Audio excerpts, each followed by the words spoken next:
wait.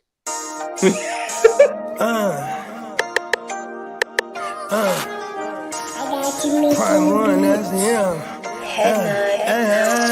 Scott, thought you thought, but I wasn't born yesterday. All I do is ball. You goofies underestimate.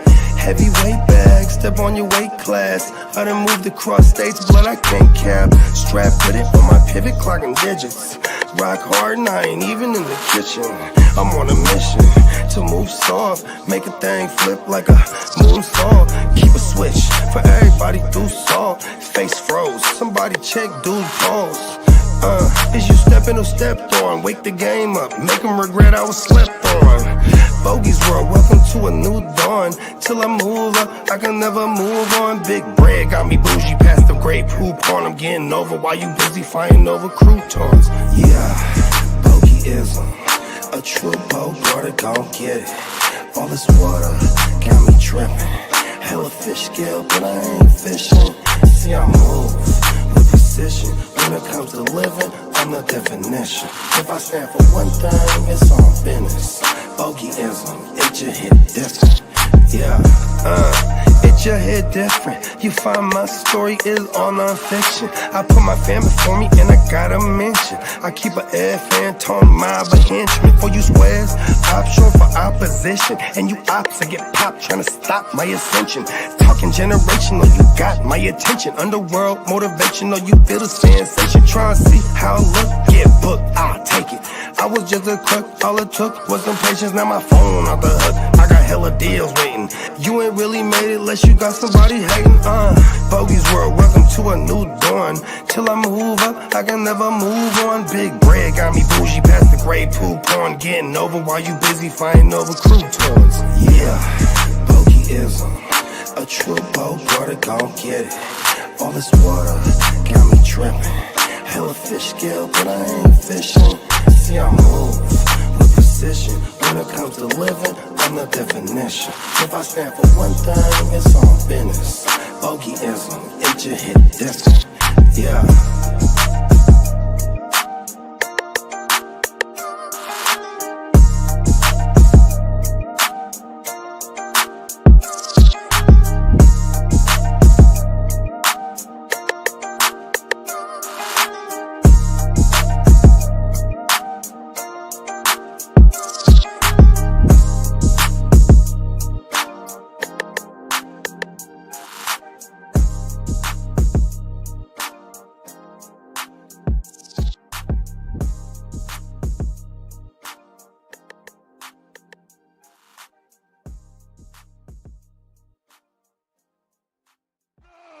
I said, oh, you right.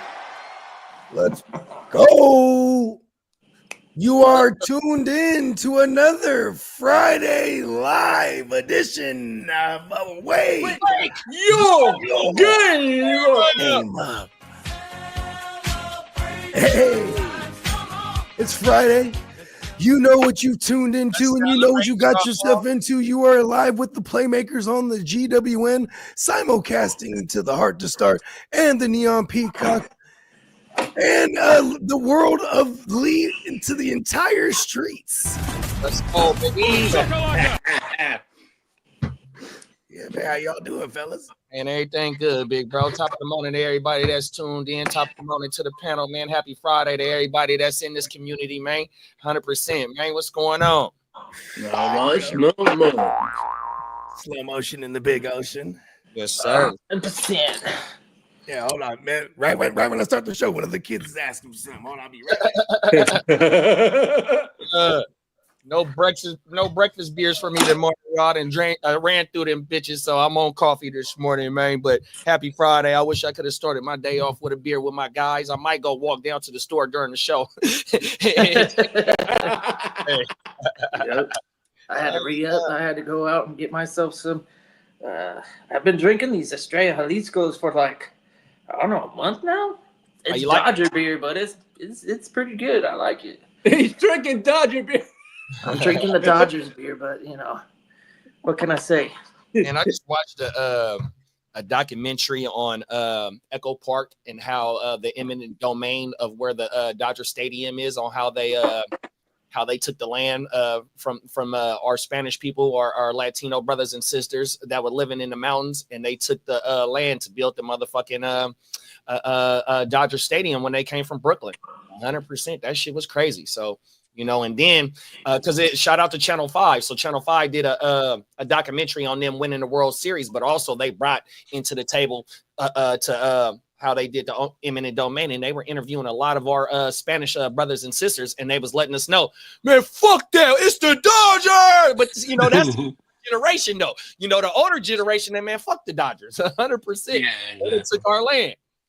At least back then, the land wasn't like super developed. So right. I think some of the plan was to create other neighborhoods that they could, I guess, move to. That whole area. If they were living in Chavez Ravine, it wasn't. It's where the stadium is. It's in a ravine area, so when it rains, all the mountain water goes in that area. It goes through it like a fucking river. So they had to build like channels and stuff to collect the water and let it flow through. But when it gets super bad, that whole fucking parking lot gets flooded, and none of that was like all that buildup in that community. Like I'm imagining the whole place being flooded anytime it rained really, really hard. So even though it was their community, they had a place to move to, I'm sure, and it was probably built up a little bit better than Chavez Ravine.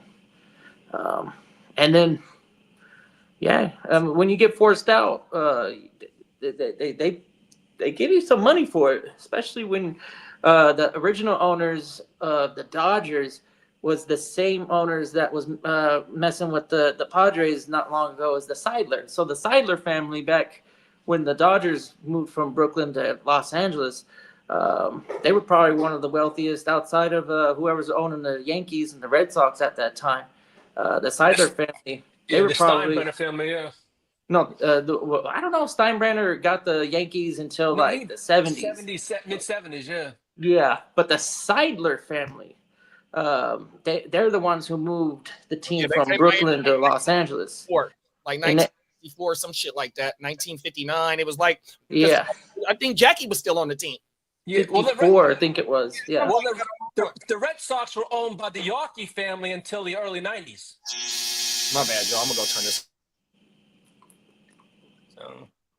Somebody's dryer or washer. Yep. Fuck. Baseball season is right around the corner too. That's gonna be tight. Yeah. Talking 10 days or 12 days or something. What day is it today? The 7th? Oh, yeah, shit.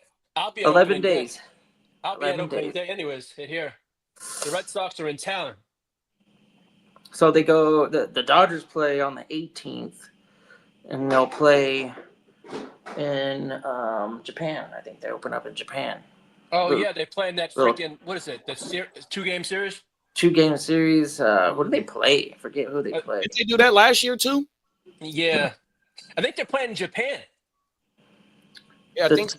The team that they're playing, though. Oh.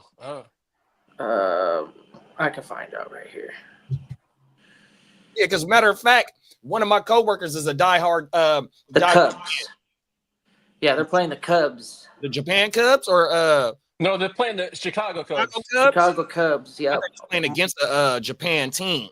It's March 18th and the 19th, and then they'll come back and play on the 27th. That's like traditional opening day is like the end of March. But they're doing a quick 2-game series between the Cubs and the Dodgers in Japan. That's an easier flight for us than the people in Chicago. Yeah, it's still a ways. I think that flight is no joke. Like add in the extra, like I think it's hours. 4.5 hours from West Coast to Chicago. Or am I think I'm overshooting. No, it's about that. Maybe it's like, was it? I had a transfer flight from Chicago when I was coming from the Bahamas. About 4 or 5 hour flight because it's 6 hours to the East Coast. Yeah, I think it is like 4.5. And it's on the DN said how y'all baseball draft go. We didn't do it yet. We pushed it. We pushed it closer to the opening day because some people were bringing it up. It's like, hey, if they get hurt in spring training, that's gonna suck. So it's like, okay, well, that's fair enough. Big Bro said 3 hours and 22 minutes from Minnesota to Vegas. Damn, that's an easy flight. Oh my mama, I like to hear that. Yeah. Mm-hmm. Last year I got to Vegas in 38 minutes. I was like, whoa. Right. Right when you got all the way up, it was time to go down. Pause. Yeah. Exactly. Yep. You're basically just flying over San Bernardino from right where I'm at. And are you going to take the bullet train when they finish it? From where is it at? Is it in San Bernardino or is it in Riverside? It's in San Bernardino, yeah. Or just like, I guess the Rancho. I don't. Yeah, Cucamonga. Yeah, so it'd be like a few miles east of there. So that'd be like rolling into the San Bernardino area. Mm-hmm. But yeah, you're right. I think it is San Bernardino when they're gonna start that line. Yeah, they already started that shit. It's called because that's going to be the first one that California has. But even though we got one in outside of Bakersfield, I want to say in Fresno, they're starting it to make it connect down to where you at, right? Because it's supposed to be from San Francisco all the way to LA, but where they started it was in Central California, but they ain't made no progress. You know what I mean? That shit is completely dead, bro. That's high speed railroad for the whole state. But that the Bright Line, I think it's called, from San Bernardino to Vegas, that's already in motion. And it's going alongside the fucking freeway. So they got easy path straight from there to Vegas, bro. 100%. I'm not afraid of flying. I think the train is great for somebody that might not like hopping on an airplane, for the fear of flying, but John Madden. Shit, motherfucker. Train. Like, if it's an hour and a half and just as expensive, it doesn't interest me. The only way that the train would interest me is if I could like bring 2 bags and get a round trip and pay less than like $200.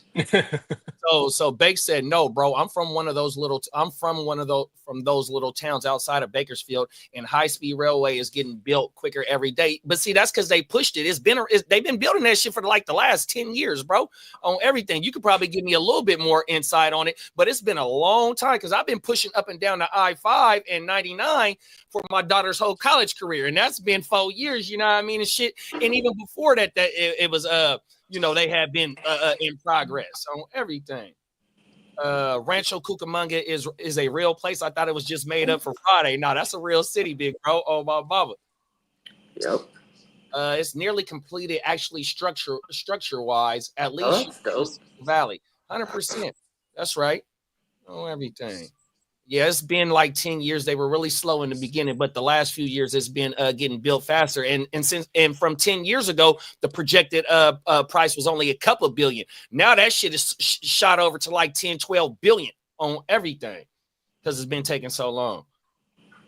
But countries like Japan, China, man, they got the bullet trains that do 180, 200 miles per hour. Yeah, for sure. Y'all want to wait till Bogey come back to start the news, or you want to start the news? Whatever. I'm fine with it. My mama. Let's see. We all caught up in the chat. Okay, let's get to the news. Shit. The bullet train. I do have to say the best little trip I ever took was riding the Amtrak, which is no bullet. The Amtrak from San Francisco to Chicago, and I stopped at Colorado, did a few days of snowboarding, and then hopped back on and finished in Chicago. That shit was tight, seeing the country, and then getting the sleeper car. So, yeah, it takes a few nights, but that fucking sleeper car makes it comfortable. But it's expensive. It's like, fuck. Where you have to go up north through like Nevada and all that, or was it a different like route that you got to go? Yeah, you would go through Nevada, and then you would get to Colorado, and then Utah, then like through the Midwest, like I think it was like Oklahoma or something. Like after you get out of Utah, it becomes like nothing special. Yeah. For like all the way to Chicago. Every once in a while you see rivers or something, but I just watched a couple they documented their trip on the sleeper train. 100%, bro. And I've also seen the food is pretty good. Is that right? Yeah, they feed you really good. It comes with your trip too, so like they'll feed you 3 times, and then yeah, it's just comfortable, kick back, fucking. You go to like the they call it the viewing car, and they got these like it's not quite like a big. You might as well call it like a big ass sunroof. If like a train had a sunroof, like the whole thing is glass, so you could get a nice view of like when you get into Colorado. Colorado's fucking awesome. That was probably the most important. That was the most impressive part of the country. You went snowboarding? Yeah. The fucking mountains in California and the Rockies are so much different from each other. It makes we have big mountains, but the Rockies they're like fucking exactly how they are. They're rocky and they're pointed and they look fucking like dangerous. Like, how the hell are you gonna get somebody up there? Whereas ours is like big giant hills where like you feel like, oh, they're not that big, but then you get real close to them, you're like, oh yeah, it's a mountain. So when I was in Puerto Vallarta in 2019 and we went horseback riding, I want to say in Puerto Vallarta, that's where part of the Rocky Mountains range start. 100% go all the way up in there. And so when we was our tour guide showed us some trees. So when the Spanish invaded Mexico, it's these trees that have these like tips on them. It motherfucking poisonous to the motherfucker. And so our tour guide was telling us that that's how some of the Spanish was dying when they was invading Mexico because of these trees. 100%. But when you said the Rockies, man, I got fat pictures in that motherfucking mountain range. And I think that's where that shit started. Yeah. Mexico is a huge country. They got the Sierra, the mountain range starting there, and like you said, the Rockies. Fucking Mexico City is way the fuck up there. That's like a super high elevation city. I don't know how often it snows, but I know it has snowed up there before. Mm-hmm. It's way up there. Just got to get cold enough. I don't know how often it gets that cold. I just watched something on Mexico City where they said the American it's a different type of invasion. You know how they about us at our border crossing, but in Mexico City, it's a lot of Americans out there that can work remotely, and the cost of living and all that, they out there taking over 100%. Minnesota Den said he can't wait for your tri-tip and red beans and rice and corn, big bro.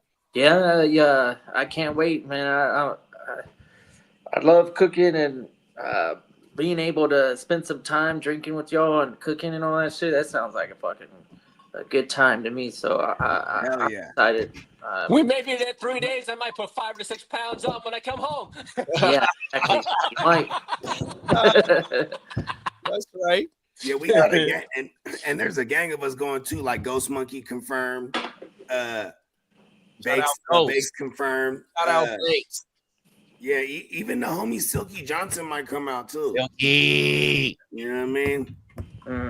Silky Silky just kind of told me like just circle back around. You know what I mean? I'm like, yeah, definitely. You know what I mean? Facts. They said, yeah, I love the Amtrak. You could bring a case of beer and an ice chest and they won't even care. Real that's talk. True. And when we used to ride the cow train up to like the Giants games, get faded on the train. Yeah. My last Raider game, me, Cuzzo Els, Little Smoothie, and Cuzzo Kev, we had to fit the yak in the car, got on the BART and fucking like wherever the first BART station is coming out of Sac. Fremont. We parked. Yeah. Oh no, actually it goes all the way to like Oakland and everything. Pittsburgh. Yeah, we were on the 80, so it's like somewhere probably like Concord or Pittsburgh, right?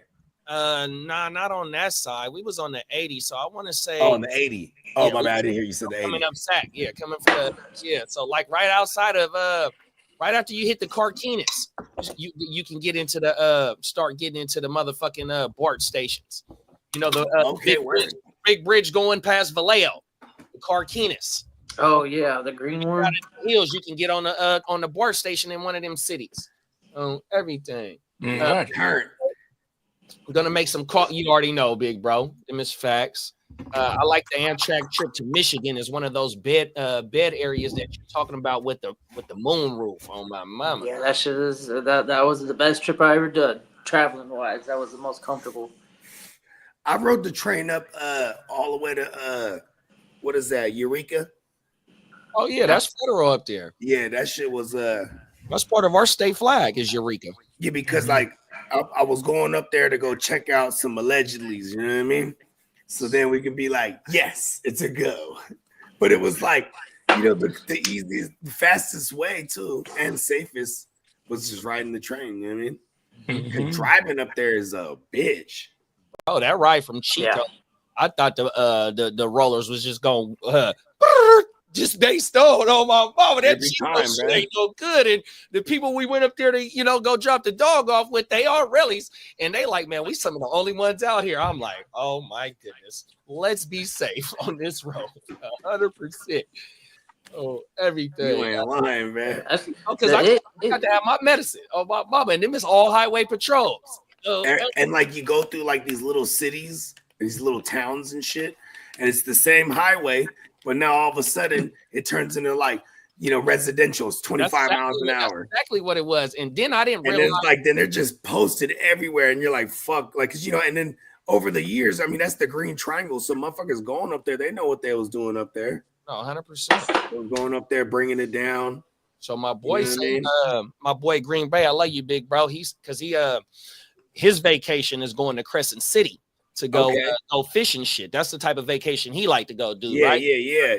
Tell me, all up and down I-5, nigga, them is cameras up there.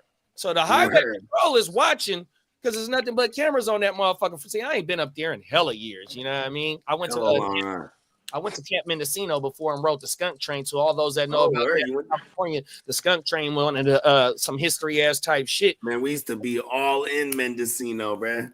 100%. Because then that was just the areas where goddamn, you know what I mean? They'll allow you to grow like 100. And then so you have like a field and there's like 10 of us with cards there. So it's like we have 1,000 going, you know what I mean? Or 100, whatever it is. You know what I mean? 100 each, I should say. So we'd have 1,000 going, you know what I mean? That's crazy. Then the cheat code back then was you could have a 1,000 budding and 1,000 vegging, basically. You know what I mean? Because you can only have 100 per card. You know what I mean? But you could have 100 vegging and 100. But back then, was it harder to get that card? I mean, shit. You know, I always just tapped in, so somebody was just like, "Boom, I got you." You know what I mean? Yeah, that's federal.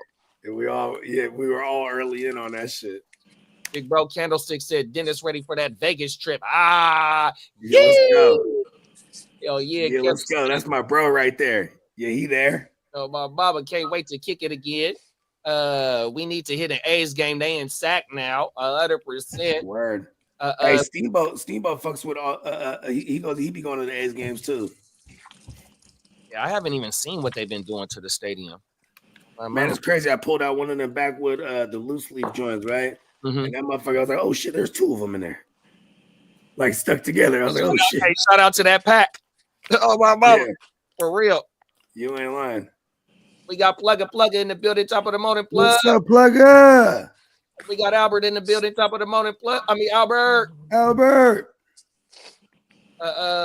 Song said, when is Vegas? What's the date? The 21st and the 24th. Yeah. Let's go. Yeah, Song, I'll text you all the info. Yeah, because Song can fuck around and coordinate with us, with me and Candlestick. Shit, and you too, Guccini. Shit, we all coordinate, fly out of the motherfucking same time type of shit. Talk about it. You want me to bring it to the streets? Yeah, you know what, Lee? Let's take him to the streets.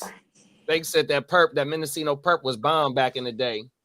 The Mendocino perp, that's throwback right there. We used to have hella the train wreck and the Blue Dream going over there. Because that shit was those were the big yielders. Big yield. Like a motherfucker. That train wreck was just like flooded. You know what I mean? Train wreck was some good shit back in the day. Yeah. And you know me, I always fuck with inside shit, but then like the homies was killing the outdoors. They were killing the outdoors too. Mama. Outdoors back in the days was for the fucking. That was for the out of state rallies. You know what I mean?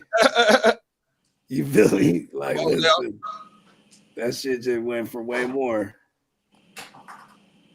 They were still amazed by that shit. Talk about it. It's funny when you be somewhere else and they be like, I got some Cali. Like, oh, word. Oh, facts. I'm like, for sure. Where's it at? Like,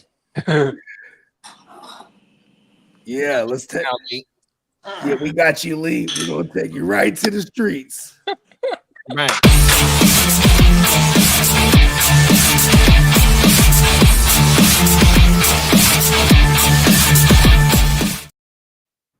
What's up? What's up? Top of the morning, big bro. What's up to the morning?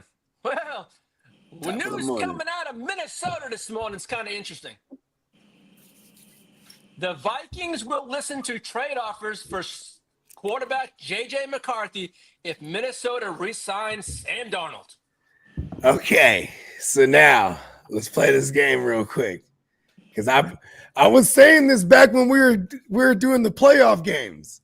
I said bold prediction.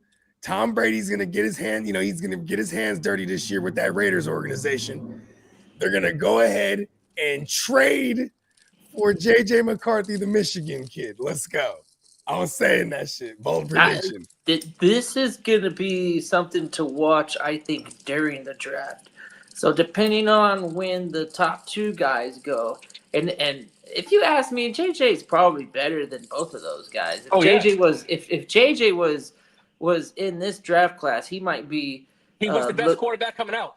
He might be the best quarterback coming out compared to what we got with to work with right now. So if somebody Minnesota grabs Gentry right there, because I think you might be able to get him for a first. Like that, if it's the Raiders, it'd be that 106. You should. If you don't, then I'm not making the trade. You have to get a first. And then but then what do you think the Vikings do? Gentry or what was his name? Ashton? Yeah.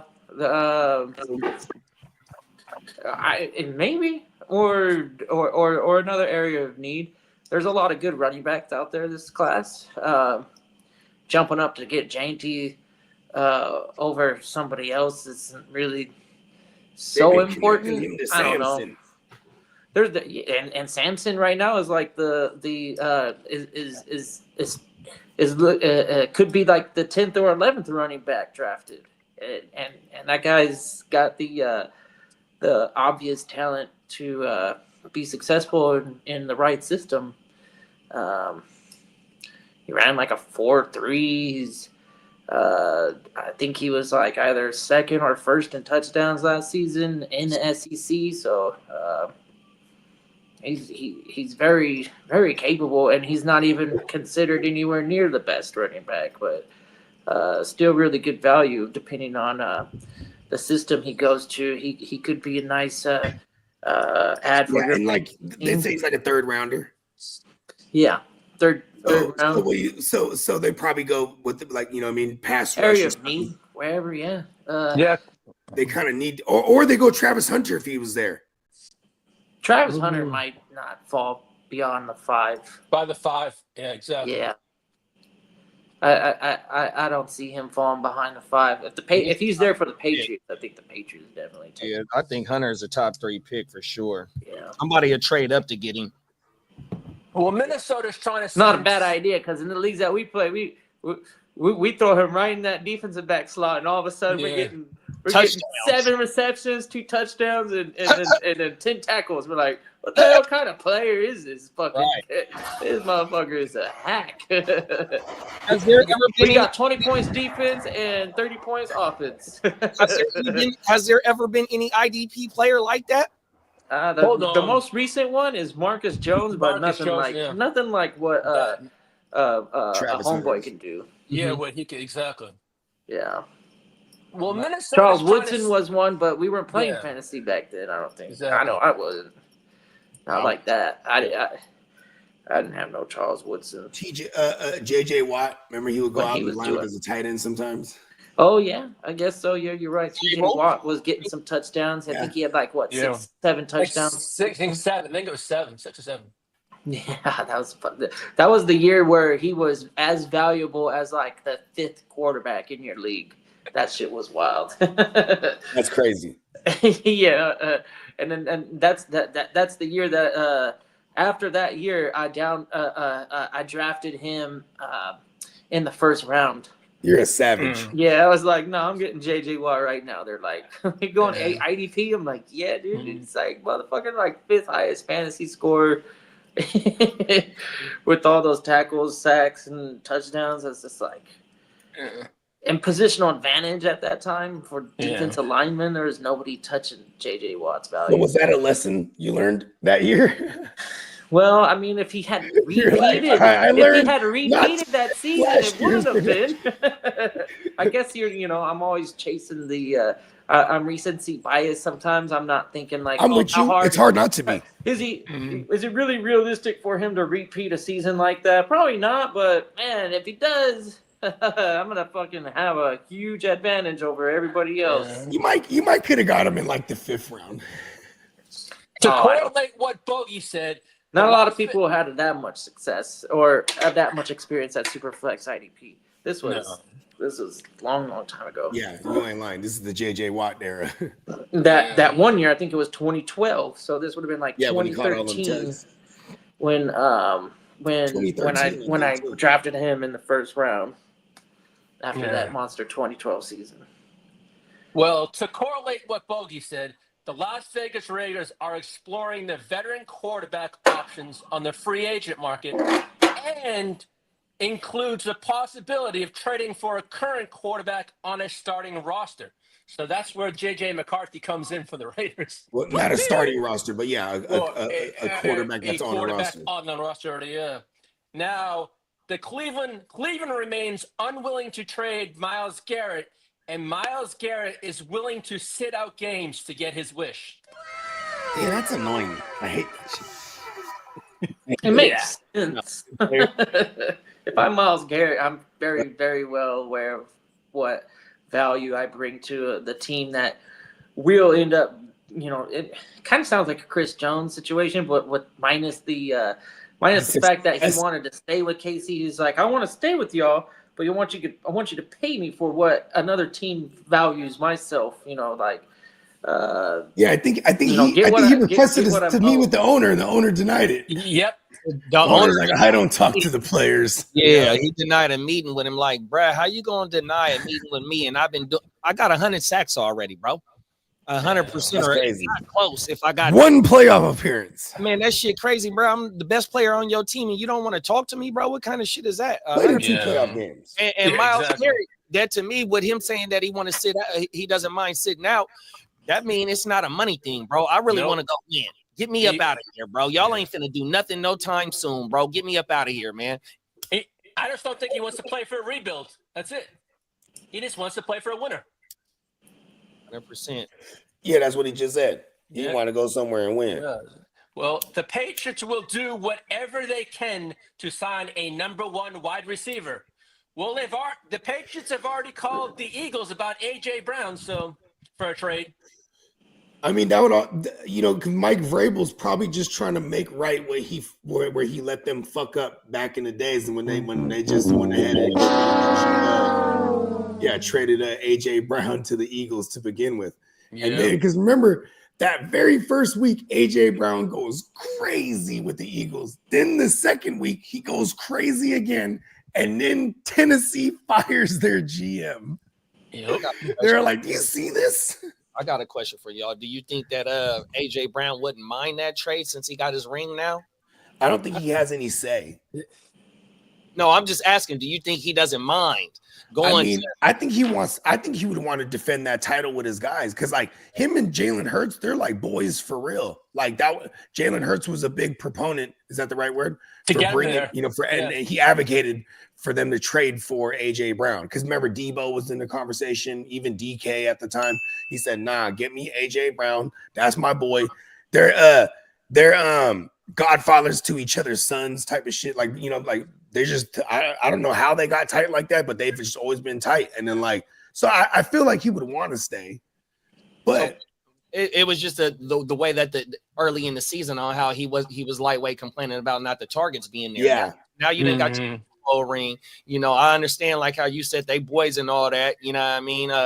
But it's time to go get my money and my targets. And you know what I mean? If I get my targets and I get the motherfucking receptions in the yard, I mean, it's still a business at the end of the day, right? that means I get more money. You know what I mean? And I just don't know if he can really fully flourish in that system that they run, especially now that you done gave Saquon all that dough 100%. We know I do like the idea. Okay, imagine this: you get AJ Brown with a concentrated target market share, right? And then now I don't care what kind of age he is, right? Because that people are like kind of scared of in Dynasty a little bit because he's aging, and his style of play. But I'm like, yo, he's AJ Brown. But you get him over there with Josh McDaniels. And we saw when Josh McDaniels had a true number one with Devontae Adams, they're going to call a play, pepper this motherfucker. You know what I mean? Yeah, that's my thing because I think going into this season right here, the Eagles game plan and all that, even though they just lost Kellen Moore, I think it's still going to be a little bit more the same of what it was last year. You know, it's only going to be 20 to 25 pass attempts coming from Jalen Hurts, and it's going to be 25 to 30 touches for Saquon. They want to get some ROI on that investment they just made. $100%. $20 million a year. Right. I might just be thinking a little too far ahead or just on some weirdo shit. But, you know what I mean? If I'm AJ Brown, I just got my bow 100%. Let me go be the man somewhere. Well, the Patriots and the Chiefs are preparing to make a run at Ravens left tackle Ronnie Stanley. Who's this? Who in the Chiefs? The Patriots and the Chiefs. Oh, okay. Yeah, it makes sense for the Patriots. The Chiefs need a left tackle badly. Yeah, and so do the Patriots. Yeah. They've been needing one. They've been needing that. They've been needing the O-line up for a long time. Yeah. Well, the Buccaneers desperately want to re-sign wide receiver Chris Godwin, and he will be a hot commodity in free agency, and could earn about $25 million a season on his next contract. I need him to go ahead and move on from Taylor for all the Macmillans. Yeah. But here's the thing, Macmillan too. He could play out wide, so it's like, even if they bring back Godwin, when Mike Evans has that once a year hamstring where he's gone for like 4 weeks. Yeah, he's still competing with Mike Evans. He's still competing with Mike Evans, the tight end over there. I can't think of his name, and the running back when he moves outside. I can make a case that on only really came on early in the year because everybody was dead for real. Yeah. Even McMillan was hurt early, so it was like Godwin's done. Mike Evans goes, it's hurt, and then it was all Auden for a second there. You know what I mean? Then Evans comes back, and then it was all Evans and McMillan. Yeah. But Otten showed you that he can do the do though 100%. You know what I mean? Oh, yeah. 100%. Well, the Seahawks made a deadline as for the NFL draft to trade DK Metcalf. They're seeking a first and a third round pick, and then DK wants $30 million a season. So they're going to keep DK then? Yeah, I think they're going to pretty much. And nobody's trading up a first and a third. Nope. And then paying him. That's like a Bogart trade. Listen, I'm going to need a 1 and a 3 for DK. But I'm really saying, like, you just got to kind of just you shape it a certain way, and then you got to just kind of meet in the middle somewhere. Now, the Rams are expected to release Cooper Kupp. Bong. Oh. That's cool if he gets options, though, Because right? they were not able to find a trade partner for him, so they're going to. You should just fuck around and come to the Niners, baby. Fuck it. The Bengals are seeking a late second round pick or an early third round pick for Trey Hendrickson. Wow. That's not bad. 17 and a half sacks the last 2 years. And the Bengals have gotten multiple calls from teams about T. Higgins, and the answer was he's not available. Like, to play? No, to trade. I know. I'm just saying. Interesting, though. They trying to keep breath. Yeah. Now, the Raiders came out this morning, are coming out as saying they are going to be a team to watch for Najee Harris. I like it because then they could actually go receiver if like say they go McMillan or something, and then they they got whatever QB they're rocking with. And the Steelers and Justin Fields have mutual interest in getting a contract done before free agency. I didn't realize he was kind of balling there for fantasy. When you look at some of them games, like he had a game, he had like 300 yards, fucking passing with like fucking 80 on the ground, and a couple, or like he had like 50 on the ground with 2 rushing touchdowns. I was like, okay, I was like, he was back. Then when Russ was healthy, they just yanked him. The other thing, though, with the Justin Fields is, what was it, 2 years ago? That motherfucker was almost a league winner until he got hurt at the end of the season. And then they pulled him. That motherfucker was going crazy. He was 60 yards away from resetting the rushing mark, the rushing record for a QB. Fuck, bro. And they pulled him because he had a shoulder. But see, because back then they were already like, okay, we've shown them enough. Because they were still trying to move him. You know what I mean? Everything. It started early. But yeah, that was a back-to-back wow years on the ground. That's kind of crazy when you think about it. And then he had the DJ Moore year when you actually got him a real receiver. Even like without DJ Moore, he had Darnell Mooney had a wow one of them years. Facts. Now, the 49ers free agent Hufanga is not expected to return to San Francisco. Trey Greenlaw will test free agency, and several teams have called the 49ers about Jordan Mason. That's good. We need some draft capital for Jordan Mason. I thought it was going to be. Come get him, Dolphins. I thought it was going to be Eli Mitchell. That was the one that we trade instead of Mason. I mean, Eli Mitchell, you know what? Last year he would have been cut, but he got hurt and he went on the IR, right? So, but we kept him so he can get his little treatment and all that shit. I read that somewhere. So we just did the kid a solid. You know what I mean? And the 49ers do not have any concerns about Christian McCaffrey's health.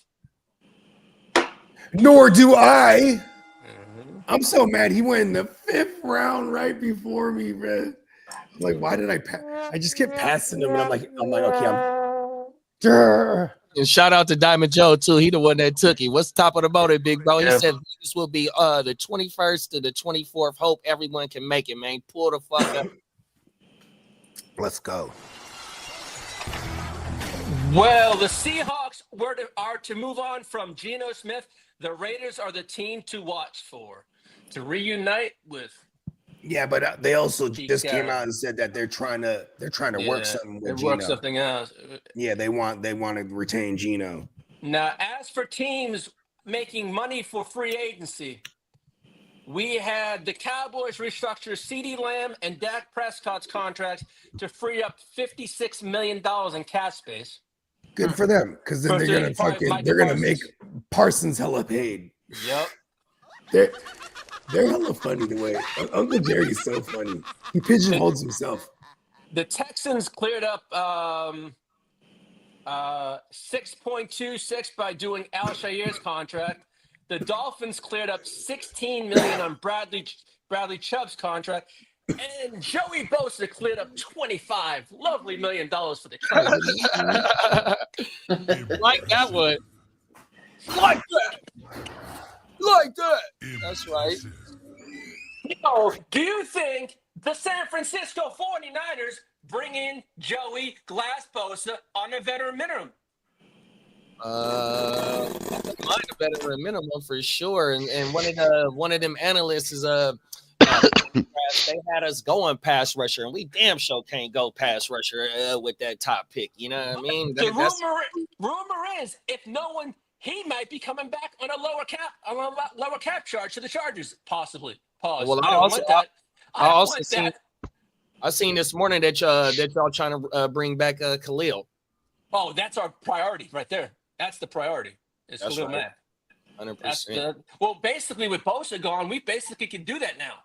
He freed up $25 million. Mac's only going to play 2 more. I think he said this is his last year.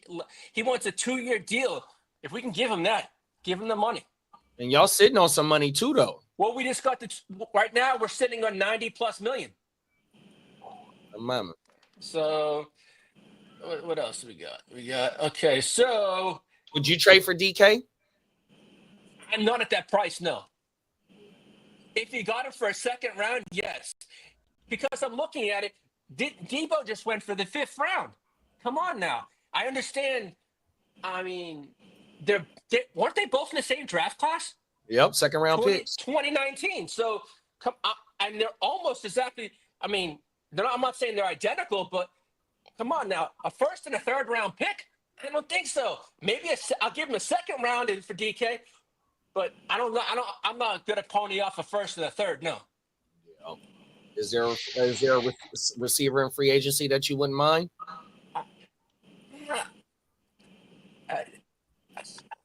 I would like DK was on my list, but also I'd like Amari Cooper if possible. Yeah. But I have a funny feeling he could end up coming back to Dallas, or I heard that. But I'd like Devontae Adams. He's not going to cost any picks. He's only going to cost money. I like Devontae in Houston. I heard Devontae for the Cowboys. But that was something they was floating this morning. Devontae said, "Here we go. The landing spot for teams. Hear that? The landing spots for Devontae Adams are the 49ers, the Rams, Chargers, and the Saints." Now, for DK Metcalf, it's going to be the Bills, the Chargers, Patriots, Raiders, and Packers. Packers, yeah. Now, the Raiders could be a landing spot for the released Seahawks Tyler Lockett. Did we lose? Exactly. Now, the Texans just picked up Christian Kirk yesterday for a 7th round pick. Yeah, Bake said the Raiders might sign Tyler Lockett on everything, reuniting with what's brother name? Carl. Everybody on Devontae. The teams that are high on Trey Hendrickson are the Commanders, Falcons, Lions, Colts, and Jets. And he has to be traded for, or he gets to sign. It's basically a trade because they want picks in return. So they want a pick in return.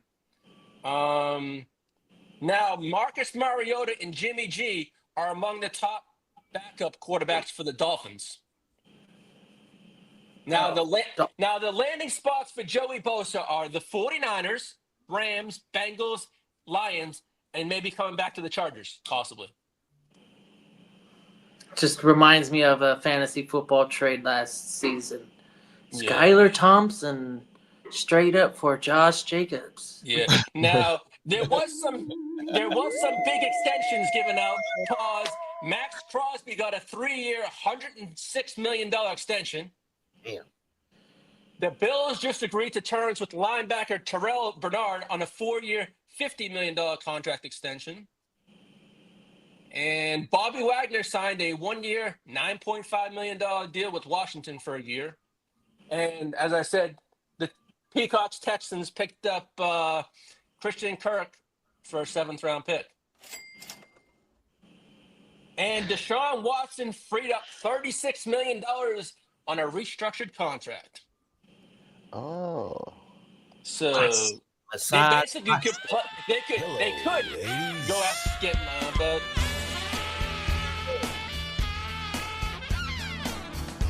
now the rumor is the 49ers offered Brock Purdy $45 million, but I also saw conflicting reports saying the 49ers have gotten to talks, but not with numbers yet. Because I think Brock's going to look in the 50 range for his representation, or the NFLPA. You know what I'm trying to say? Yeah, he can't take nothing less below market value. Exactly. So the 45 number that came out, I don't know if that's legit, but Jason Lacafeur came out. It was a legit source that came out, but then I saw something saying they shut that down kind of fast. So I have not a clue. Yeah. But you see, they've been playing hardball for the last few years. Yeah. It's pretty players. nice. That's one thing they just the Cowboys. I don't know if they disrespect as well as the Cowboys, but yeah, bruh. You got Debo, you got Trent Williams, you had what's the wide receiver that got hurt last year? Fucking Ayuk. Yeah. Him. I think Fred Warner's got Joey Bosa. Nick Bosa, they play hardball. He sat out. You know what I mean? So it's right up their alley, I guess, bro. Let me throw this to Peacock, JD, and Kidda. Who would now with Seattle missing Tyler Lockett and possibly Metcalf? Who would you pair up with JSN in Seattle? Probably going young. But they got to bring someone in though, you know. Noah Fant still exists. If he's healthy, he's pretty good. Yeah, it's healthy. They got the running backs. Yeah. There's who's available. Godwin, the guys we talked about. Yeah. I mean, Godwin, Slayton. I can see Slayton. Somebody cheap. Slayton over and there. reliable. Yeah. Well, also, the Steelers are trying to find a complement wide receiver for George Pickens. That's their top priority this offseason, is finding him a alpha wide receiver. It's got to be they should just do what they always do and draft somebody. Draft someone, exactly. Yeah, they got a great track record of drafting, developing wide receivers. We had Hines Ward, who was a former quarterback, turned into, a all-time name in the NFL. I ain't gonna say Hall of Famer player like that, but Hines Ward and just their track record keep going on everything. Yeah. Well, the Cowboys have legitimate interest in re-signing Rico Dowdle with the hopes of pairing him with a running back in the draft. Rico. Derek ain't gonna like that news because that means that they ain't going first. They're not going first round running back. They're gonna do. Well, I mean, there's a lot of running backs, and it's a deep draft. Yeah, but typically they don't go in the first round. I know this year they probably could, right? But about two for for sure. Yeah, and then maybe a third depending on. Pro yeah, it could work out. Like, this guy just fell in our lap. Like that happened to Jerry with Gentry, Hampton, and then possibly the Ohio State kid, possibly as a third. I don't know. I like that Hampton guy. What's his name? I can't pronounce his last name. Judkins, yeah. Oh yeah, Judkins. I like that Hampton dude. He's like huge. Yeah. Pause. Yeah, he's. It's gonna be a lot of them analysts are saying that it's a deep defensive draft, and so they might want to build up their defense 100%. Well, sounds like a Texans draft. That's right. Oh, everything. Yeah, just build up the number one defense in the league. Fuck it, we'll win that way. Well, the Kansas City Chiefs are unlikely to re-sign safety Justin Reed. Yeah. So the former Texan drafted by the Texans, smart kid, went to Stanford, played great ball there. Yeah, played great ball there in Houston and won himself a couple championships with the Chiefs already. So maybe it's time for him to move on. I want to say he was at Stanford when his brother was for the Niners. Yeah, he tried to get his brother to come play with the Texans at the same time. I don't even remember. Did that happen? I think it actually happened for a little bit. He was probably the only one that got that they wasn't tripping on because he was kneeling with Kaepernick. Mm-hmm. Everything. Yep. Shout out to the Texans. The Texans had just had the racist owner die, so they were trying to save face, and they brought him over. Oh, I think I do remember. All right, here you go, the guy that was crip walking for Christ. That's right. I was trying hard to find. We were trying to find that shit out. I remember, dude. I need to find that shit. Remember, I shared it with y'all or something. He was like, sometimes you got to crip walk for Christ. Oh, everything. The Texans just released guard Shaq Mason. So long, good riddance. Yep. He's kind of that just means that we're drafting some guys, or we're gonna make moves and try to bring some other guys in. Hell of a name though, Shaq Mason. Sounds like a pro wrestler. And the Giants, former Patriot. And the Giants are expected to move on from first-round tackle Evan Neal. Oh, he didn't pan out for him. No. Yeah. Well, I mean, he's out there. I might as well just bring him over to Houston. Yeah, I was gonna say, just bring him over to Houston, try him out. You play guard as well? You swing tackle?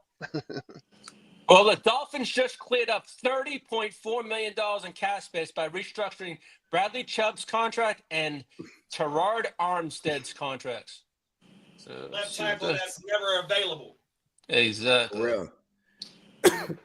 I think Chubb has played a fucking handful of games with the Dolphins after signing that massive contract too. Yeah, because he got traded for at the deadline when he came over, and that's all. And it was the last games that we seen him, I think. I don't remember if it was the Broncos that signed him to an extension first, or if it was after the trade and then the Dolphins signed him. He was a 2018 kid, so he did get a little mini extension at one point. You know what I mean? Because 18, 19, 20, 21. Yes, somewhere along the way he got a little mini extension because this was his second contract or third contract with the Dolphins. But yeah, he tore his shit. And the only reason he got brought over there too is because that's when they had Vic Fangio over there 2 seasons ago. You know what I mean? You know, that was Vic Fangio's kid. He was the head coach when they drafted him over there. Yeah, it's a versatile interior where you can throw him on the outside and yeah, have a pass rush, keep him in the middle, stuff the run game. He was always supposed to be a guy. Did he tear his shit again? Yeah, I think he played a preseason game and got fucked up, missed the whole season or something like that. Damn. Yeah, because I did get him. I got him in the lineup a few times last year. Oh, did you? Coming off. Maybe it was like super early on in the season. No, I'm talking about like in 23. Oh, 23, yeah. Yeah, you're right about that. He got hurt early. I swear, like he's played like 5 games with Miami or something.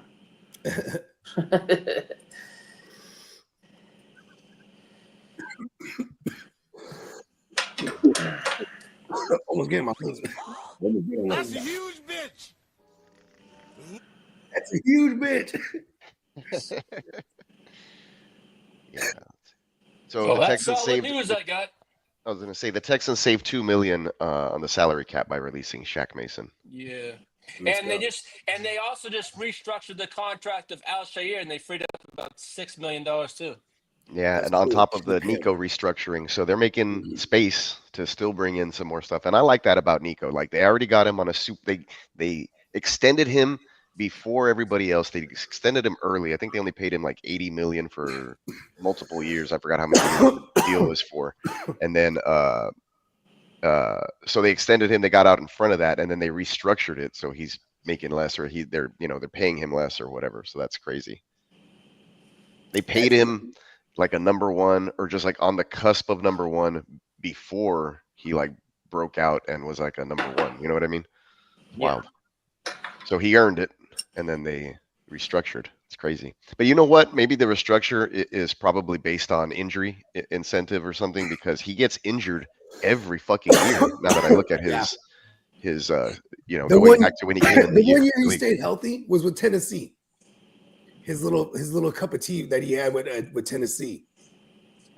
Who? No, we're talking about Nico Collins. Yeah, we're talking about Nico. We're talking about Aziz. My bad. No, we were talking about Nico. Oh, they restructured him already? Yeah, they restructured Nico. He's still gonna get his bread, but yeah, good for him. That's what you're supposed to do. You're a big dog. Set an example. Yeah, that's what I'm saying. Like they extended him early, paid him early, so they didn't have to compete with these other wide receivers making heavy bag. They paid him a lot less, and then he's still restructured on top of that, which is crazy. So it's like, let Nick cook. They just have a good relationship with the players too. Yeah. Maybe it's like, hey man, we're bringing in these spas and saunas. You guys are gonna have to take a little pay cut. CJ Stroud, and I got him in the back of the 3rd round. It was crazy. Bro, I was shopping CJ Stroud two weeks ago in the Gen Well first league. Yeah. And now that I got Christian Kirk over there, I done bubbled up on a little baby stack over there on my mama. I have a dynasty league where I had Tank Dell and Christian Kirk already, and Terry McLaurin and DK Metcalf and some guys who had and Brandon Ayuk. So it was like that year where that guy was like, remember he was trying to trade me for, he wanted to give me Brian Robinson for like a bunch of picks. And he was like, you're comfortable with those receivers? And I was like, I have a shit ton of wide receivers. I have Nico there. I have Godwin. Like, I'm fucking stacked.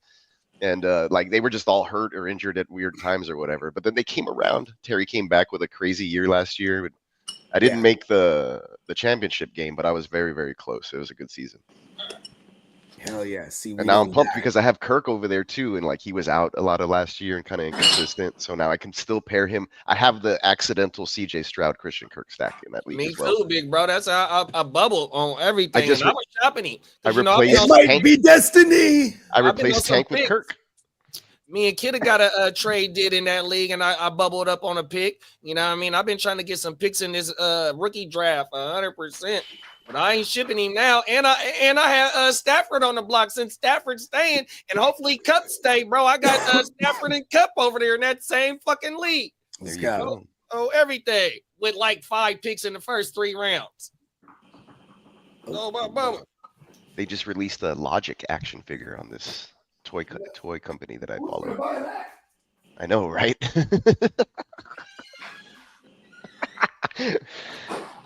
Logic has some good songs. Is he the one that's from Seattle? He's the white looking dude, but I didn't even realize that he's half black with glasses. He's What's the one one that of his songs name? he has that phone number one, the suicide number, the I don't want to be alive or whatever the hell. Oh, no. And I don't know, he has a bunch of other songs. He's done stuff with like Wu-Tang and shit. His last album. Oh, get the fuck out of here. Yeah, his last album had a lot of Wu-Tang in it.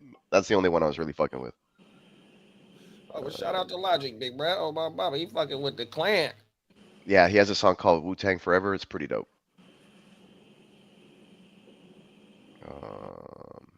He's this dude. Let me do a screen share so you can see what he looks like. He's a white looking dude. I thought he was white for the longest time. Screen share, YouTube, share. That's him right there. Oh, okay. He's locked up? Nah, this is like for an album cover or something. Oh. I was like, oh shit, he got street cred. He's in the slammer. That's him right there.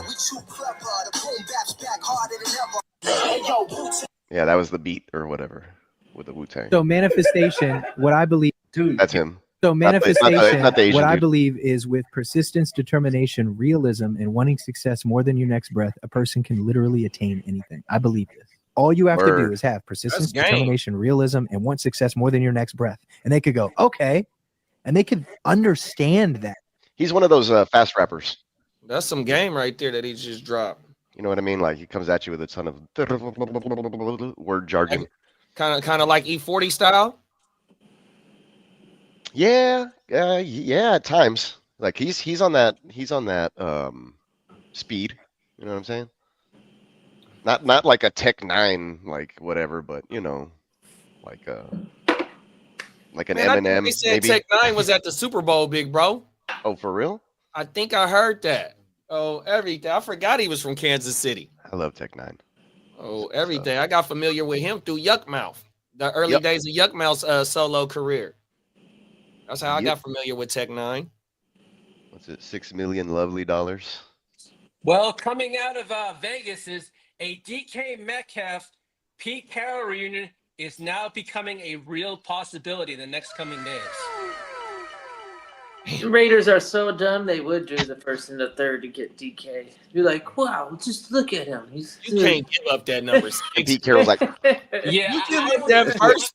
I don't think that it's going to be a first. I think it's going to be something different.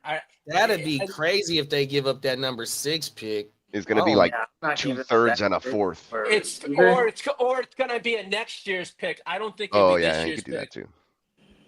I guess there's like there's less than a handful of receivers that I'd give a top 6 pick for right now. Exactly. And he ain't one of them. And the receivers that you'll get at top 6 for, their teams ain't giving them up. They ain't giving them up. Exactly. for less than 2 first. Even T. Higgins is like, he can't escape. Right, facts. You can't get a long-term deal. That's fucked up. And I don't consider him like the top, whatever we were talking about right now. Whatever the number was. Tier? I don't put him up there for sure. The reason why I wouldn't put him up there is because of his injury history. Bake says, "Fuck no, we're getting Lockett or Godwin." Oh, Godwin would be nice over there. They need to go trade for Tyreek. If Tyreek on the market, you can probably get Tyreek cheaper than DK. 100%. I would love to see Tyreek over there in Vegas with a rookie quarterback, either Cam or Shador. Because that's what they need to get. Sound effect. Oh my mama. Bags. Top of the morning, Ron. What up, bro? For the Ignorant Thinkers podcast, man. When this is the Daniel Jones. On a Since they're 70-yard willing run. to get rid of JJ, that must mean they're all in with Daniel Jones, right? Come on now. They're like, this is our guy for the future. Let's get a first and they got to get at least a first for JJ. Otherwise, I'm just willing to stick with him and see what he's got. Not sign Darnold to an extension, and you could sign him to a cheap extension maybe and just have him there for a little. I don't know. They don't want both of those guys there. It's weird. Hey, KOC, like, look, man, I could do what I did with Darnold with Daniel Jones, man. I can bring him back to life, man, on a super low deal, man. I know everything. Gotta be crazy. It should be either JJ or fucking Sam, and they should let Sam walk. 100%. JJ's ready to go this year. You should play JJ, bro. I think they said he might have to. How was his injury? How bad was he? Like fully recovered? Expected to be fully recovered? At that time, I heard it was very likely that he wasn't going to be ready for the start. Oh shit! Yeah, see, here it is there. And the Seahawks just said they haven't ruled out a potential return with wide receiver Tyler Lockett. Yeah, if he's just still floating willing around, to be like, I'm comfortable here. It's at the end of my career. I don't want to, pack up and move his family type of situation, and that makes sense. Yeah. So, he's been there for what? At least 5 years. Yes, I think he's been on that team his whole career. His whole career, yeah. He's been there for a while. Yeah. So he might have been a part of Super Bowl the Super Bowl. Right. He's been playing for a long time. I think that was that Golden Tate, who else? Doug Baldwin type era type shit. Yeah. Yeah, Doug Baldwin. Sure. Golden Tate. Because remember, Golden Tate and somebody else got into a fight. Bake says that McCarthy should be ready for training camp. He just had swelling in his knee. Who's that? Bake said, he said that about JJ. So we'll see. I know he had to have a cleanup procedure. 2015 was Tyler Lockett. Man, it seems like yesterday. Yeah, 10 years ago. Round 3, 69 pick. So, nice. So that was after the Super Bowl. Yeah. Yeah. Shout out to Breezy. He said they need to abolish the franchise tag. Facts, bro. Shout out to Breezy, bro. Abolish it? Or if they can't do it twice and don't back-to-back franchise tag somebody, man. Come on. Yeah. Unless they want to, right? Like Kirk Cousins. It works to their advantage or whatever. Yeah. Yeah, because a quarterback, if you do it too many times, 2 or 3 times, all of a sudden you might be that year's highest paid quarterback on a franchise tag. Yeah, for sure. That worked out for him. You know what I'm saying? Yeah. Franchise tag running backs more, man. I guess it's not going to happen because Dak is making $60 million or some shit. Oh, jeez. I have no idea what Jerry pigeonholed himself into. Yeah, that was a weird fucking deal. Well, he restructured it, right? Is it still that much? Yeah, you're right. We just talked about it earlier that they restructured Dak and CD. Mm-hmm. Yeah. I don't know what the numbers are. I gotta go. Let's go to that. What's that website? Spot Track. Spot Track NFL. There you go. Let's see what this breaks down to, if we can, while we're here. Dallas Cowboys. Let's see. Dak Prescott, cap hit 52 mil, cash total 47. Let's see, there's a note.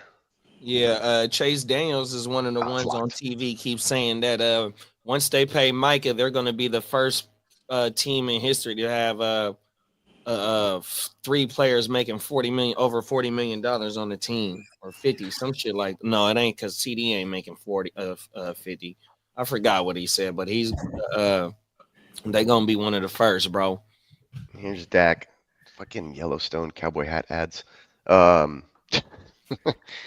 Dak 32. There's the cap hit. I can't access this note because I'm not a paying customer or whatever the fuck. But there's his cash total for, I guess by season, right? So in 2025, he has a base salary of $2 million because they have the restructure bonus of 45 and then 45 million, almost 46 million, and okay, and then that he had the $80 million signing bonus on his 240 for 4. So his annual average is 60. But the way that they gave him 80 million, they gave him the 80 million. So last year I think his cap hit was like around 25, and then this year it was going to bump up to almost 50, or actually I think just over 50. But they guaranteed the 45 and 3/4 mil. So it could be $2 million for the cap on the base. All that money and he can't save that hairline. Man, Osa Odigizua is making 22 mil a year. And they just signed him. Yeah, that's like the mid-range, huh? Because then the highest at the position, what do they get paid? 25? No clue on that.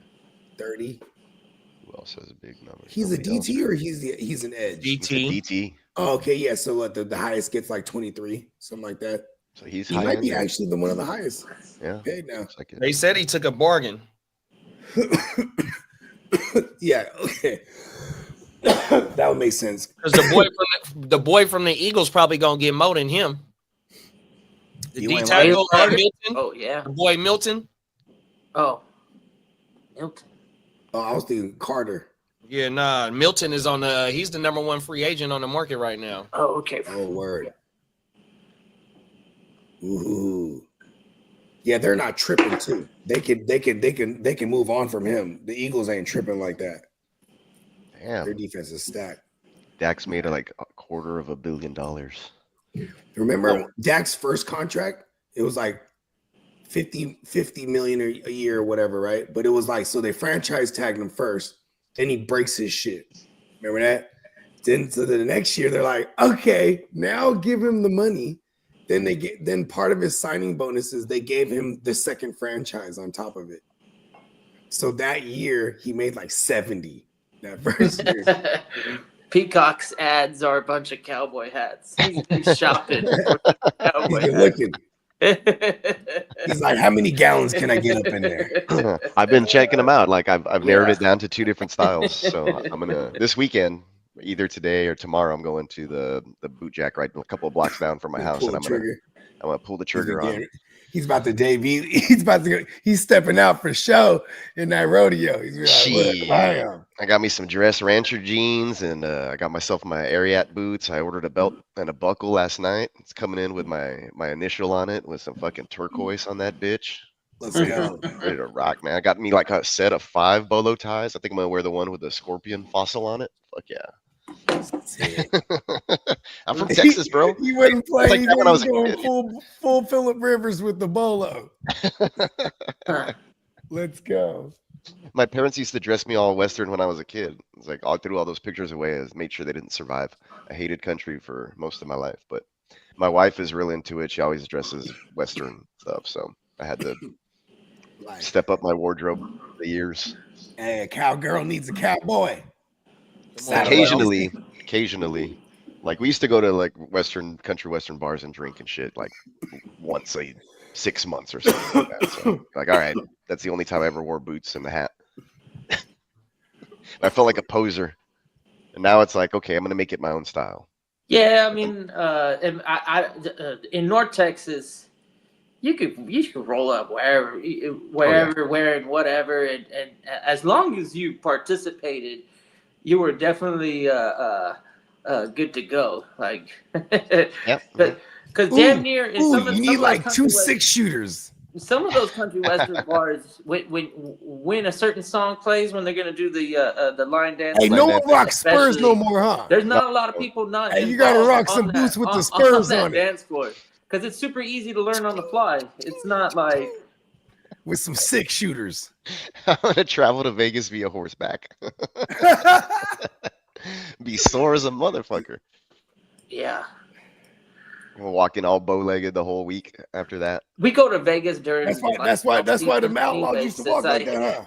Could you imagine trekking across Texas in August and then like ending up in Vegas? You're like, that was literally like trekking through hell. Fuck Yeah, that. exactly. No thanks. I don't even want to be outside when we're out. And then it's like the breeze hits you, and it's not even a breeze; it's just hot air. You gotta go like, from El Paso to fucking Vegas. That's so wild. that's far too. That is. I'm in Mexico. Hey, you know what I would do? I would like cheat code it, and it just me and the horse, we fly all the way there, then just ride into town. Yeah. Diamond Joe says, "Get your fedoras." Yeah, bro. So mine's gonna be a cowboy hat / fedora hybrid. That's what I'm going with. Oh, It's word! the Stetson open road. Yeah. Okay, so, I'm gonna do a fedora / the Vietnamese hats with the little Raiden hat. If we're gonna do mashups, let me see if I can get you guys a picture of a good one. I'll wear a Jets hat. How about that? There you go, a Jets fedora. What if I brought you a Jets fedora hat? I don't know, man. I feel like Steamboat's the dad that makes his whole family go to Disneyland wearing the same shirt and shit. Like, yep, I'm one of those dads. We did it. The last time we went, we actually didn't do it because my girl's like, "Oh, I don't know any places around here." I'm like, "Good." Hey, listen, we're all wearing the joints. Daddy, mommy, fucking little bruh. You know what I mean? Everybody got the shirts on, and it's all the Disney shit, right? The little Disney writing. Then that's the hat I'm gonna get. And then they go search him again, and then they find all my tree, and they took it. Happiest place on earth. Wow. That's pretty much the hat. It's a mix. It's a daddy shirt. It's a cowboy / fedora. Yeah, like a cowboy hat / fedora. Yeah, I do well in like straight brim stuff, like because I have sharper features on my face. At least that's what the girl at the boot jack said. And damn, that girl was stacked. Like my wife would not like leave the area. I was like, this is the most beautiful girl I've seen in a long time. She's all cowgirled out.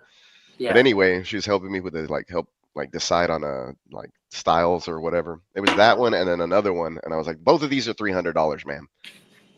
So Stetson is like an investment though, because they're gonna last like for sure dozens and dozens of years. They age very well. You could give it to your kids or whatever. Diamond Joe says I'm definitely that teen who's too cool. Yeah, for sure. Skinny legs, skinny jeans, skinny leg jeans, boots with the spurs. Nah, I don't know about that, man. You got the Flow Rider shit. The jeans though need to be boot cut or cowboy cut, so they go over your boot, because you don't want to tuck your jeans into your boot necessarily. That's more of like what girls do. So you gotta make sure it goes over your boot. But like my boot is like a mid Chelsea boot. I don't have them all high, riding high, because I said I'm not gonna be riding a fucking horse or trekking through the brush in these. So anyway, I'm ready to rock rodeo. I'm excited for rodeo. I'm taking most of a week off, so like 3 days out of the week, and hitting up the rodeo. Yeah, get your fedoras for Vegas. It was the song. Oh, every day. One of my co-workers used to tease one of my other co-workers because he used to wear the cowboy boots at work, but his shit was the same shit. Never mind, let me stop, bruh. Oh, everything, because I might got some co-workers watching, bruh. Everything. Yeah, rag on the boots. Everything. I used to fuck him up. Yeah, mine aren't like ostrich or crazy alligators. Like, it's just they're chill. They're chill boots. They're not overdone. They straight. But yeah, I gotta embrace the Western culture a little bit. Embrace the Western wear. It's classic. It's been around a long time, and then you can do different things with it. You can make it your own. That's the scene, and that's the scene in a lot of Texas. Yep. Lots of places in Texas. Yeah, that's true. It's not anything strange. Like I'll walk outside and there's people dressed like that right here, right now. Yeah, You know what I'm you saying? can just go to the store. You'll see people with cowboy hats on, Cowboy hats cowboy and boots. I'm like, yep. you can do that shit. I ain't gonna touch that. Pause. It seems real uncomfortable, but for most people, if you have it like stacked up in your wardrobe and you have like your daily stuff, it's like I'm dressed down, but I'm still dressed up. You know what I mean? I can go work in the field and then come still look semi-presentable. So most people, some people don't. Some people just look dirty or trashed out. Like it looks like they've been wearing that same cowboy outfit for 3 days. Yeah, I know that. But they've also probably just come straight from working somewhere too. So it just depends, right? But a lot of the older generation, like the grandpas of my generation, they're no longer here. But some that you see around or whatever, they're dressed up nice. You see some of these dudes at like you know grocery shopping or at the corner store getting a taco or something, and you're like, man, this guy's decked out. He probably has money. And sure enough, you know, he jumps into a huge King Ranch or something. Yeah, big old truck. dually. Yeah. Oh my mama, them motherfuckers hold 40 gallons, bro. So just imagine filling that motherfucker up. It's already $100,000+ truck. Oh, everything. Yeah, no thanks. I'll do a little mid-sized pickup truck that I got and fill up on $25-30. Thank you. Gets me where I need to go. Come on, I think you know one of the greatest shows that represents Texas wholeheartedly is King of the Hill. So like when you look at King of the Hill, those characters, none of them real. look like ranchers, but if they go out, they look like a rancher. Yep. They got the hat, they got the boots, they got the belt, buckle. Mm-hmm. That's kind of how it's the dress. Yeah, it's the dress. Yeah, like you go out and you want to look nice, you kind of like start looking country western when you go out. A lot of folks out here get married and they have like a western style jacket and all the guys have black cowboy hats and boots or whatever. That wasn't my wedding, but you know, I did kind of like a throwback to the 1920s. We did bow ties and suspenders and shit like that. But shout out to the Cowboys though. If you're a cowboy in Texas and you don't look like that, you're not fitting in that community. You gotta you're not doing it right. You're not doing it right. Cowboy if you're a real okay, cowboy. well, what if I did this? What if I did like vest, like wife beater underneath, right? Yep. Then jeans, definitely boots with spurs, 2 6-shooters. And like the biggest, whatever, like what do they make them? What's the biggest gallons they make? Like 10-gallon hat? Give me you could do a Gus fit. It's where it's kind of tall in the back and then it slopes down. It's like it's a Gus hat. Yeah, I know what you're talking about. I got a bunch of white tees that are like that. Y'all know what Chingo Bling is? Yeah, I know Chingo Bling. Chingo Bling used to have Nike things on his boots. Yep. The swoosh on my mama. Oh, he'd wear denim, long denim shorts with cowboy boots all the time. Do they at least do spurs just so it just clinks around when you walk? I've never seen people with actual spurs unless they're in like some sort of reenactment or performance. Okay, I need those. Or riding an actual horse and they're using spurs, but even then, not most people don't. You know. And if you wear them spurs, to Vegas and you walking on the strip, you gonna start a fucking fire. Oh, everything. Like here's like that Gus hat that I was talking about. We're breaking out into the electric line, just right in the middle of traffic. Bogart, you get yourself one of those, one of these hats with like a high back crown, looks all stupid and shit. Yeah, okay, shoot me the link. Shoot me the link. Shoot me that. Now, link. like some people may look good in this, but I feel like it makes you look like a dork. But that's just me. You know what? I bet y'all can pull it off. That's like a new some people can though. Like I'm telling you, you go to one of those places that does hats, they know what they're talking about. They'll give you the right hat shape for you, and they'll shape it, and they'll give you like a lifetime cleaning and reshaping guarantee. And I want a hat that's made out of actual mushrooms. Ooh, natural look. The color would be dope on that, I'm sure. It's like they actually got wood. that. There's like a type of mushroom that they make like thread out of and shit. I'm sure they do. Yeah, but it's like highly flammable too. So maybe not safe. Yeah, I don't think I should be rocking with that shit. I'll set that bitch on fire for sure. But so this mushroom, like they found like cavemen like frozen with this mushroom alongside them because like you could like hold it as a torch, like you know what I mean? Oh shit! Put little fucking pieces of the mushroom inside of the little cap, and then you just light it up. You know what I mean? Pretty sophisticated for them caves. Oh shit! Remember the Geico commercial? Huh. The cavemen were all fucking like smart and snooty. Diamond Joe says that wouldn't last long if it was a hat. He's like, "Oh, where's your hat?" Oh, I was like, "Oh, I ate it." Pieces of it. This mushroom's a trick. Like one of those nacho sombreros. Oh like, yeah, like Simpson, Homer and Simpson. he'd dip it.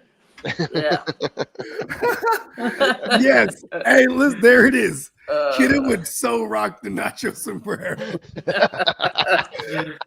Well, that's what I told Steamboat when he was going, hey, let's rock the fedoras. That's like, well, it's it. Let's just go all out and rock the fucking sombrero, you know? Oh, yeah. Like, so I had a sombrero somewhere.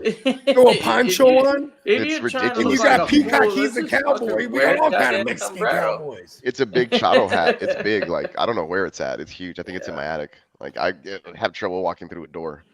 Hey, you remember when Floyd Mayweather came out with the 10-gallon sombrero when he fought what's my boy name? Fuck, I can't think of his name. The OG, when he fought the OG dude. De La Hoya? De La Hoya on my mama. His sombrero was hella big when he came out. And he had the colors of the flag on too, bro. Oh, everything. Floyd was clowning that night. He was beating up all the Mexicans on. And then it was then Pacquiao, he was the Executioner for a little while there. They took a long time for that fight. They took too long for that fight. Yeah, it was a little past what was Brad Marquez? Is that was his name? Juan Marquez. Yeah, because he fought him 4 times, and like I feel like Juan probably beat him 3 out of those 4 times. Legit, you know what I mean? Yeah. He beat the fuck out of him that last one. He was like knocked out before he hit the ground, type of shit, or before he hit the mat. I was like, oh no, they killed Pacquiao. We had one for a minute there. That shit was the shit. You know what I mean? Throwing fat parties. Man, we watching Pacquiao, bro. Wasn't he like president or some shit? I think so. So like, I don't know if y'all are familiar with like Filipino accents, right? But like, so like, he had this glove when he finally beat Marquez. Remember the first time he fought Marquez, it was a draw. When he was complaining about the gloves. So then like the next time they get the right gloves, and it was like Cleo Reyes or something. It's like the name of the designer of the gloves. So he gets on there. He's like, I just want to thank Clitoris. Clitoris, make the best glove. I just want to thank Clitoris. Oh, shit. I was like, Clitoris? No, he's saying Cleo Reyes. Like, Cleo Reyes. I was like, what's he trying to say? Damn. That's a huge misunderstanding there, bro. Yeah, but he went out there. Do you remember when I forget what UFC fighter, he was like, everybody, he was like from Ukraine, he's like, there's a war. He's like, Jesus is gay. Everybody, come on. Jesus is, but he was saying Jesus is great. But like, it just didn't come out because you had like this crazy Eastern European accent. Jesus is gay. Come on, everybody. Come on, we all love each other. Jesus is gay. It's like, and then he's like, no, I said Jesus is great. Like in the text word. But, That's hilarious, dude. Yeah, it was pretty bad. I don't remember that one, but I gotta find the clip. Yeah, find that shit. You know what I'm talking about? It's bruh from like, he's from Ukraine where like, I remember there were, there's a clip of him where there's these kids, like he was at like some orphanage, like, you know what I mean? Cause he's a UFC fighter doing like some charity shit. And then one of the little girls came up and was like, she was like, they killed my parents. Like she like whispers it in his ear. She's like, they killed my parents. You know what I mean? Like just talking about, because shit was going down in Ukraine. And then like that's like his motivation. You know what I mean? When he fights and shit. I was like, okay, I fuck with Brad. You know what I mean? Was he Iranian? Is it Iranian? I don't know. I don't want to find the wrong one. There's so far off. Or what's the one from Dagestan? He might be Dagestan, not fucking maybe not Ukrainian. It's one of them. I'm just grouping them all up at this point. Was it the Iranian guy? But he says, yes, Jesus is gay. I was like, that is hilarious, bro. I'm like, fuck. He was clearly saying Jesus is great because the whole thing that made sense to the speech. The thick ass accent. Yeah, there's two. It's kind of broad. I don't know if I'll be able to find it. Yeah, that draft, we moving kind of fast this morning. Oh yeah, who's it on right now? I'm in my queue. Let me see. It's on you, Joe. It's Diamond time. Diamond time. Wonder what old Diamond Joe's gonna do here. There's UFC tomorrow. I'm setting my shit up.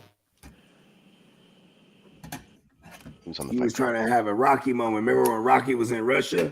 If I could survive, and you could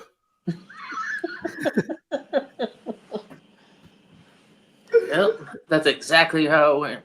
Yeah. Hey, you know what's so unrealistic about that shit is like him being able to turn that crowd around and having them cheer for him. They would have killed that fool. The moment he was in there, they're like, yo, this is during the Cold War too. They're like, fuck this American.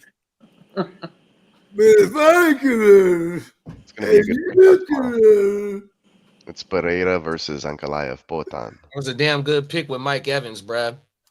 Motherfucker, you. Good shit. I got that Mike Evans Baker stack in the right. I got Baker in this league, big bro. He been trying to get Mike Evans for a minute too. Fuck, now I gotta pray for McMillan to fall me. Oh, I'm gonna beat you to him. Justin Gaethje fights tomorrow. I'm gonna beat you to him. Damn, man. You in all the other leagues, you got the motherfucker. Yeah, I've been reaching up on him. Everything. I'm like trying to secure him everywhere and shit. Hey, I could be totally wrong. And then they signed back Godwin, and I'm like, all right, great. We're waiting. What's the next rookie pick? So we had a run. Oh, did we have a run? Round of like 4 picks straight of kickers. I think when damn, yeah, who took the last one? I've come to the last I remember we were like on so the next one was like 110. So Candlestick just took one, then Steamboat took one in the this in the 8th round. Okay, so it was Ghost Monkey. Okay, so we're on the 111 after Candlestick. After Candlestick, yeah, because he took the 110 right there. Where's he at? He took him in the 7th round. And then so we had Ghost Monkey, then Jay Breezy, and then Steamboat, and then Candlestick with four rookie picks took it in the 8th round.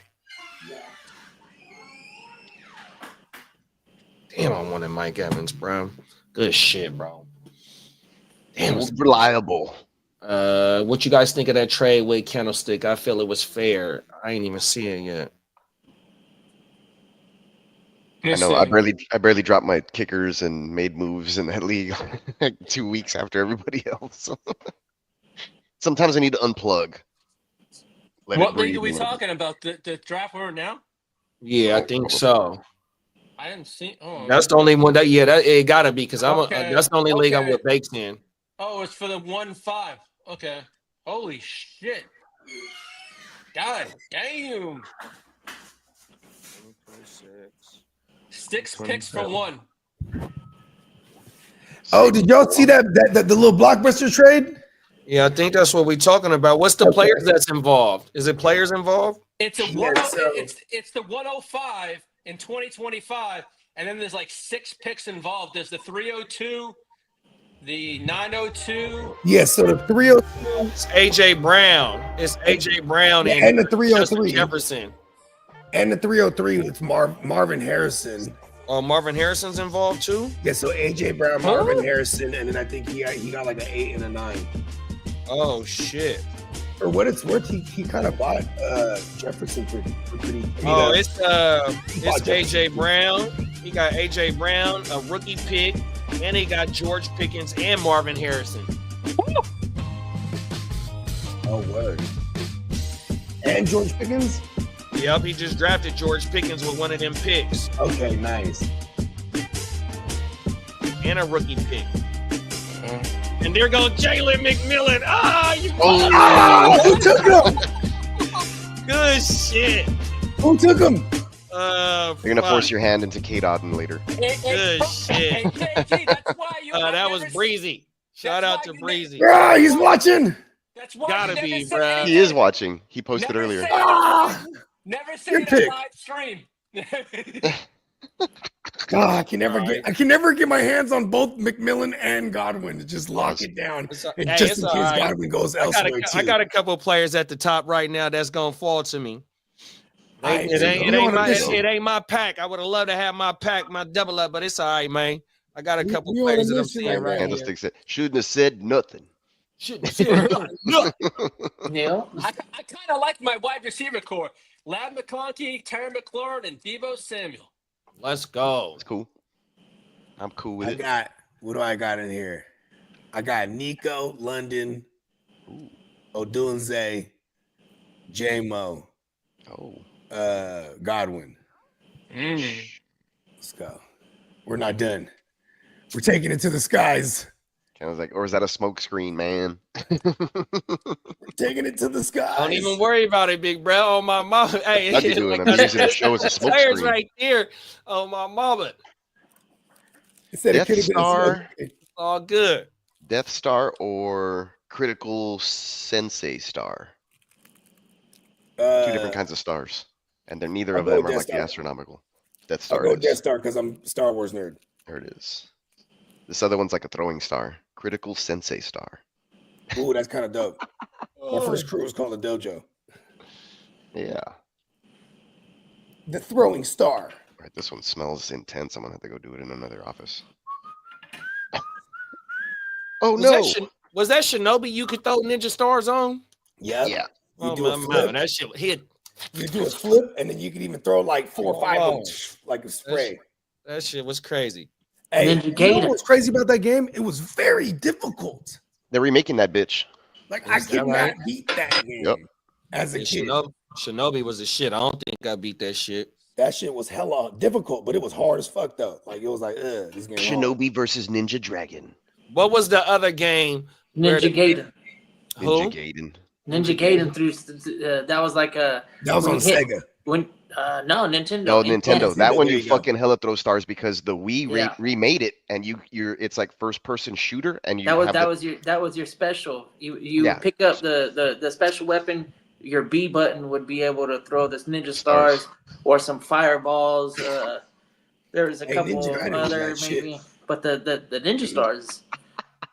That's why I'm gonna go do it in somebody that's else's the office. That's the first special weapon that you got, and then the fireballs were all in that first stage. Yeah, so I have that on the Wii, and it's like first person shooter, and ninjas pop up on screen, and there's like clay pots you can break and stuff like that for hearts. 'Cause they'll throw shit back at you, and you have the Wii pad like down or whatever. It's the one that had the Wii U.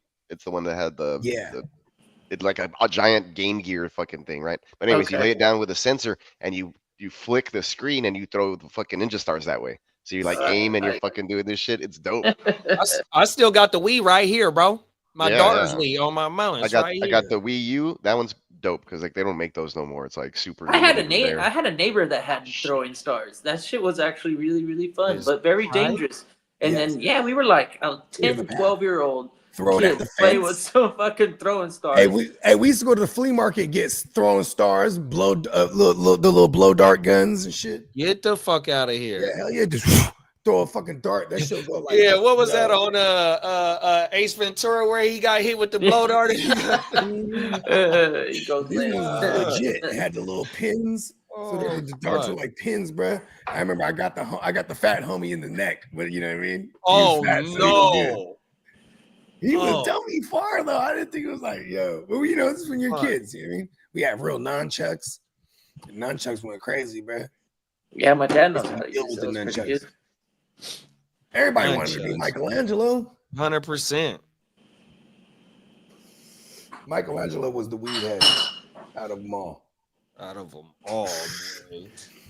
Yeah, bro. Okay, damn. There goes my McMillan aspirations.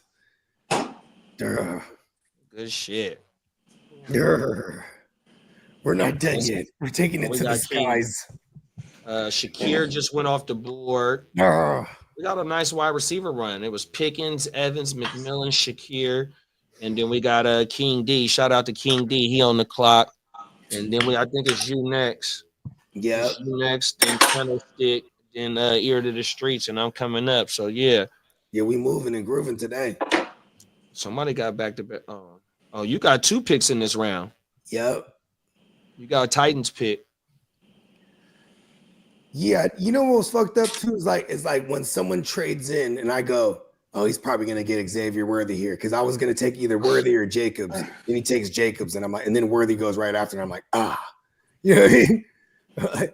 But I guess all in all, that pick's gonna turn into Tracy and something else, which is like good for me because I can't pull the trigger on running backs over these receivers all the time. I'm just like, you know what I mean?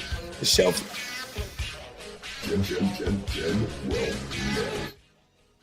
was gonna say, it's hard with running backs because you're like, these guys could just fall off at any moment, you know. That's what especially, I'm saying. And then the age, it's weird because some of them aren't prone to the whole, like, once they're 28 they're done. Like some of these guys can be used for a couple more years, but then they just fall off as well. So it's scary. But in Dynasty, sometimes you just gotta take it for what it is and see, hey, if this guy plays this season, he's gonna give me some fucking fantasy points. So pull the trigger. But I know what you're talking about. Receivers are more valuable, and you can plug them into flex. But I feel like those guys are easier to find in season.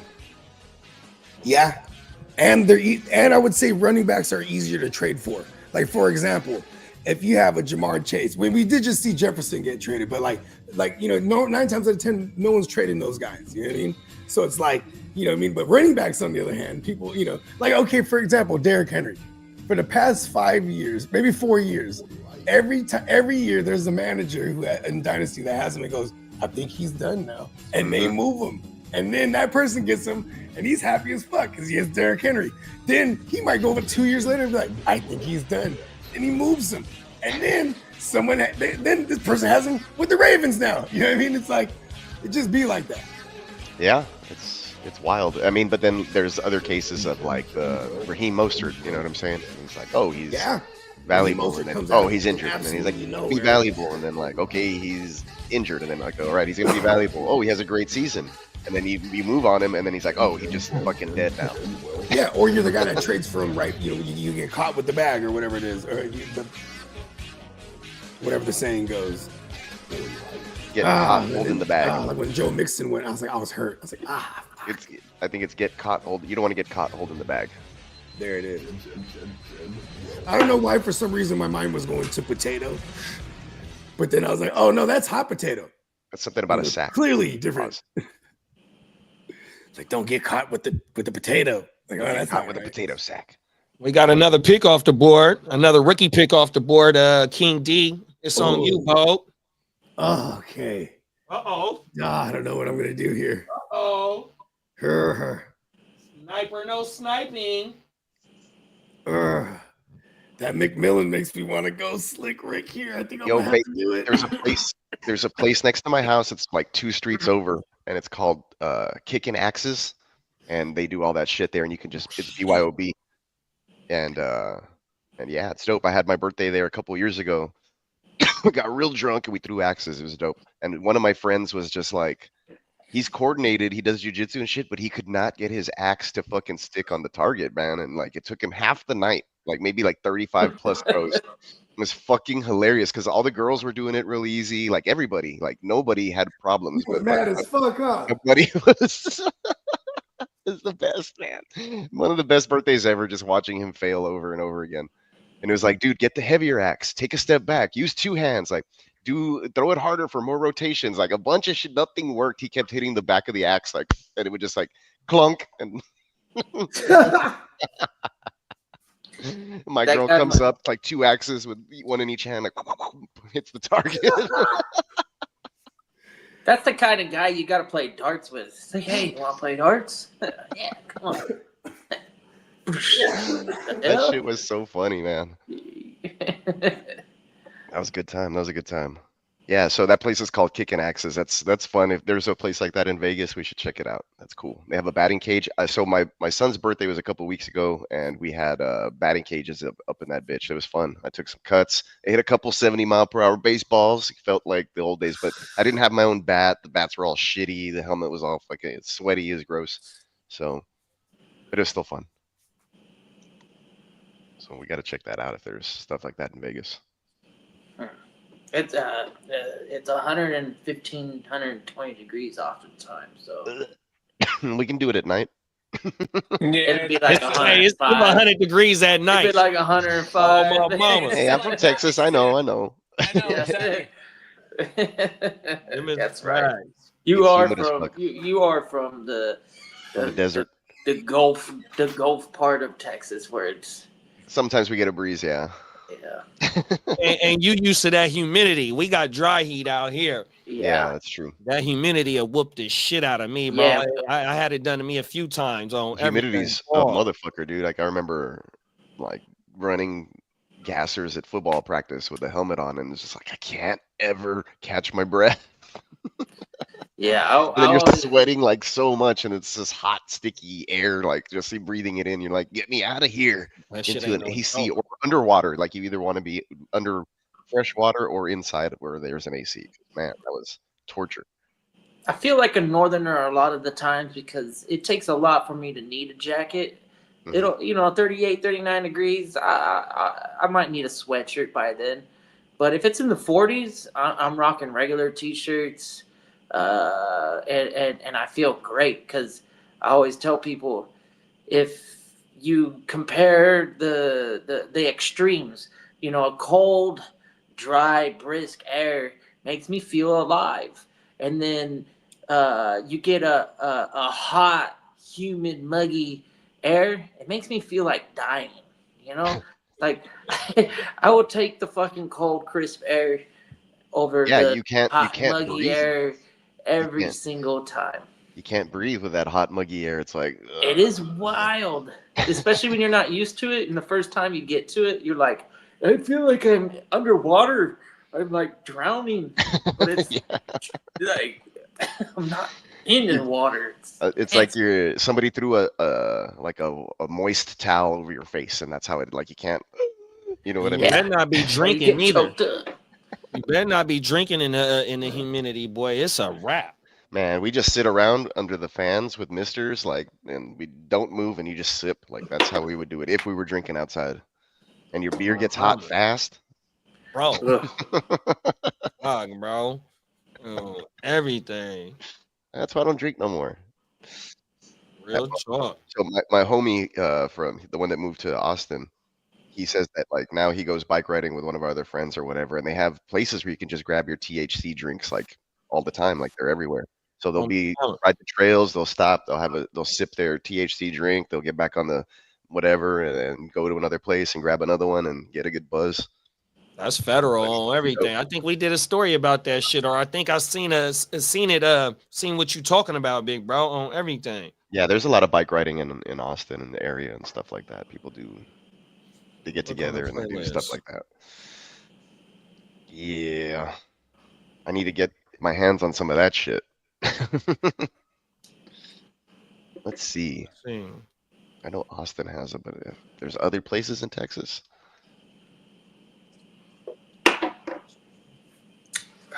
Austin, Plano, San Antonio. That's about it. Plano, like the tackle box. Mm-hmm. Plano. Man, we have some dispensaries here. Oh, shit. Interesting. I don't know how that works. So y'all don't even have medical out there? Yeah, we do. We have medical, but they don't have they haven't legalized shit. Texas is one of the worst fucking states I can imagine. Because my friends go to Oklahoma and they get plenty of pot, bring it back. But you can even get pulled over for a freaking dime bag here in Texas. It's crazy. But if you got the medical, I'm not gonna lie. The medical part, yes. Yeah. I swear to God, back in the days of the medical, only before the legalization, that's when the shit was the craziest. Because we had motherfucking pot shops every fucking like 3 on a block. Because there was medical laws, and then the when it got legalized recreational, all of them bitches disappeared. Like the laws and the rules changed, and it became a little bit less competitive. So in the early days of medical, we used to go get the first timer patient. I did it. The first time patient deals was What'd you do? First time patient deals? I bet they're badass. Ricky. Dude, they were good. You got Ricky Pearsall? I love the first time. I love the first time deals. Yeah, we used to hunt just like anywhere I've never been. That's the next. Wait a minute. What'd you give away for Ricky? Bogart. How'd you get Ricky? Or you drafted him? I just drafted him. Oh, okay. Oh shit. I'm gonna get my hands on some of these fucking drinks, man. Okay. You know what I'm gonna do? I want to tell my buddy to I'm fucking looking for ship that me. story for you, bro. I'm gonna just tell him to buy some and ship them to me from Austin. Hello.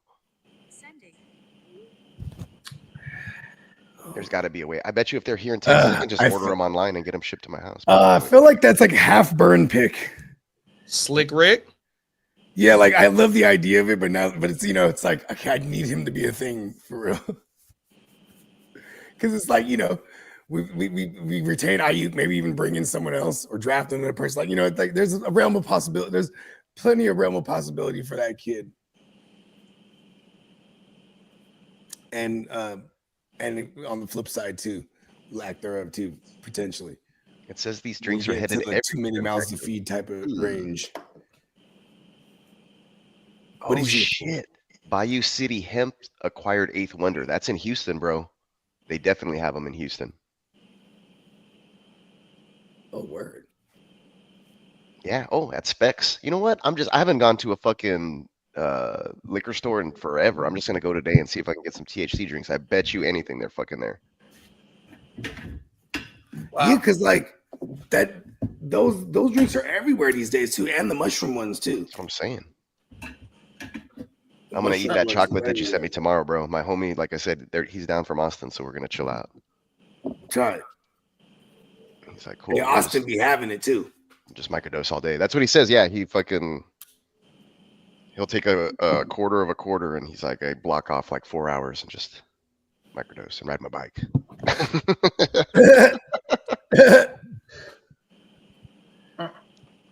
Yeah, my man's he got into the sim something, the racing game.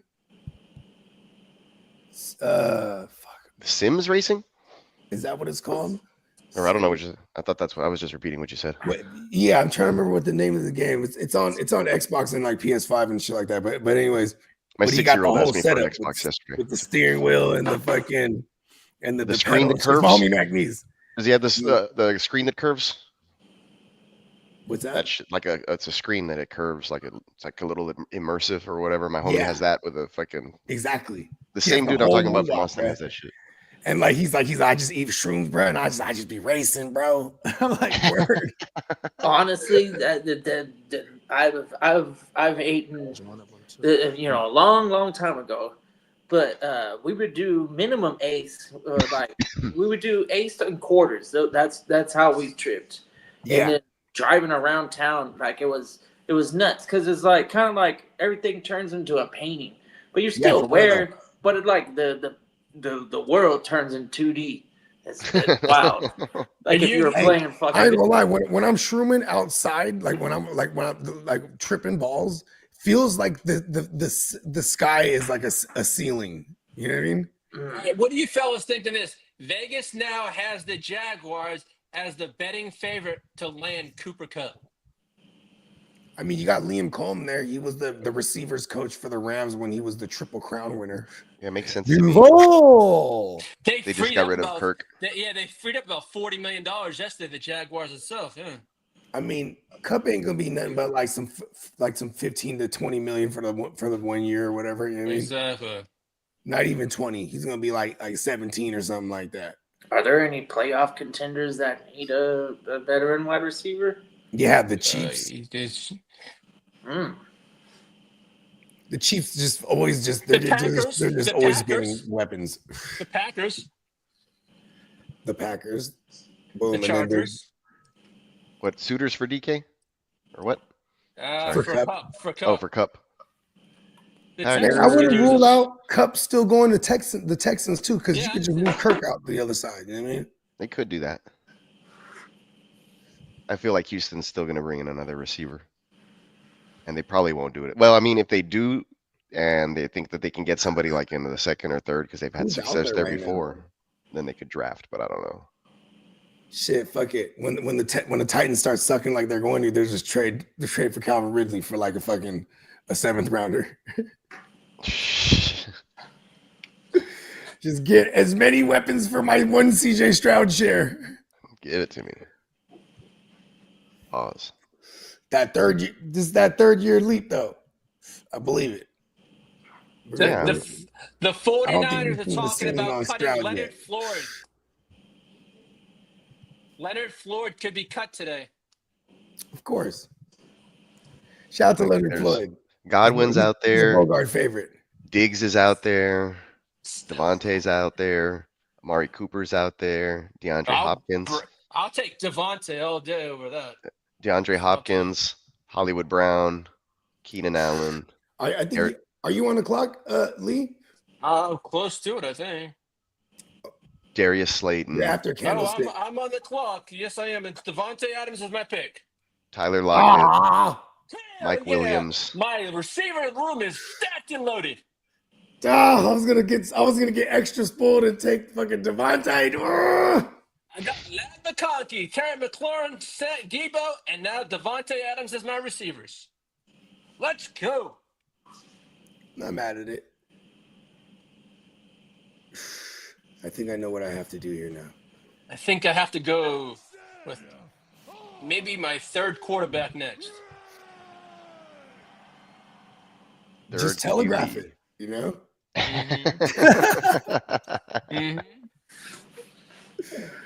Hey, Peacock, I sent you that article that I was talking about. Okay, everything. Cool. Yes, sir. Yeah, one of the players that I wanted fell to me too, bro. I love that shit. Oh, you want on? Yeah, I just took Swift. I took Swift, especially with the news of them trading for them two guards. We'll see what they do at the outsides. Yeah, and he knows Ben Johnson's system. I love that. I might go ugly ETN here. Now that I said it, I'm probably gonna have to do it. And see with them, with me being able to get Justin fucking Fields, it allows me not to have to worry about taking a quarterback early in the draft, especially if Fields signs with Pittsburgh 100%. Or in the event you do take a QB, right? You could house the QB while you rock with Justin Fields till that QB's ready type shit. I think Ward, if Ward gets with Nabbers, that's gonna be nasty. Oh yeah, that's what I'm hoping that I'm able to get Nabbers stat. And you got the number 2 pick, right? I got the 2 and the 4. Yeah, because if you think about it, Bernie Mac got 3. He got 3 QBs already. You know what I mean? Yeah, and that round that I took Justin Fields is I really wanted Sam Darnold 100%. And then in that same round, at the end of the round, fucking Bernie Mac take Jordan Addison. Lee got Jordan Addison, I think, in the first 2 leagues. And Bernie Mac got fucking Jordan. I was hoping he'd come back around on that swing right there where I got Mixon. It was either forgetting about Jordan Addison. I keep forgetting about Jordan Addison. Man, that's one of my guys, bro. The Michael McDonald. Shout out Michael McDonald, because without him, we would never have Regulators. They sampled that fucking song. They sampled that song. Now I play that song all the time, and my kids fucking jamming out to Michael McDonald. That's right. And there go E.T. like he said.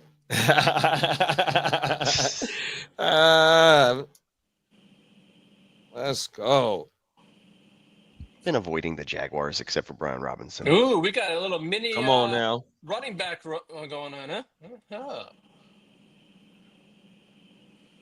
Yeah, that's why I wasn't tripping too much off the mic and McMillan, even though I would have loved to have one of them as my stack. But fucking only had one running back, and that was fucking Joe Mixon. Sir Mix a Everything. lot. I got him in the D-Gen. Come on now. All the other Texans are going. He's the only one I was able to grab. Pause. Devontae and Diggs. What if we just bring Diggs back? It's too many like slot-ish type guys. What? You can put him on the outside. Yeah, I wouldn't mind seeing Diggs back, especially with the addition of Kirk. And if we get the 17 out of Nico, you know what I mean? Yeah. What's if I was the gonna word do that though, I'd probably still want Chris Godwin over Diggs. over Diggs? Yeah.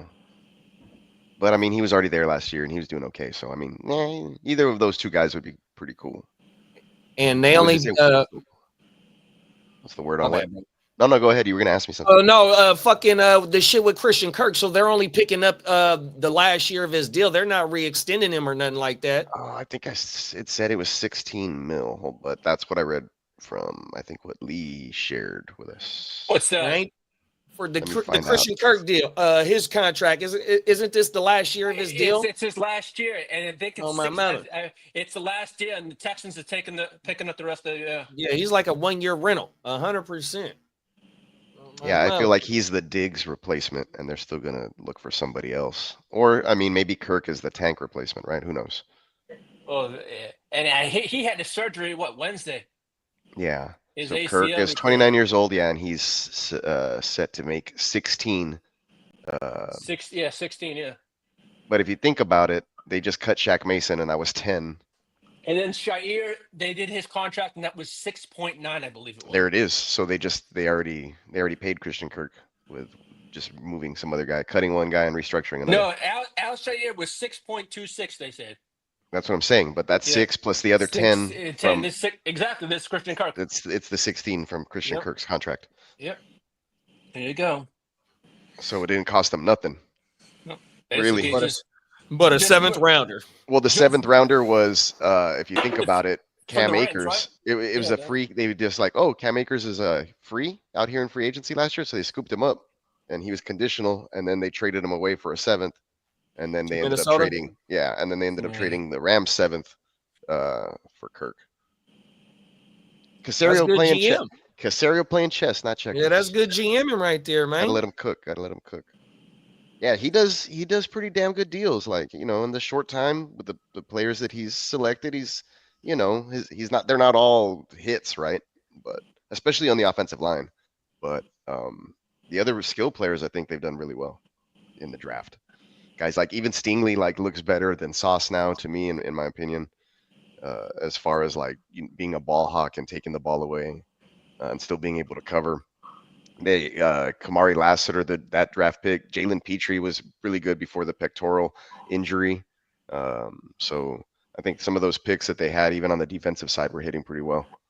Caserio, I think he's a pretty good GM. Making it happen. Smart guy. Because we saw how the Patriots started drafting after he was gone, and some of the deals they made over there. I think they picked up 2 tight ends and they paid them the most. And remember all that stuff? That was the Hunter Henry and Hunter Henry and who else they bring in? Fuck. Was it Jonnu? No, Jonnu Smith. Yeah. Was it Jonnu? Yeah, I think so. I think it was Hunter Henry and Jonnu, if I'm not mistaken. Yeah, Jonnu was there 2 years ago. There you go. So yeah, I mean, the Caserio's definitely made, I think, an impact. He should be in he's never in those top GM conversations, but I think that he should be. It's cool. He's under the radar. I didn't even know he was a college quarterback. Oh, wow. He played with, who the fuck did he play with? I don't know who he played with or where, but I remember it was some other fucking dude who's a coach now also. I was like, oh, word? It's interesting dude. Oh man, Kaimi's not even making that much. I thought he was fucking. Let's get rid of bum ass Jimmy Ward. Right. It's about time he retire, bro. Oh, everything. Jimmy Ward was the dude for 2 years. Yeah. Man, I remember that motherfucker's first game when we played the Bears and Brandon Marshall had 3 TDs on his motherfucking ass. Cooked him. He cooked him. Yeah, 100%. 3 TDs that game. Oh my mama. That shit made me mad. I was at that game. There's a whole story behind that game. I got kicked out the Candlestick valve. You got kicked out the Me and my game, lady, bro? me and my lady got kicked out of the game. Oh, you was finna whoop somebody. Yeah, it was about to go. Well, so here's the thing. I'm like smarter than the average bear. So like, first of all, we get there. We were tailgating. My girl's hella faded, and it was the first game there ever at Levi's. You know what I'm saying? But so I think it was like week 2. It was either a Sunday night or a Monday night. It was the first game. Fuck, I forgot. Yeah, about and it. it's so like, look at this. Yeah, Like the first home opener at this stadium. So it was like week 2, shit. though, right? That's or a monumental whatever moment. it was. So look at this. It's hella sunny. We're on that side, right? So it's hella beaming on us. Oh, you're getting I'm baked standing up. and getting buzzed at the same time. I went to a game like that, dude. I went to a game like that and I got trashed. Look, and like, so I'm already on. My girl's, she's already done so. So I'm standing up, giving her shade from my shadow. You know what I mean? Facts. Then the people behind us, they're Bears fans, right? And and they're like, "Hey, sit down, you blocking our view." I'm like, I ain't blocking shit. You know what I mean? And then, anyways, I'm just like, "Hey, bro, I'm giving my girl some shade." You know what I mean? Then, like, it's really annoying. So it's like a little bit of tension. Long story longer, they go and get drinks. They come back. He has the drinks for us. He's like, "Here, bro, got you some drinks." I'm like, "Nah, I'm good, bro." Because I'm like, I'm not just finna like drink whatever you, yeah. Ain't no telling what you did to that drink. Yeah, I'm like, nah, bro. You know what I mean? I'm gonna appreciate it, but you know what I mean? That's you. You know what I mean? The Titans just released Harold Landry. Whoa. Really? Yep. The Titans? Wow, yep. dude. Good. Harold Landry's good. Yeah, he is good. Yeah. He's gonna go to the Patriots. Future Patriot. Yeah, you ain't lying. I remember because he was balling, then he tore his shit. Yeah. I know. I drafted him last year in. was like I drafted him in 2 the years DJ. ago was that year he was coming back. One of my late picks. Yeah. The- He's good. Yeah, I would have Good liked player. Harold Landry. This report just came out about the 49ers. The 49ers are reportedly going to treat Brock Purdy's current negotiation with a ruthless mentality. All right. You know what's crazy is Steamboat always reminds me of this. Steamboat always goes, anytime we had to pay any of these motherfuckers, we waited all the way down. And they made him hold out. Ayuk held out. Trent Williams held out. Yeah. Bosa held out. Debo held out. Every single one of them. Brock Purdy's too nice to hold out. He's like, I still live in this apartment, man. And you know what's funny? That's exactly what I said. I was like, he's the type of guy, because this is only going to be his second full off season too. Mm-hmm. You know what I mean?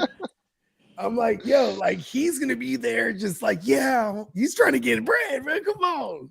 Yeah, he's like, screw it. Okay. Give him the bag. He that's what you call completely outplaying your contract. If a motherfucker like Kyler Murray can get a bag, I'll be damned if Brock doesn't get his fucking bag, bro. All right, Tua got a bag. He got more playoff wins than Tua, Kyler Murray. Who else got a bag? Justin Dak, Herbert, he got Trevor more Lawrence. than Add Dak. them all up. He got more playoff wins than all of them combined. All right, And you know what? Other than everything that you just said in common, except for Dak and them, they all first round picks. Throw Dak in there too. But see, Yeah. their first round picks is a first round pick for a reason. That dude was a 7th round pick for a reason. You know what I mean? And look what he done did. Almost to an NFC championship and a Super Bowl appearance, bruh. And what they go. Two What NFC championships and a Super Bowl. Well, there it is. There, talk about it. You know what I mean? Oh, everything, bruh. Hey, Bogey, where do you think cornerback Byron Murphy's going to land? He's going to be a free agent Monday. Byron Murphy, that's interesting. I mean, who needs a corner? Maybe even just back to Arizona. I could see that reuniting back with Arizona. Byron. I mean, Byron shit, he is can a come to the nickel Niners, bro. We need corner, bro. I think whoever needs a good nickel corner.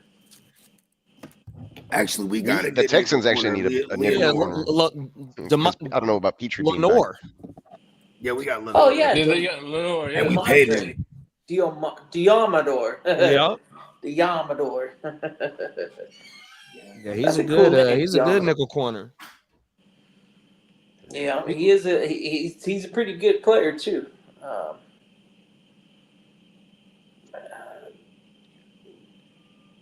So Monday is the day that free agency opens up. Well, the 12th it's the 12th. Tuesday.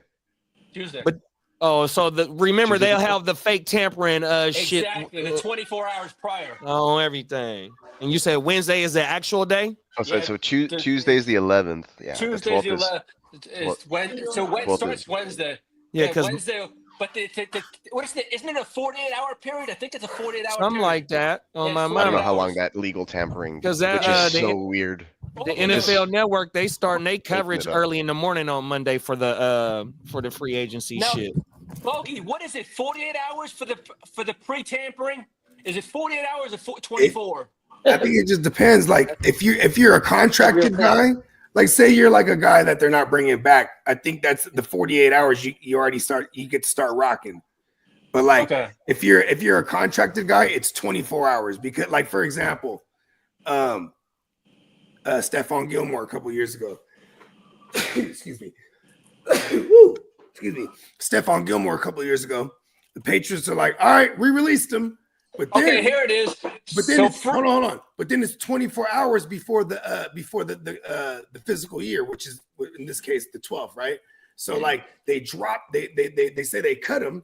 Then the team that really wants him, you have 24 hours because he's technically still with the Patriots. So they go, hey y'all, they're cutting him. Then the Panthers come there. No, we want him, and then they drop a little fucking 6th round or whatever the fuck it is. You know what I mean? All right, here it is. So you see that a lot. You know what I mean? Monday, March 10th at noon Eastern time. The legal tampering window opens at the time. Legal tampering. Legal tampering. That's the word. The legal tampering. It's like an oxymoron. Yeah, remember last year it was the illegal tampering allegations was with the Falcons. Like, oh, you talked to Cousins, did you? You know what I mean? Yeah. Let's go. This They shit talked to be fired Cousins' up. wife. Y'all want to? I'll ask y'all after the show. What? Mama. Oh, business things. No, just trying to do something. I know we go live Tuesdays. We do the one joint in the morning on Mondays now. But you know what I mean. I don't know. You know what I mean. Cook something. I'm always hit the group chat. Rock. There it is. There. See, there. He knew what I was talking about. Because Monday it's gonna be lit Monday anyway. So yeah. Yeah, we might have to push the OJ until Thursday, big bro, and just rock out for just some fantasy shit on Monday. Yeah, I'm down. Yeah, we got to. That one we can have some because it's usually West Coast 1:00 p.m. When it's like official opens up. Yeah, right? Exactly. Yeah. Yeah, I'm down. Because we're gonna get a lot of those fucking. I mean, the ear to the street's about to go crazy. 100%. It's probably just gonna be he gonna do all the talking on Monday for the whole week. We need all of it. We need it from every side. I have my laptop, my iPad, my phone. I got 4 devices ready for the week. He got 4 ears. Step your ears up, is what he's saying. Come on now. And it's all on different sites. Exactly. You got one site right here, one site right here, one site right here. He got 4 different Twitters. I got Fantasy Pros up here on my laptop. I got my Twitter, my X on my iPad, and I got my phone blaring up with all the shit going on. Oh my mama.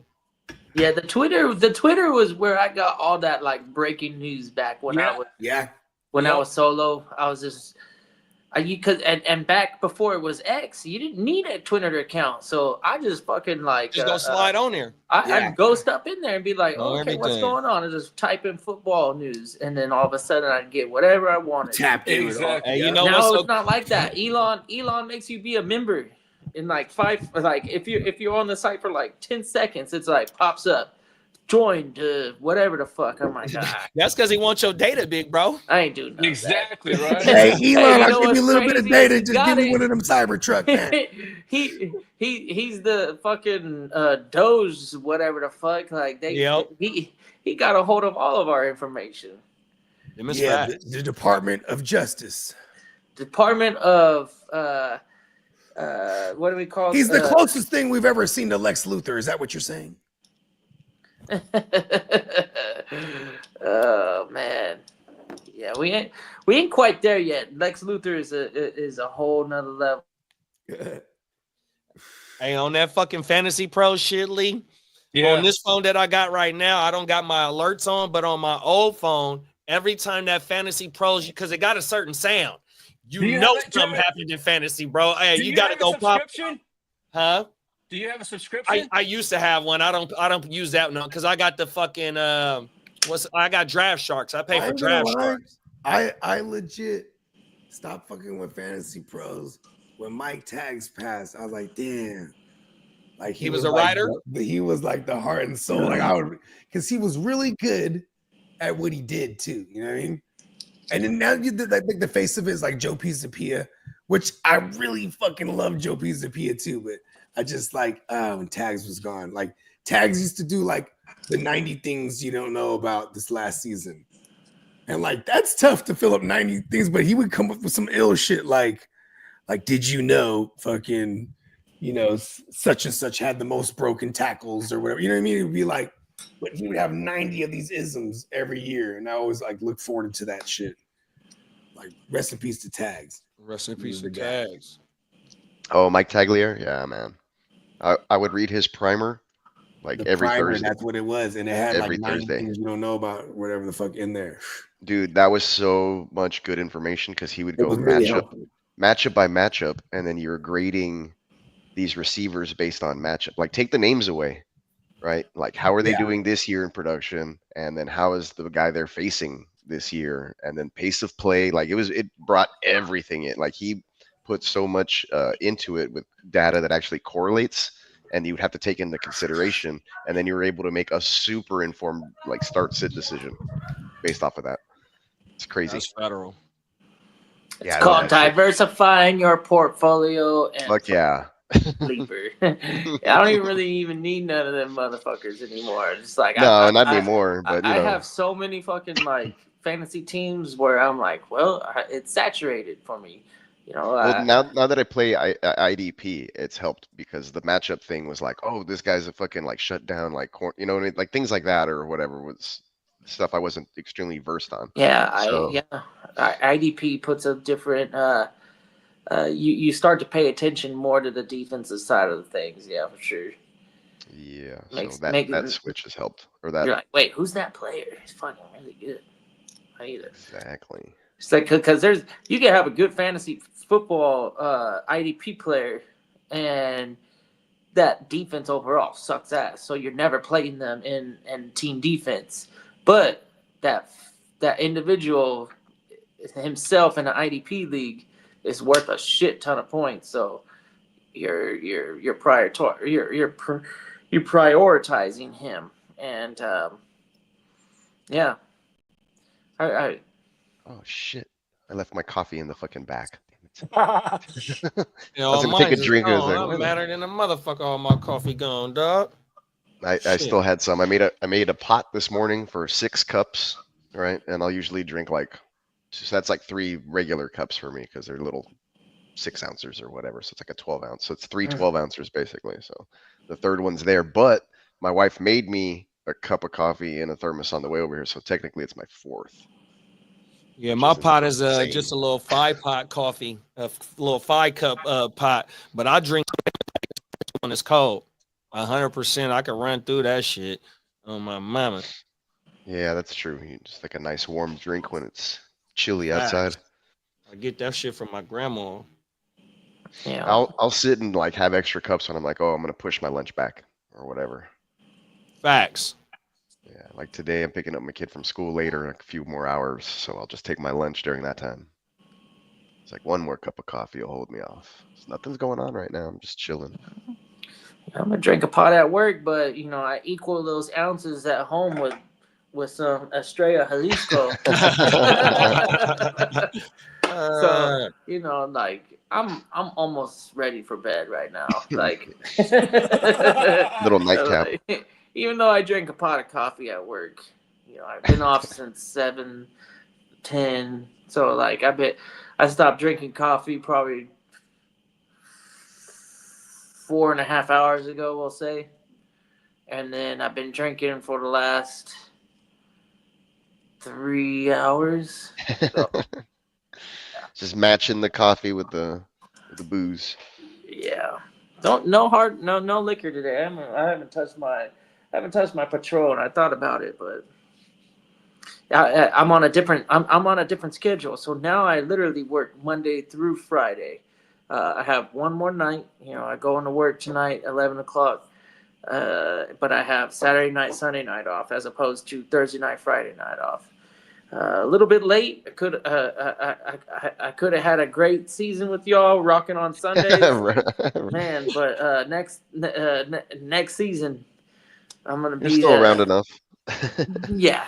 I'll get off of work and rock the first game or most of the first games. But right. The next season, I plan on sticking around for most of the day. Getting them schedules in. Schedgies. Yeah. But yeah. And the free agency news or those signings, was it yesterday? It was just coming one right after another. Yeah. So yesterday, the day before, or it feels like I every woke day. up to the fucking Christian Kirk shit. Bogey had text me that shit. I was just coming off a fresh nap. Yeah.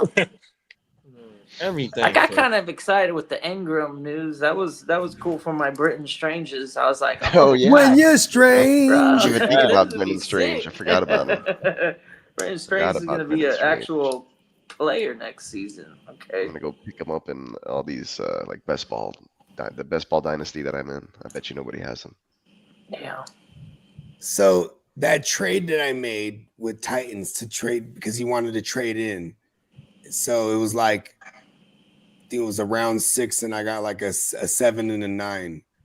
Long story longer. He ended up taking Josh Jacobs because that's who I wanted if I was going running back, but I ended up getting Tracy and ETN. I feel okay about it.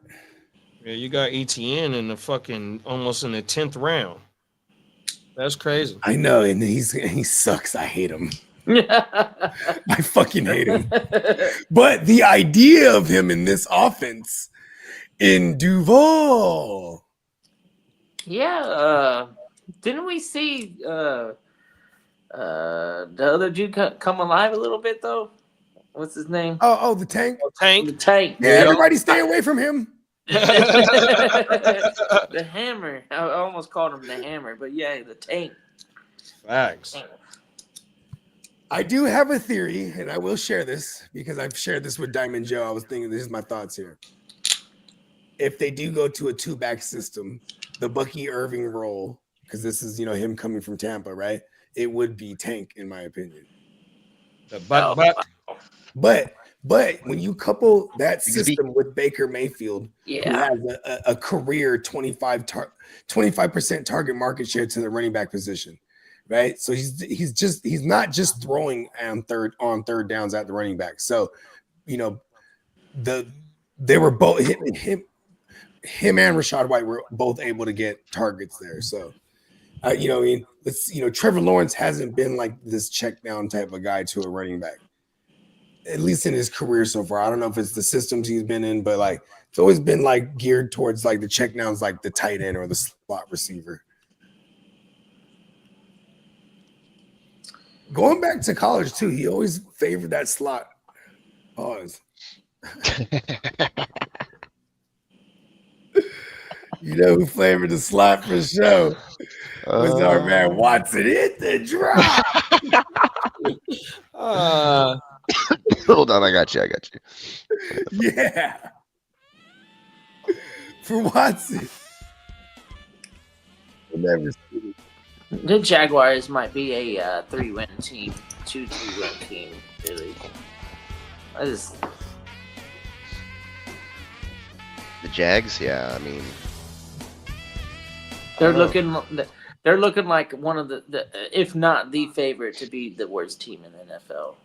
The Jaguars, This is why I love Brian Thomas so much, because historically, and we can go back 11 years now, go back to 2014, we have had fantasy garbage time gold out of the Jags. This just always happened, from Allen Robinson and Allen Hearns to freaking those are the Bortles days. The Bortles. Ninja Allen Bortles. Hearns went to the U. Ninja Bro, Bortles. like it was just, they always had this garbage time fucking, I mean, last year, all year with BTJ, and Even just Trevor Lawrence's whole career so far has been garbage time. Hey, I'm looking at Tank that one down, Bigsby's son. numbers, and Tank Bigsby had a nice season last year with the minimum limited work that he had. He was like Damian Pierce. He did miss like, a lot of time. He had like 4 80-yard touchdowns or some shit. Bro, he had eight two. breakaway runs with a 4.2 yard true yards per carry. Everybody stay away from him. 50 evaded tackles, and he was top 6. Dibs on Biggs. Oh my mama, man, this motherfucker Dibs has on Bigsby. 766 rushing yards on 168 carries, bro, and which was 28th in the league. Yeah, that motherfucker wasn't playing last year, bro. 7.7 yards per reception. Yeah, that motherfucker wasn't playing. Shout out to Tanks Bigsby, bro. He had a hell of a season. I just saw him side by side. No one with should ETN. want They're him almost the in same this size. draft. Hey, Song, I heard about that coffee, and see, I only got one kidney. I heard that shit is good for your kidneys, bro. I've been seeing that shit pop up on my YouTube feed. Like that rice coffee.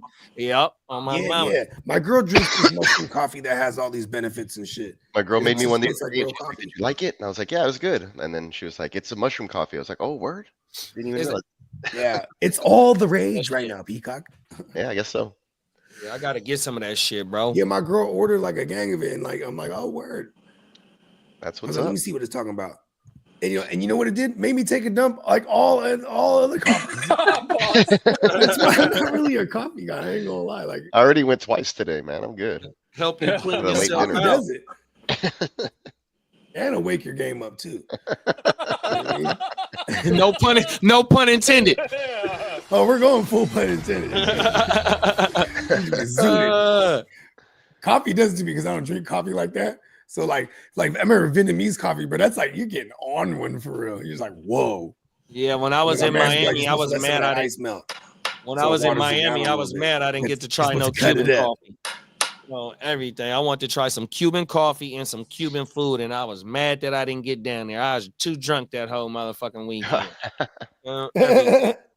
Real talk. The Cubanos. That's one of them humidity heats that whooped the shit out of me. Miami and Paul learned about that humidity while drinking. Oh my mama. Yeah. Yeah. When I've been in Florida, I remember it was real shitty. Like when we were in Miami and shit. Like I was like, damn, this is like crazy, like musky. But then like when I was in Hawaii, like Hawaii too, like especially like we would always go like November time, so you have like an overcast. And Hawaii is just a shit, and just get tropical. You know what I mean? Because you in the middle of the water, you know, Miami and shit still got all that smog and pollution and all types of shit. Facts. Oh my mama, you on that island in the middle of nowhere. Oh my mama, nigga, the water be 65 degrees, bro. Different. On everything.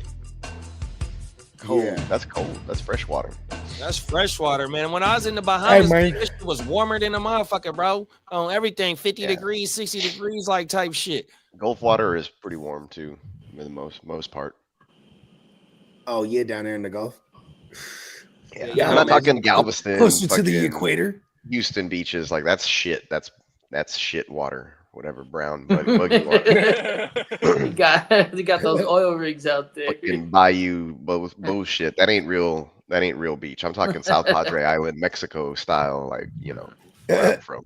That's crazy. You said that, kid. I just watched something about those oil rigs, the ones that are abandoned out there in the Gulf, on everything, and the pollution that they're still rising up. They was pulling up on a little boat, and you can still see the motherfucking thing active, and it's been abandoned for hella years. We have really good systems that capture the oil.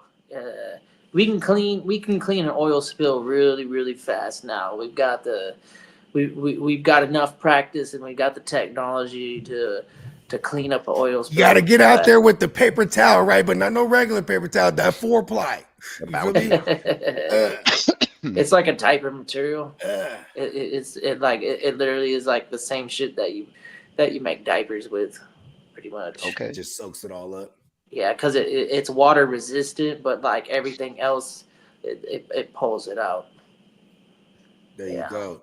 Like if you try to use this material on a water spill, you just move the water around, and then you pull the fucking thing up, and it would be damp, but it wouldn't be like a cotton towel. Yeah, or the water would something. be running off of it. Yeah, this shit's not soaking up water. It's got to be like an oil or something. And how amazing is it when you find out that it's made from recycled diapers from like babies and old people? Honestly, Like don't they're just know saving if the that's- environment in many ways. I don't know if you can recycle a shitty diaper Yeah, I or know. anything like that, but that'd be fun. Trust me, I know those That go would be in tight. I've been changing diapers for several You years. I get a have 4 doo-doo kids. diaper, man. Every 5 Take years, it I was to the back to diaper recycle duty. center. I got my diaper genie full of fucking shit. You take your diaper genie to the recycle center. Fuck, bro. Yeah, here you go. Here's $10. You're like, 4. Yeah, I remember tying those things off, like making a knot, boom, and then like boom, and then tossing them in the dumpster. Whoa. Yeah. Man, That shit's babies, they're little, but sometimes what comes out of them, you're like, Bro, they'd be all what? up on their back. I remember Yeah, changing my yeah. daughter's A drawers. blowout. Those are called explosions. Your back.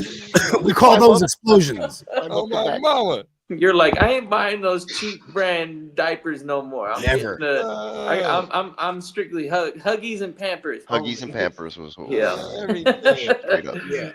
I remember that first box of Loves that you get. You're like, oh, cool, man. This is like $10 cheaper. You're like, Yeah, man, no. never Yes, again. no, I ain't right buying up out these. of it. There's a anymore. reason.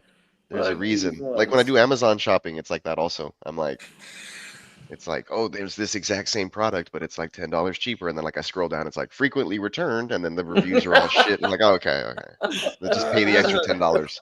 There's certain things you gotta pay up for. It saves you hassle and time and money in the long run.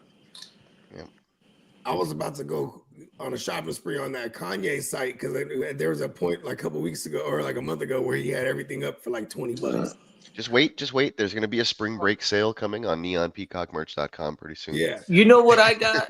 I got the bug for Street Fighter 6. I was like, I'm gonna go get that, and then I turned it on. And I'm like, oh, damn! I should have fucking bought it in October or November or whatever it was, because it's back up to the normal price. And that game's been out since like 2023. Damn, and it's still the same price. It's still $60, and it's the download only. But they had that special where it was 50% off.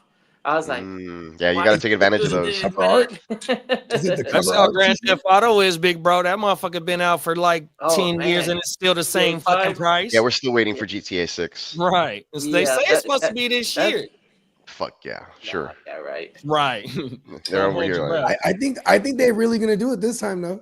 Yeah, that's what they say. I mean, Strauss Skelznick, he's the CEO of Take-Two Interactive, and he was just on. They did an interview with him. I saw that he was on something talking about yo, it's coming for real. Oh my mama, he said it's coming this year. They gotta get the hose right. Come on now, facts. Hey, I can't wait for this shit, bro. Oh, everything. What? Hey, where's this one gonna be set in? In Miami. Okay, it's going. It's back to Vice City. Oh man, that was the best one. You come on now, facts. So fun. That one was nostalgic. That's the one that set it off for me. that's the shit. Yeah, that's the one where you can start like. I remember the first GTA. Around. I was on it because the homies had it, but then I remember I had Vice City. Yeah, so GTA 3, that was my shit because early PlayStation days, and then even the top down one, the first Grand Theft Auto, because it was a double disc you could play in London. I had it on the Dreamcast. On everything. That was that shit. That one was pretty all right. Yeah, that was cool. That's old school. Because it was GTA 3 though. That's the first modern. You ever played Grand Theft on like what was it? Was it not? What the fuck was it? It was like a handheld. Yes, it was like a handheld. The PSP. Yeah, there we go on the PSP. Mama. So look, I got one of the games that's on my the aerial phone. version of it, and then like you go into the thing, and then the text box comes up, and it's like telling you what you're saying and shit. Yeah, I got one of the Vice City games on my phone. What is it called? Yeah, it's more RPG. I have that shit on the emulator. I was playing it like a couple months ago. And I was like oh shit, throwback. Damn it. Yeah, but I got one of them Grand Theft Autos on my phone, and then with the phones, you can buy you a controller that hooks up to your phone, and it just and it like mounts on top. On everything. That shit federal, bro. I've seen those. I don't game like I should. Yeah, I don't either. I know me neither. So the other day, better for me too. All day. My son was like, "Let's play" or whatever, and I was like, "All right, but we're gonna play what I want to play." I was like, "Go put in Mario Kart 8 right on the fucking That's Switch." right. You got to resort to the racing games. You're like, all right, you want to play a video game? Let's play the racing. Fucking whooped his ass, and then he's like, "All right, whatever." He's like, "Let's play something else," and I was like, "All right, put in." Nah. I was like, "Put in Super Smash Bros." And I fucking whooped his ass with everybody. He's all like, "Dad, why don't you put on Call of Duty?" You're like, nah. Nope. Yeah, Nope. exactly. No. Those I need to be practicing like every fucking day, right? He's like, "Let's play Fortnite." I was like, "No. That's why. That's what he wanted to play." And I was like, "I'm not here to fucking play Fortnite right now. I'm not in my." I remember get the buttons after a minute, and I'm like, "Damn it! I fucking didn't shield up or throw a grenade when I should have been shooting." Like shit like that. Always, it's life or death. You know what I mean? Yeah, bro. There was this game, right? Quick thinking. Back in the days on the PS2, was that the Mortal Kombat? It was like Deception or whatever. It was like the second one after that they reinvented it, right? So I was on this game, but they had a mini game in there. It was like columns.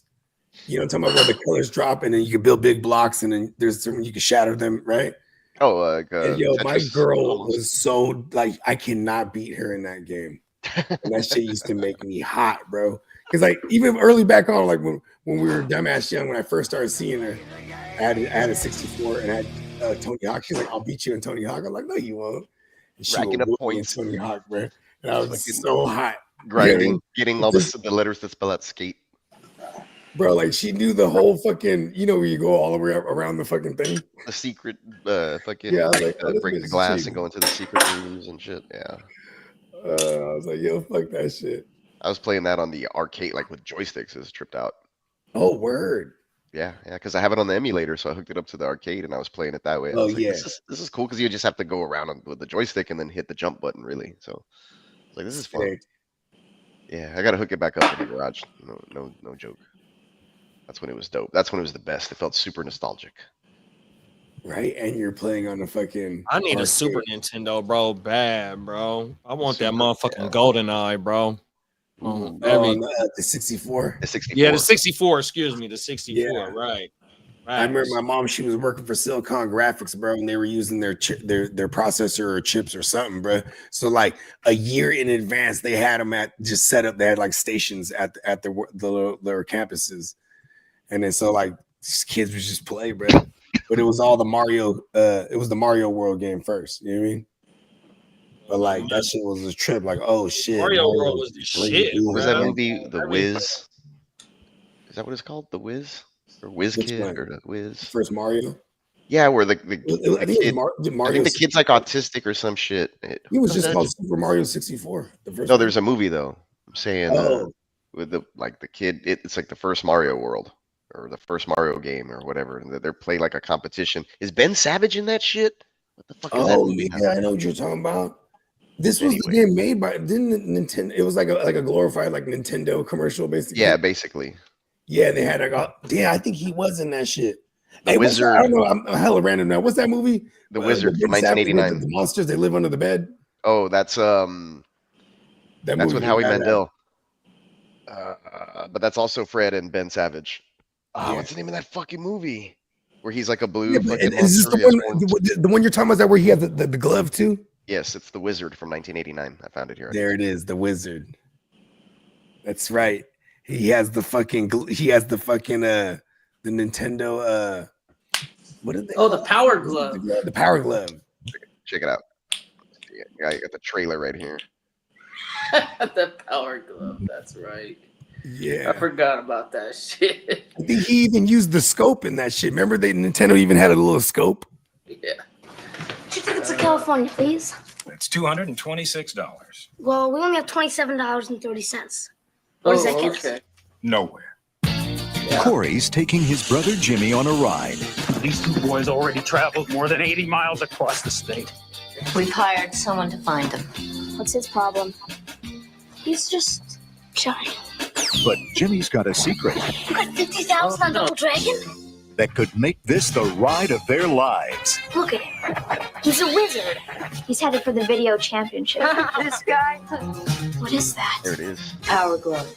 Yeah, well, just keep your power gloves up front, right? With a touch of romance.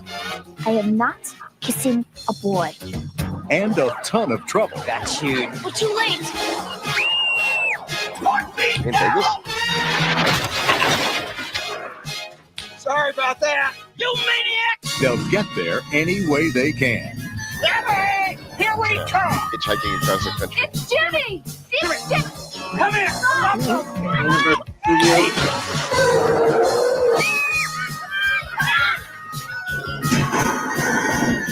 Now, what do you think you're doing to him? All his life, you've been telling him to do what you want him to do. How about once ask what he wants to do, huh? Now, Video Armageddon. it's going to take a lot of guts, You can do it. a little magic, and the wizard, Fred Savage.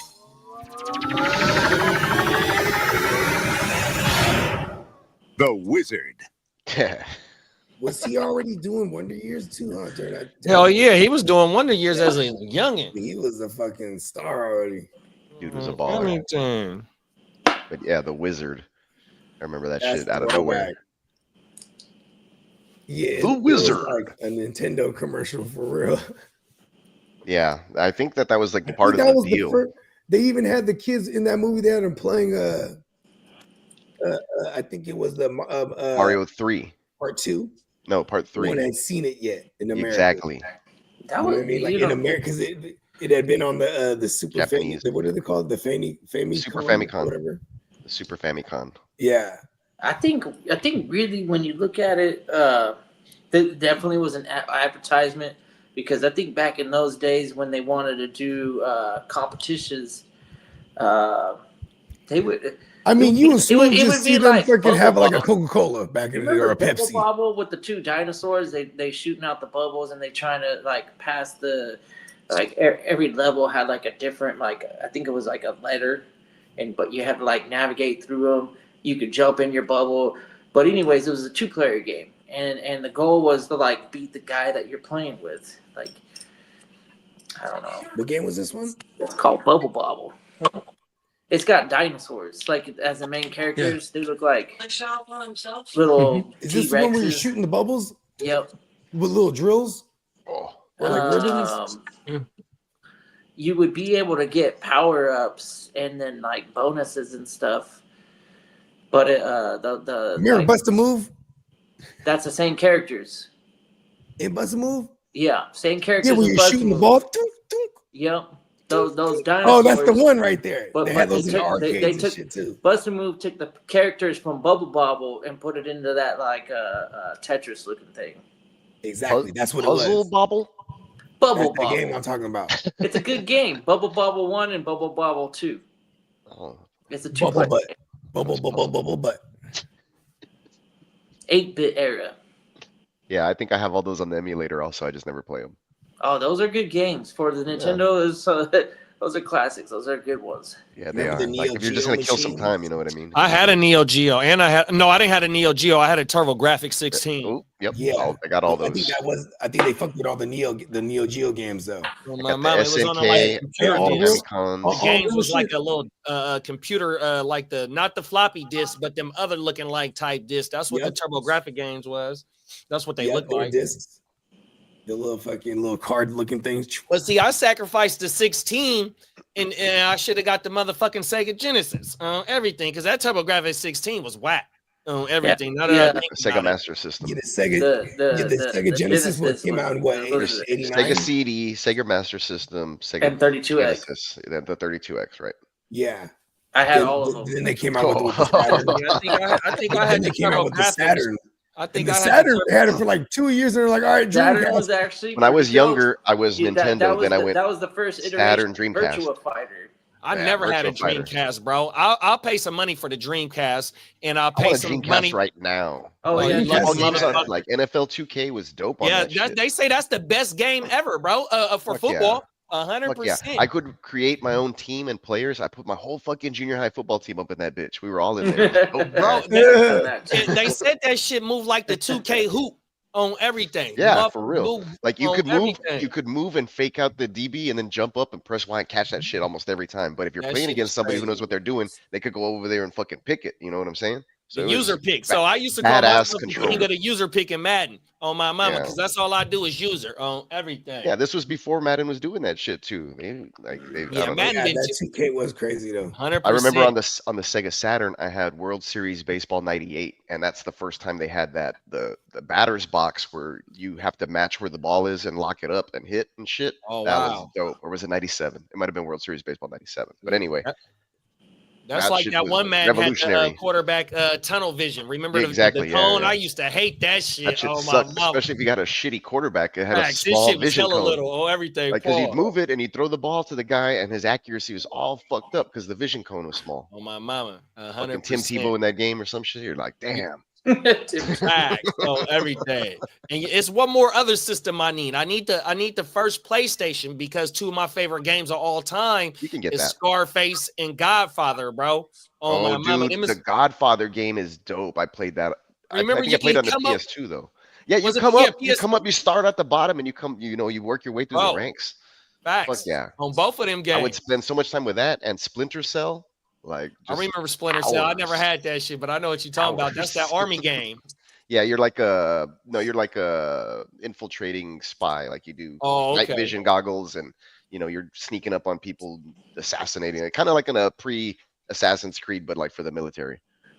Oh yeah, Assassin's Creed is the shit. Fuck yeah, Assassin's Creed is the shit. You know what else My I son used plays to it like? to this day. Like I used to like Prince of Persia on that's a good one. everything. Yeah. That used to be my shit. The way he used to be hopping and shit and Yeah. moving and shit on everything. Prince of Persia was the classic. shit.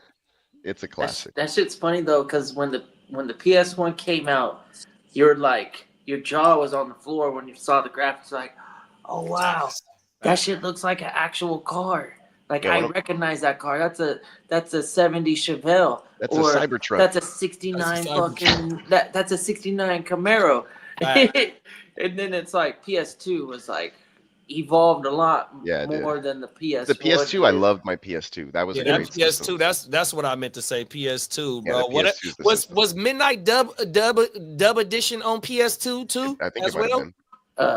And that was like one of the fattest midnight clubs ever. Oh, bro. okay. See that? The When you racing. said Midnight Dub, I was like, Is that no, part 2? Midnight Club.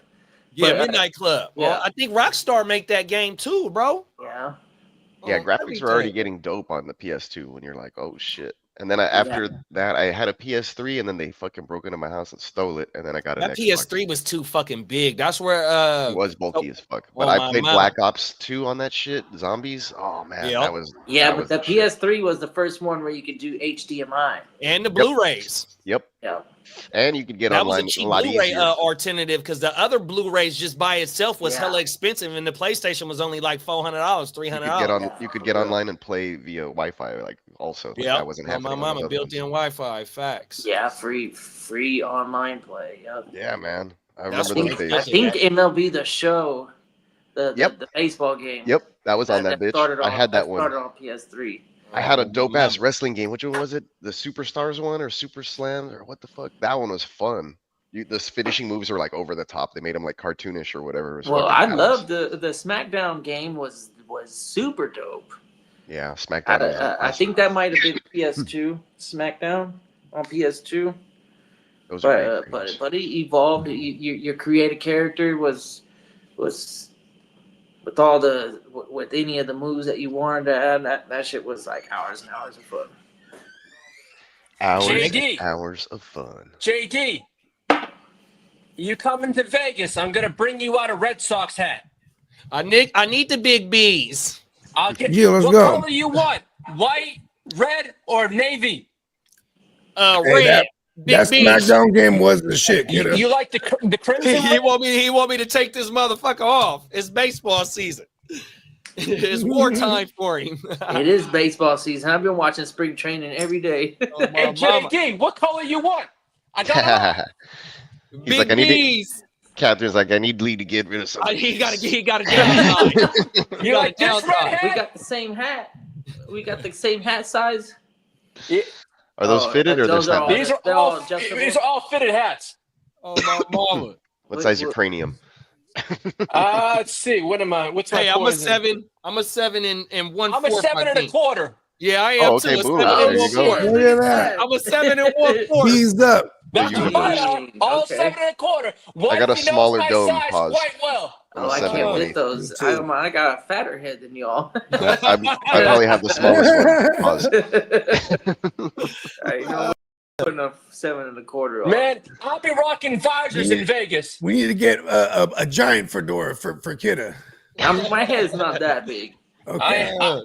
I ain't wearing it. I'm losing my hair. I need to wear visors in Vegas. Hey, that sun gonna help it grow back. Hey, no, JD, see? I rock the visors. Fedora off. Oh, my mama. Visor Sun gonna help it and grow back. leisure suit. Hey, you got to get a fedora with a visor on it. There it is. Hey, I want you to cut the top off though, so you can Cut the top off with a fedora. your 4 hairs can stick out. I got too many scars up top there, man. That's why. It's a railroad track up there. Makes sense. It's all good. We all end up having those when we're old anye. Like you get those liver spots. When I go to get my hair cut, I tell my hairdresser, my gay hairdresser, I've got please long just hair, take a but I trim don't off have me. thick hair. I wish I had thicker hair. I had my hair just thinned out recently because it's too thick. I was like, get some of that. I wish I had that problem. It's lengthy, but it's not really too thick. Kid is going Fabio on us. Yeah, hell yeah. Let your hair down. You know what I mean? It's been tied up. That's why he won't wear a 14 fedora. hours. He's like, listen, man, I'm just gonna let it all bang out. You look real gangster with a fedora on, honestly, with a ponytail hanging out Go back. Fabio. Fabio was the dude, back in the days. Yeah, he had that thick accent. Always too. had a bad bitch with him. Like, yeah, he came out in what was it? Dude, What was where's my his car? commercial? He had a commercial, didn't he? He had the butter. I can't believe it's not butter. Oh, yeah, that's right. Oh, he was making Country crock or He was something. making bread off that butter. He was like, listen, always with a bad bitch too, who was clearly trying to watch her figure, right? Country Even though she was spread, eating diet like country spread. like a carby something, but it was just about the butter. He was always like on a muffin or toast. On a or muffin, a something. blueberry muffin. Spread it. Very the hand- good. The hand Which is model very always spread awesome, by the way. Butter and fucking on the or the margarine or whatever is it. If it was Mexican, it'd be like, dark hand and it'd be like all rough or whatever, and they'd be like a tortilla and they'd be spreading the butter on the tortilla. Right. That's how you appeal. That's how you appeal I'll to my fry people. that thing on the pan in butter. That's my shit. That's how I make my quesadillas. Oh yeah. The you know what's crazy though is like the girls today don't, and the girls from 30 years ago, the way that they want to look are nothing like each other. That is true, huh? Yeah, because back in the day, the girls some today actual they're job. trying to be built like a fucking like perfect, super thick. like and then, they want to have like a 40 waist, like the 25 no Do you the remember 40 20 hits, the years ago? 25 waist, and then the 40 fucking knockers. You're like back That's in why I'm the day, excited to it go was to the like, rodeo. It was in a closer couple to of like weeks. That and the 34, BBL was like a regular thing. like Yeah, BBL is a regular thing nowadays. No, but see, hey, you remember like 20 years ago in Hollywood, all those bitches, all the actresses, they were all in like Skeletor mode. Remember they would get so In skinny the on 90s, purpose. early 90s. yeah. I guess it was, huh? Remember what the saying was, does this make my butt look big? Everybody was That's like, stiff. I don't want it to look big. Now it's like, no, I want Opposite. the fattest booty out there. Bitches had, If hey, the possible. bitches had no booty. They put the panties on, just cuts it in two. Just No. Had a long ass day. You see that one? Oh, you just see the thong outside already. Like the thong's not hidden at all. dong, dong, dong, dong. Whatever happened to Cisco? I've heard my man Attila, he used to have this one corny shit he would say, but he would always say it at the right moments. He'd be like, oh my God, call the police. First of all, he's Hungarian. Okay. Oh my God, call the police. Someone stole her ass. Yeah. Oh my God, that shit used to have me dying, man. The short butt always just crack. boom, find a bitch with no ass. Like, oh my God, somebody called the cops. My favorite ones are the ones that like there's like memes or whatever people shared, and it's like the girl will be talking all this shit saying she wants a guy that's like 6 foot, whatever, makes this much, and she looks like this, and it's like a picture of Mike Wazowski from Monsters Inc. Like, yo, these bitches got stand deep. Or it's like Danny DeVito or some shit. Like, Man, Danny have this body DeVito was the type. shit. Man, Twins was my favorite movie with Danny DeVito.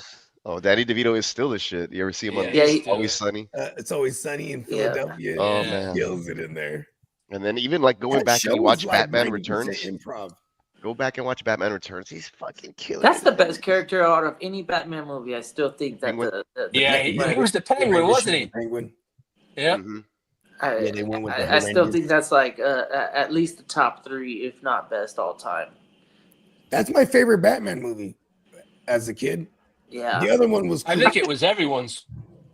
You know, watching it again, fucking 37 Like, years come on, later, Michelle whatever it is, Pfeiffer? it doesn't hit the same way in the darkness.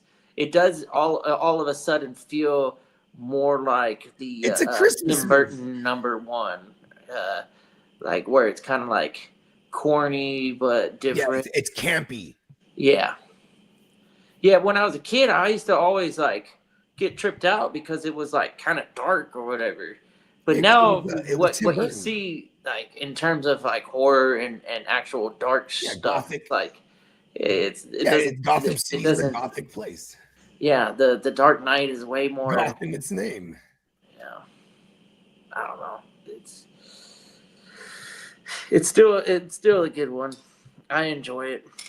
The first 2 were the shit, but then like because of the merch, like I remember they got mad at McDonald's got mad. The toys were the shit, man. Yeah, because they got McDonald's had the whole promo, but it was like super dark and you know they had sexual innuendos, and his parents were outraged, right? So then Tim Burton, they tried to say, hey, you got to change it up for the part 3, and he was like, fuck no. So then they brought on fucking Schumacher or whatever his name is, Joel. Yeah. They just super geared it towards kids and made it like extra campy. Everybody chill. Remember that shit? They made him Mr. Freeze, but he was like a cyborg. Was Val Kilmer the one in the third one? Yeah. Then they went to George Clooney, right? In the last one. Yeah. Batman Forever. They're like, we need an older looking Batman. Boom. Give me Salt and Pepper. That's my man's. My girl, she was like, oh, you got a lot of salt and pepper there. I was like, is it like George Clooney? She's like, okay. She looks at you like, sure. She knew. This is my leverage. She knew that was one of those moments you just say yes, like George Clooney. I'm like, okay. Yeah, that's right. Salt and pepper like George Clooney, right, babe? Right? Okay. Yep. Bitches think George Clooney's sexy, so I'm like, okay, all right. We'll go with it. These kids be stressing me out, man. Making the grades come. You're trying to get rich. I'm over here trying to get rich. I'm like, there's so many of them. Gotta get rich. Man.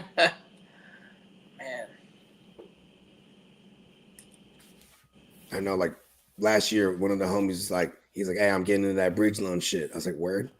You know what I mean? So he copped one, boom. It starts at 10 bands, but he's like, just drop 20. He's like, within the first year, it's gonna accumulate 10. You know what I mean? So because the bridge loan is like every 3 months, you get 12.5% back. So then it accumulates on top of that, right? On top of the existing 20. Then the next 3 months come around. Now it's that new number, 12% of that new number. Where's the risk at? There's like virtually no risk. It's a bridge loan. Like, so a lot of the bridge loans predominantly go to like construction companies, things of that nature. So it's just like his dad tried to put us, look at this. Shout out to my man Magnes. His pops tried to put us on this back in 2014. You know what I mean? And then my man's, he got his bread up. He's like, bro, he's like, just dropped 20 bands on it. I'm like, damn. And I didn't do it. And then he's kind of gloating, like, yeah, bro, I'm so glad I did that shit. You know what I mean? 10 bands already. I'm like, damn. And you can pull out anytime. You just can't pull out more than the original amount initially. You know what I mean? You always so it's like say it's like at 100 bands at one point. You can pull out 80. You got to leave the original one, or it's just completely done with. You know what I mean? But why would you do that? Over the course of like 10 years, it'll make like $1 million for real. And I'm just like, damn, I need that. That's a good little fucking 10-year little plan there. So I've been thinking about doing that a lot lately. Because that's really just like, damn, just drop 20 bands, that motherfucker accumulates. Over 10 years, $1 million, bro. It's like, wow. And it's not subject to like fluctuation, things of that nature. I was like, word.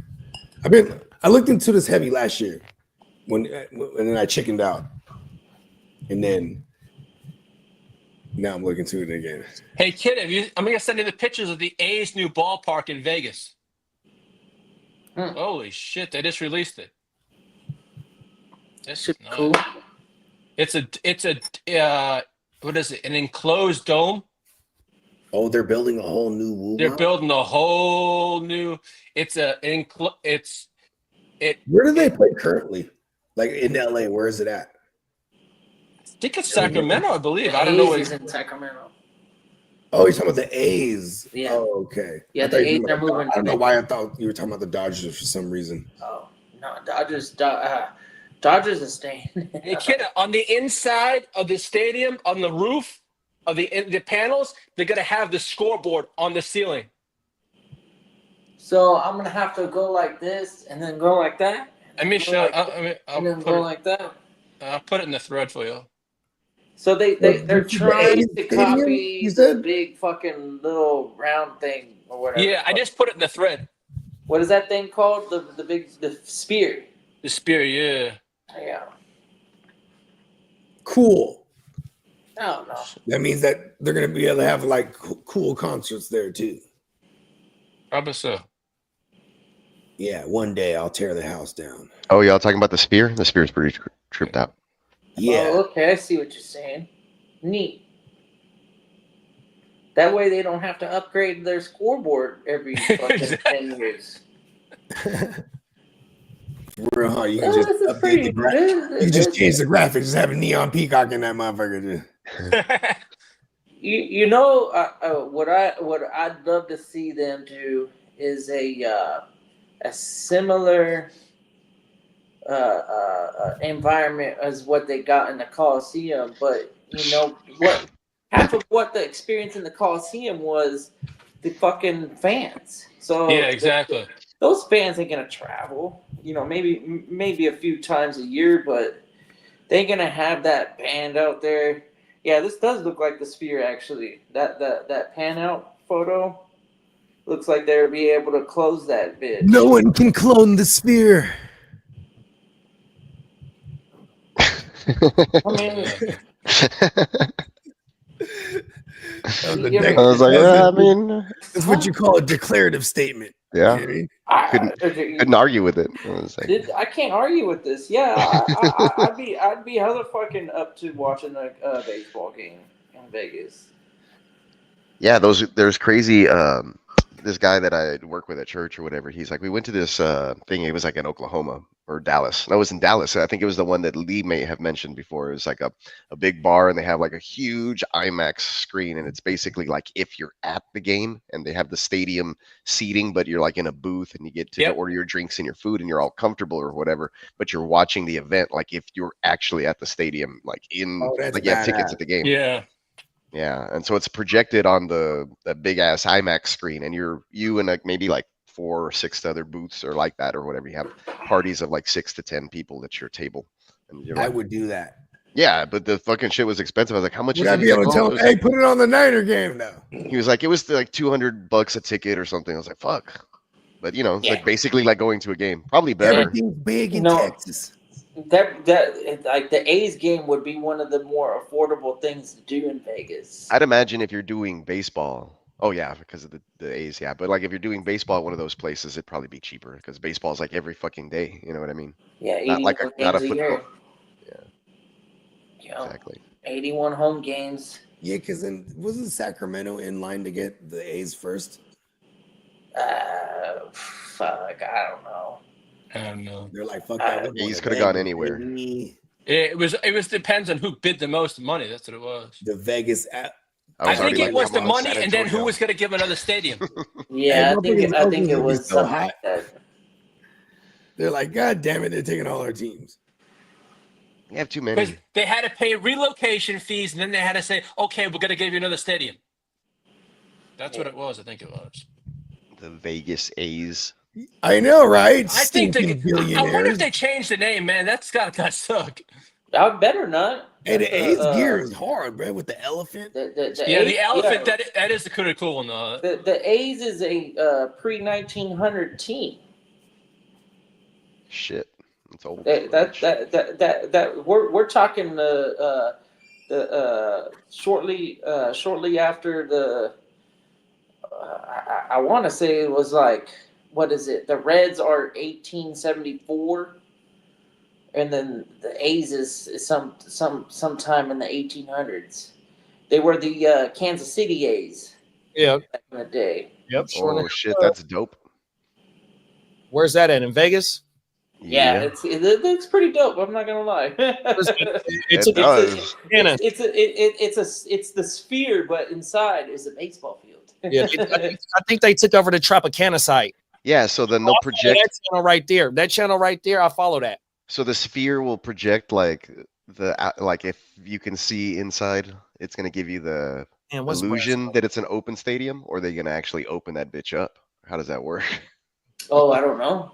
I'd imagine that they don't. It's a sphere, like it's literally a dome. You can't open that up during baseball season. It's a wrap. Yeah, so it's probably going to project from the outside. They're going to make it look like it's an open stadium. The ball is going to fly in Vegas because it's pretty high elevation in Vegas. Yeah, there's gonna be a lot of home runs. Look at that shit. Colorado. Remember what's my? They open up that dome and get Todd Helton. Todd Helton. Yeah, balls are gonna travel out there. It's gonna be. They always do. Dope to watch some. I'm down to watch some baseball games. But if you keep track on this, it's not fully all the way going through yet. Even though they got the land all out there and like that, it's still some shit still going up in the air about that about the construction of the stadium. And so even though it just might be coming from this end of the side, but the A's got a chance of staying here if the Kings owner gets involved, if that stadium doesn't fall all the way through. All right, the only team that's willing to give up what Seattle wants is the Patriots.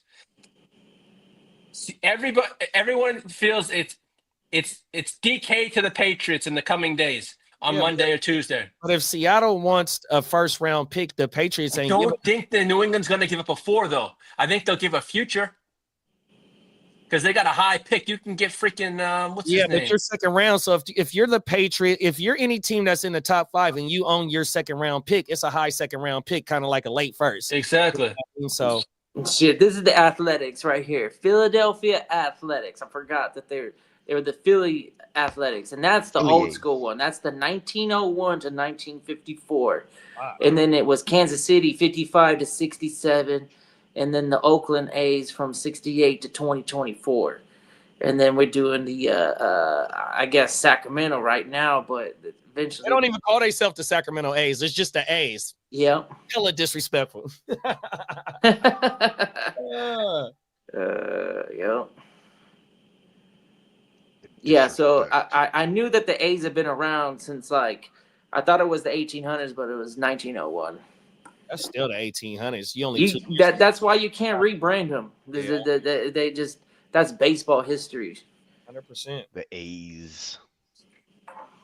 Yeah, when I was living in Oakland, so you had the Battle of the Bay, and then you also had the famous Kirk Gibson when he won this shit. You know what I mean? As he's rounding the bases, 100%. That's when I was in Oakland, 100%, man. So you had Dave Stewart, Ricky Henderson, Holt. You had the Bash brothers, Walt Wise. Fuck, man. Oh, man, I'm finna start drawing blanks. But yeah, though, then in the early 2000s with Eric Chavez and Tejada and the triple-headed monster with Billy Zito, Mark Mulder, and please forgive me. That's one of the ones when when Derek Jeter did the flip. On the A's. Yeah. Yeah, man. Oh, my mama. So the A's have had Reggie Jackson in the 70s, 100%. Reggie Jackson was a A's before I think he was a Yankee.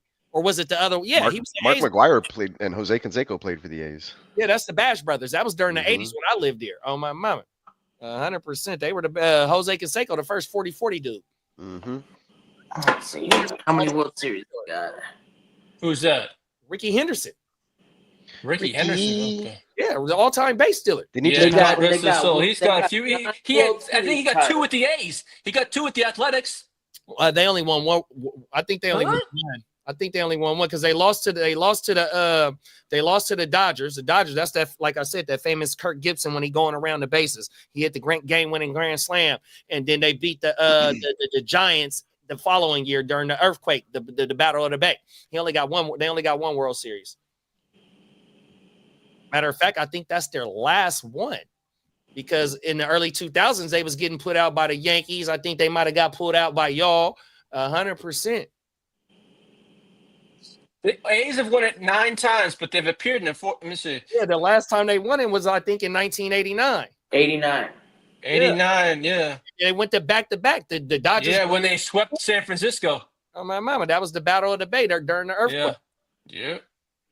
Yeah, I was living out there during that time. Oh, my mama. I got pictures of Giants players and A's players on my wall as a kid with all types of Nintendo and Ninja Turtle shit. That's when baseball was actually fun. 100%. Fact. Yeah, for sure. I got 1985 baseball. And back then, baseball contracts weren't as high as they fuck. I remember going to Fenway Park for $8.10 in the bleachers to sit there. Now that ticket I sat in is now about $30 fucking $40. Who cares, bro? Fucking wah. Baseball is much more competitive now, and we're seeing some of the greatest fucking baseball players of all time. Shohei Ohtani, the fucking the type of pitching that we get to witness in modern day baseball. You could stack up 25 fucking of the best pitchers in the modern game and send them back 30 years. And they would all be fucking uber elite.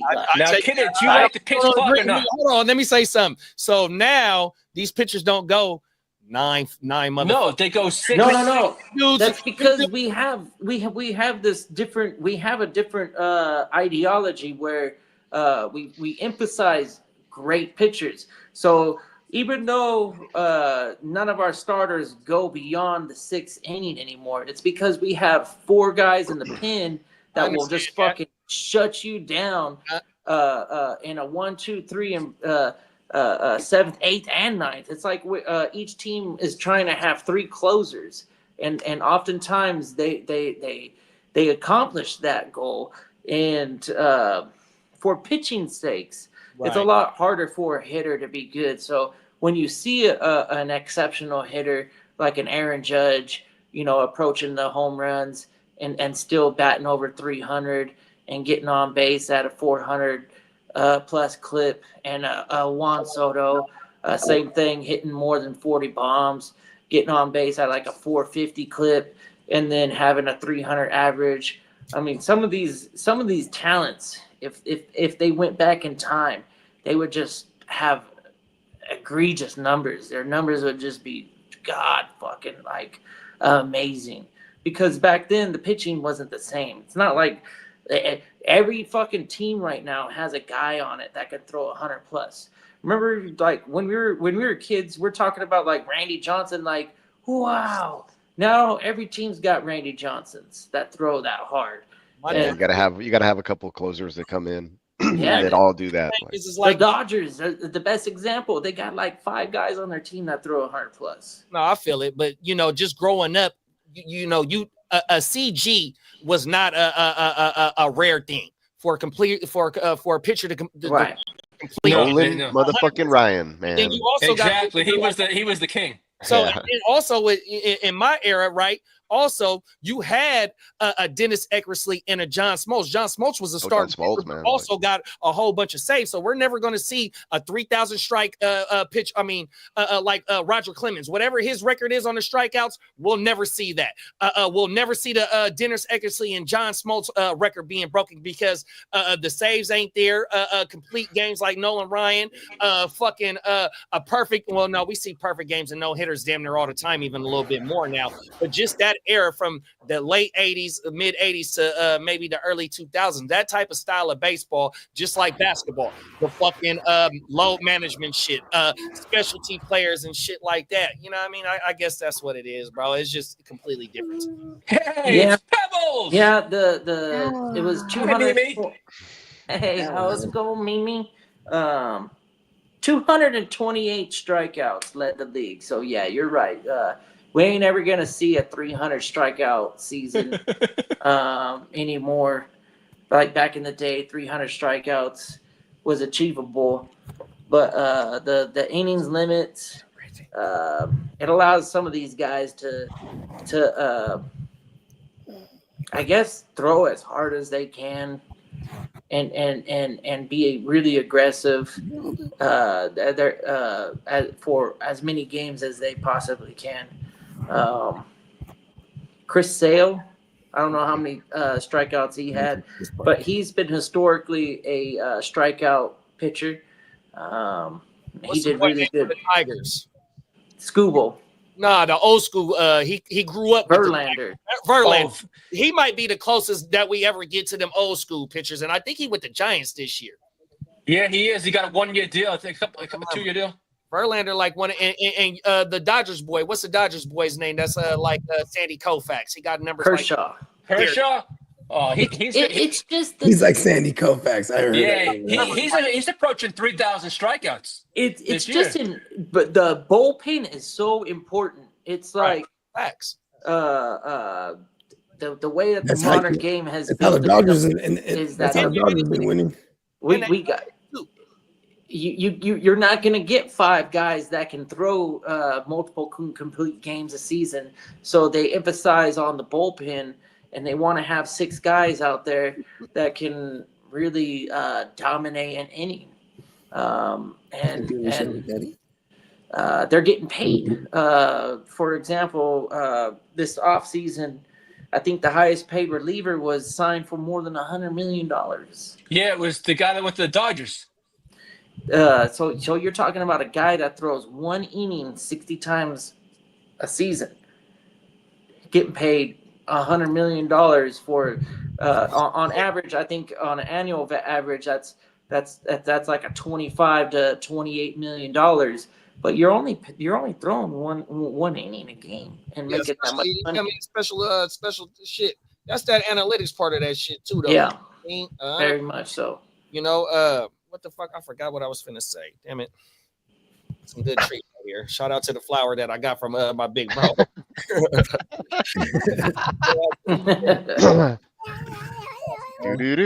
I know, dude. I was at my kid's birthday. Oh, sorry. I was gonna say I was at my kid's birthday party, and I put my phone and my wallet down when I went to the batting cages, right? And some lady picks it up because apparently nobody was around, which is bullshit. But I get out of the batting cage, and I'm like looking for my stuff.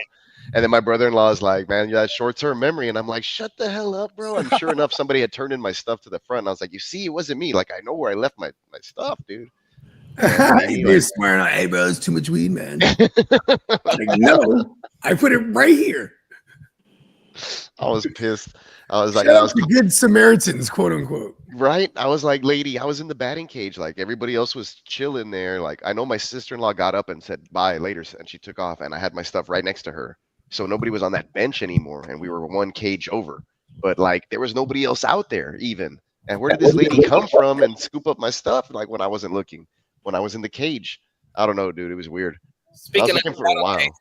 Batting cages, Bo, you ever been to Scandia and Fairfield? Not is that what the little bar too? Like the big old baseball field with the 2 towers? Nah, they got the go-karts there, so they known for them go-karts. Okay. They got the batting cages there too. Oh my mama, we got a Scandia out here. Yeah, I fooled around a little bit in Fairfield back in the days, but yeah, okay. Yeah, there's my homie. He had the shoe palace. It's right. It's right there by the Budweiser. What's you call it? The brewery. The Budweiser and the Jelly Belly. The Jelly Belly. And Facts. the Jelly Belly, And the Travis. I was over there at Travis Airport Base. My homegirl was well, she was in Sumter, but every time because when y'all fly, y'all get to fly for super cheap. So she'll fly in Travis and then just drive to Sacramento. Yeah, you can get to Hawaii for like $34. Oh my mom. Yeah. Really? Is that a fact? That's wow. Say bye, everyone. Bye. You got to put her in a metal band. The character. That's some death metal lead singer vibes right there. She gonna have a boogie voice, everything, but she gonna be able to sing and have that distinctive voice. Watch they because I didn't know that. Oh, everything. I didn't know moms played the piano on everything. You said your wife's whole family played the piano, big bro. They're like they got a band for real, like a family band. Like they all play everything, bro. It's crazy. Then like her cousins, they're like competition drummers and shit. Like the girl, like crazy. The girl that plays keys at my church on the worship team in Mission at the Mission campus, she's Filipino. Yeah, they got the scales. They just got the scales in them, bro. Yeah, I mean. But yeah, they all get down, bro. Guitar, all this shit. Like it's funny because like they always joke, like they'll be like, oh, like we'll be at a Christmas party and they'll be like, oh, you know what? I got my guitar in the trunk. You know what I mean? Like, oh yeah, I got my saxophone. Like they of course planned it. Yeah, my uncle. They always keep that thing on them. You know what I mean? I just keep this thing on me. My uncle is a left-handed bass player, right? And so they got a band across the street. So in the summertime, when they be practicing and shit, you get a live little concert across the street from the from the house. 100%. They be jamming and they play they cover all the old school shit. 100%. Yeah, my old neighbor would play like 80s and 90s, like metal, rock, and new metal, and back in the day or whatever, like I don't know, maybe like 10 years ago, I just go over there and drink beers and he'd be jamming out like Deftones and Pantera and like shit like that. I was like, awesome, you guys are fucking cool. So what's up? From Deftones to Pantera, that's a cool little wide range right there. Yeah. There's stuff like that. And then they do Iron Maiden, the Trooper. Like, so the lead singer for that band was my neighbor. His name's George, and he would play bass and sing. And so it was like tripped out. He was the bassist, but the lead singer. And the band was good. Like they covered some songs. I remember like I had a birthday party and he was like, hey, can my band show up and we just play? I was like, fuck yeah, cool. Like I know, right? Bonus. Let's get it. Happy birthday to me. we put up cones like on either end of the street, kind of closed it down and threw like a little block party. Oh, that's federal.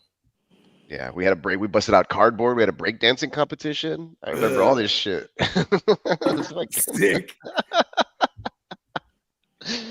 Yeah, that was a good birthday. Like when I was in my 20s in high school, all the homies were DJs and shit, so it was always like shit like that. Cause you know what I mean, and that's what's dope. Because when the homies are DJs, it's like okay, boom, you're doing all the birthday parties and all that. You know what I mean? That's how you're coming up first. This is about 12 years ago because my wife was pregnant. I remember. Like, we're in the mix. She was pregnant at that party. That's funny. Good stuff. Word. Good stuff. Yeah, it was about 12 years ago exactly. So how old would I have been? Like 20. Sick. Yeah, I was in my mid-20s. But like, listen, get the cardboard out. Yeah, I don't know what came on, what song came on. Yeah, we busted out the cardboard and started. There was a break dancing competition. It was hilarious. My stomach was hurting. It was you was getting it in. It was two of my friends and they were doing like the old school, like, you know, where you go up to somebody and you start doing you start taunting them and shit. Yeah, all that stuff. Like and they couldn't really break dance either, so it's funny, you know. I remember my homie, he had the Jack in the Box crank the finger. I was like, oh, he's cranking up the Jack in the Box. Fuck you. So the older homies out here, they thing was the popping on everything. They get the popping on everything. That shit federal than a motherfucker. Yeah, gliding everywhere too and shit. Yeah, that was big for us in high school. We were trying to do that shit. We're like, how do we get those genuine moves? And then we got Facts. Hey, Genuine was a motherfucker in the videos. And then one of How my do we glide like Usher? What the fuck? y'all remember the crumping shit where they get the I was about to mention that. Yeah, that's doing the hard. crumping I'll on break throw out a everything. One disc of in my my back homegirls doing that teach shit. that shit. Yeah, one of my That shit's Crumping was homegirls good. like teach that turfing shit. out in the bay. Yeah, turfing. Almost That's bunch what of people they doing teach that out here. One of my homegirls, she teach that shit. I bet you get in Everything. good fucking shape doing that one. Facts, because you got to move, bro. Yep. 100%. That's like a full real body, shit. like using muscles in moving. your body that you don't. Swimming, Yeah. you're swimming. You're a fish out of water doing that shit. That's what that Do is. you remember the one turfing video that went viral where they're outside in Oakland and turfing in the rain? Oh, I don't know. And that motherfucker, he's like flopping around on the ground. Fuck. Man, Like, no, but he was like hitting it though. Like it was like a crazy ass, like kind of like a ghetto worm. Like a fish out of water. Let me see if I can pull it up. Exactly. And hard to. That shit went viral or what? Yeah, I'm gonna pull it up. Watch. They got to bring swing back, bro. That shit was dope. Or remember when the flash mobs were a thing? Oh yeah. That shit was viral. Motherfuckers would practice all week, then they'll set a date. Like, all right, like, we're meet at the train There you go, right here. I found it. It's the turf fiends. Like. So if this is the turf fiends, these is the ones that was in Kendrick Lamar shit. In the yeah. Oh my remember, mama. So here it go, I right here. Bro Watch was here. telling us, remember that's his homie that's in there. Look.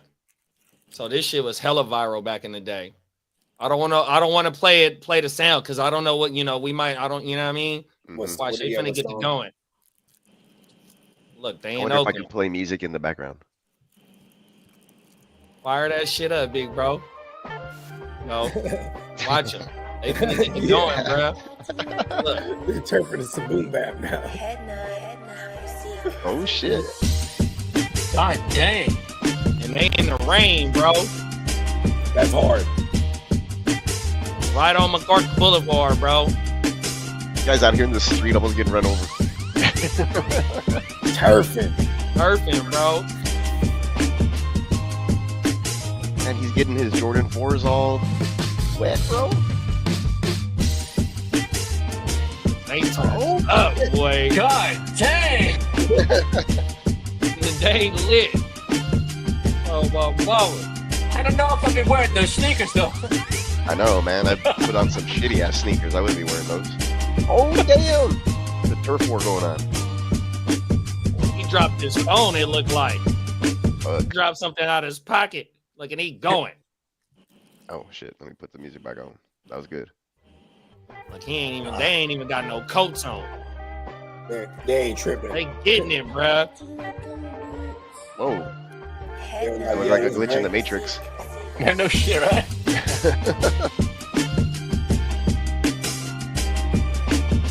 Yeah, they ain't seen the Matrix moving hella long.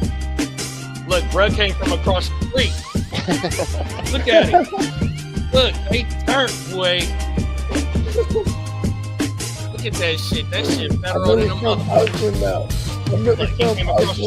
Look, I used to have those kicks, those Vision Streetwears that they were wearing. The stripes. The Vision Streetwears, yeah. Them hard. Yeah. Yeah, those are badass. Yeah, those are fresh. You remember when they they would ghost ride the whip, but then they would jump up on the fucking hood. Oh yeah, I'm a professional at that, big bro. Oh my mama, I'm retired, but I was a pro at that shit in my game. Hey, you know what they used to do? They would like turn the idle down to like 1 mile per hour, right? Well, no, you just They put the go out cruise there, control now on. You can really just dance. You just jump out the car, just dance, and the car's just going. Yeah, you put the cruise control on. You put the cruise control on. Yeah, You there you go. about 5 miles per hour on my mama, and you could just go ahead and let that bitch go. Hey, look, fools would jump out of the sunroof, sit on the sunroof, 100%. and drive with their feet. Oh my goodness. And they go down out the sunroof. Oh man. I did that shit in my truck on like one of those pep rally parades to the bonfire, and we had all the guys in the fucking back of my truck too. It was like, oh, it's stupid now thinking about it. Hey, I'm glad couldn't got all hurt before the game. Hold on to something. Hey, so when I had my motherfucking 84 Bronco, bro, so when I was at the sideshow, since I was in the 84 Bronco, the way our sideshow is, I'm running over the mediums. I'm running over plants in the middle of the street. I'm running over. Going crazy. I'm in a 4x4. That's how I used to stunt if I wasn't in my delt on my mom. I'm just running over all types of shit. I'll go in the grass where people can't go. All types of shit, bro. No lie. Yes. So everything. I used to act ignorant in the Bronco. Oh my Crazy taxi. Fact. Yes. Oh, ignorant to the motherfucker, bro. Oh, everything. Hey, real shit. The hyphy days was the shit. hyphy, yeah. Oh man, we was lit. Ignorance. Like if they couldn't let us in the party, every car in that motherfucking outside the house party or whatever, we're just gonna stomp everything, all the cars out. Bro. Everybody's just jumping from car to car. Man, we was turned up. If you ain't letting us in the party, we got the party outside. Oh my mama. Somebody's side mirror just getting a front kick. Gone. Real tight. Oh my Oakland is wild though because a lot of people be packing like the heat. So like yeah, you gotta watch out. You kind of just don't want to like be in the wrong. Just listen. If there's a bunch of motherfuckers stomping cars out, you're not gonna go there. Hey man, everyone stop that right now. Like, but bullets fly on the regular in Oakland. Like that is not uncommon. Like hey, that's not yours. Coming out of the club that you kind of just already knew was gonna go down. Like, yeah, I remember those days. We just come outside and it's like, all right, t-shirts off. These boots are on. Let's get to it. Fists are flying, and somebody's gonna get kicked in the face. And you know what? And my homie's drunk and he needs backup. Shooters. And the way to pull up to the club, bro, you either had to back in if you in the parking lot, or make sure you was parked near the exit or something. You know what I mean? Hey, bogey candlesticks on the clock. You got to make sure you able to get up out that bitch, bro. One time I jumped into a Jeep and I choked out the driver from behind and he almost crashed. I took James Conner. Okay. That's some motherfucking Liam Nielsen like type shit, big bro. I jumped in because the Jeep was open. I jumped into the back seat and I got him from behind and he was like, and he had to like put it in fucking park, and then I started fucking hitting him in the face. And you then ain't going nowhere. The getaway car came and I was like, yeah, and jumped out of that shit. Oh my good old day. I wasn't even 21, I don't think, man. But my friends are always in the club, and something's like, "What are you looking at?" And then boom, it was always like, "Let's take it outside." And I'm like, "Fuck, all right, here we go." That's fast. 0 to 100. And it was never me. I was just always like, it was either mean mugging each other for 3 hours. They're all like, it was either that or go get the car and be ready. Like, hey, look, you know what was my move in the club? It's like whatever drink I have, just you know what I mean, while I know it's about to go down, either house the drink or chuck it, and in that glass. Yeah, that was so. Mine was the beer bottle. So mine was the beer bottle, a Heineken or a Corona or something. I always walked around with a Corona or something, bro. 100%. I know what you talking about. I kept the Corona bottle or the Heineken bottle, just sipping that bitch slow. On my mama, holding that bitch by the neck on everything. Hey, you know what else is? Thank goodness I never had to do it though. Thank goodness I never had to do it. Oh, my homie who always would start shit was shirt off, and as soon as like before his shirt even hit the floor, he was already throwing a fucking left hook to the fucking other person who's still talking. No, let's go. hey, the enclosed little areas too. Like we be in the little bars or something. Because in San Jose, it's hella bars and hella clubs, just like dive bars, yeah, streets after streets. So I remember we were at this we got a little downtown area like that. Ringos, right? So we're in this motherfucker, and it's like a little tight little area. And then bro was just talking, it was something that was already escalating. And he's talking to my mans, and I'm like, he's talking some reckless shit. And I'm like, what? And then he leans in to say something to me. I just headbutt him in the nose. You know what I mean? With the side of the head of the move. I'll see my homie do that too. He's like, bring your toughest. He told the small guy, he's like, bring your toughest friend over here. Do you think he can fight? And he's like, yeah, that guy over there. And he's like, tell him to come here. And the guy came over and he's like, I heard whatever. And my friend just headbutts him while he's talking. And they never. Hey, look, he over here trying to get in my ear and tell me what's going down. Get the fuck out! Blah. Crazy days. Yeah, hell yeah. I ain't trying to do none of that. Nowadays, I'm like, whoa. I was talking to old Diamond Joe yesterday, right? And he's like, hella funny. We're in the chat. Everybody's sharing their jail stories. And it's all Bogart. He's like, you ain't never been locked up. I was like, listen, I've been locked up for dumbass shit. Never did no real time. Thank God. And I told him, like, you can't be scot-free and be caught, bro. You know what I Yeah, mean? It's that's just true. a lie. I've been Bogart all my life. Then I was Bogart scot-free. And here's the thing about being scot-free, too. It's also because not just getting away with like quote unquote alleged things. It's about getting away from that mindset too. Yeah. And being free of that. 100%. And getting away clean in that sense. Like I've evolved. You know what I mean? Hey, what you always say though? How do you know that you got luck, Bogey? Oh, because I know that luck exists because I have bad luck. There it is there. So like how you said with the scot-free shit and all that, even though it's a mindset too, though, but you could be at a work event and get mistaken for somebody while you with your work peoples and it get caught on camera and the police make you get on the ground with their guns and tasers on you, man. Man, fuck off. And it wasn't even they weren't accusing you of no regular shit. They're like, we got the murderer. It was like, whoa. Oh my goodness. He's like, man. he's wearing all white. He's not wearing gray, motherfucker. Hey, you can't write this shit up, man. Oh my mother. He's like, these fucking cocksuckers. You ain't no good for that one. Police, though. I didn't do shit. The Cardinals just reached out to the Bengals about Trey Hendrickson. Who's this? The Cardinals. Oh, sorry, that would be nasty. I mean, you got Jonathan Gannon over there. His defense is nasty. Yeah, they definitely need Gannon definitely need some defensive pieces over there to help. Like he makes do with what he had. Like he had like Derek Garnett or whatever his name was, or Barnett. Kaiser White. Yeah, then he had Jalen Thompson. He had Buddha.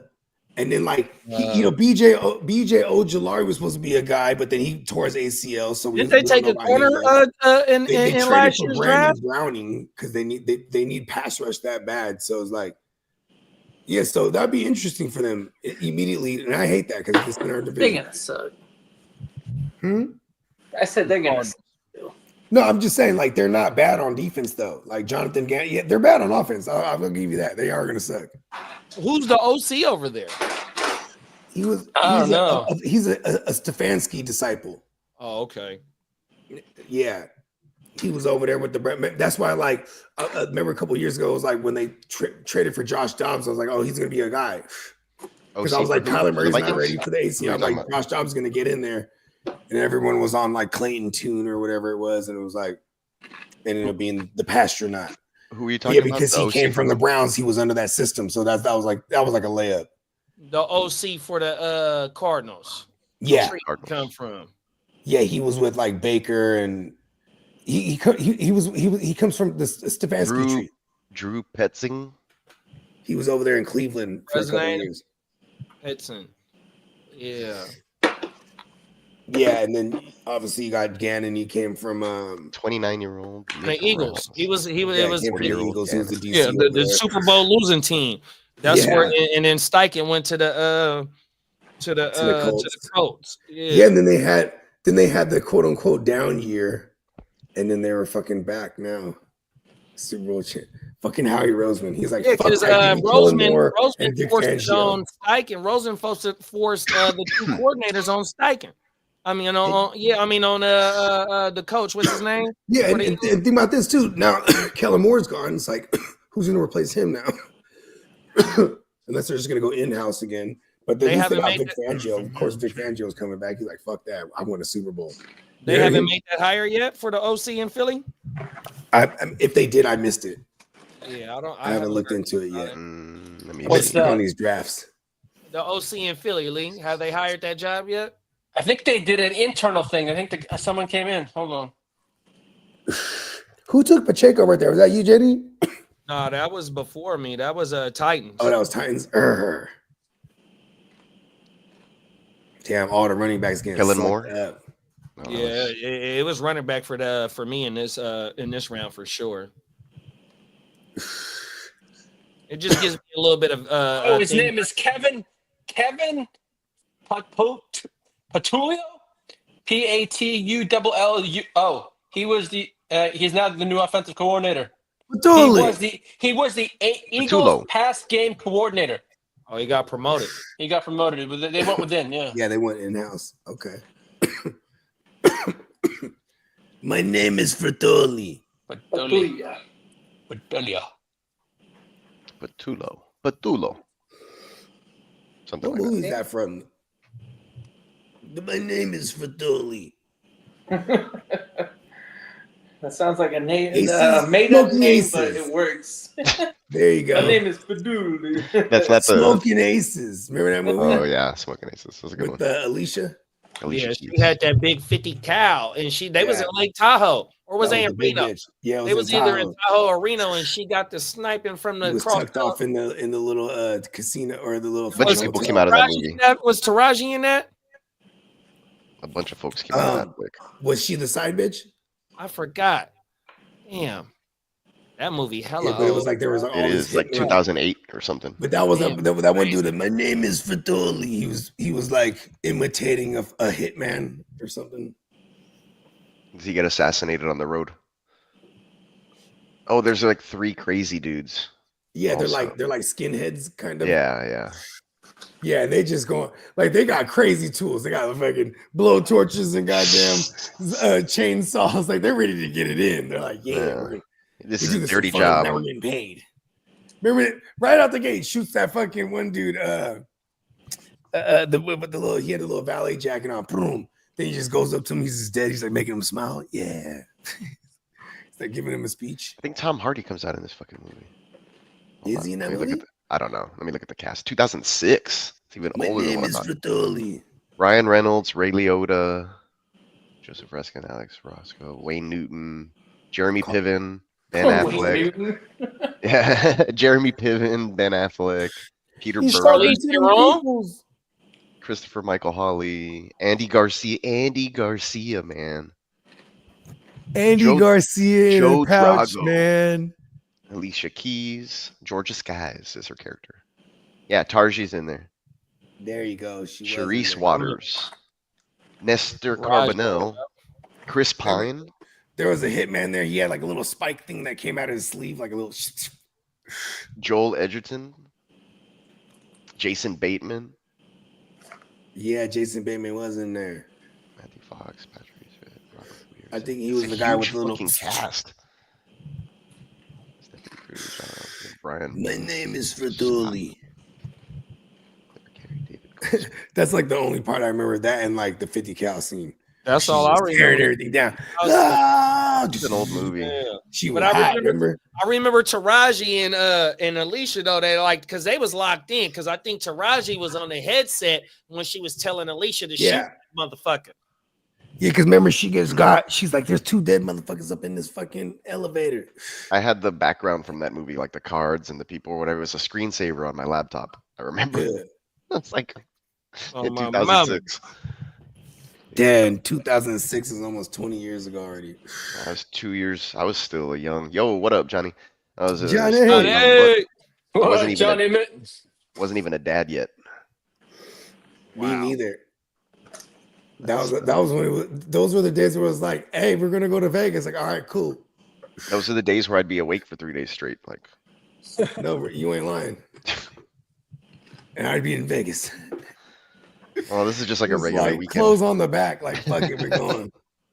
You know what I mean? And like back then, they were way more lenient on the diamond shit. And my parents had a diamond membership. Me and my dad got the same name, so I'll just be like, boom.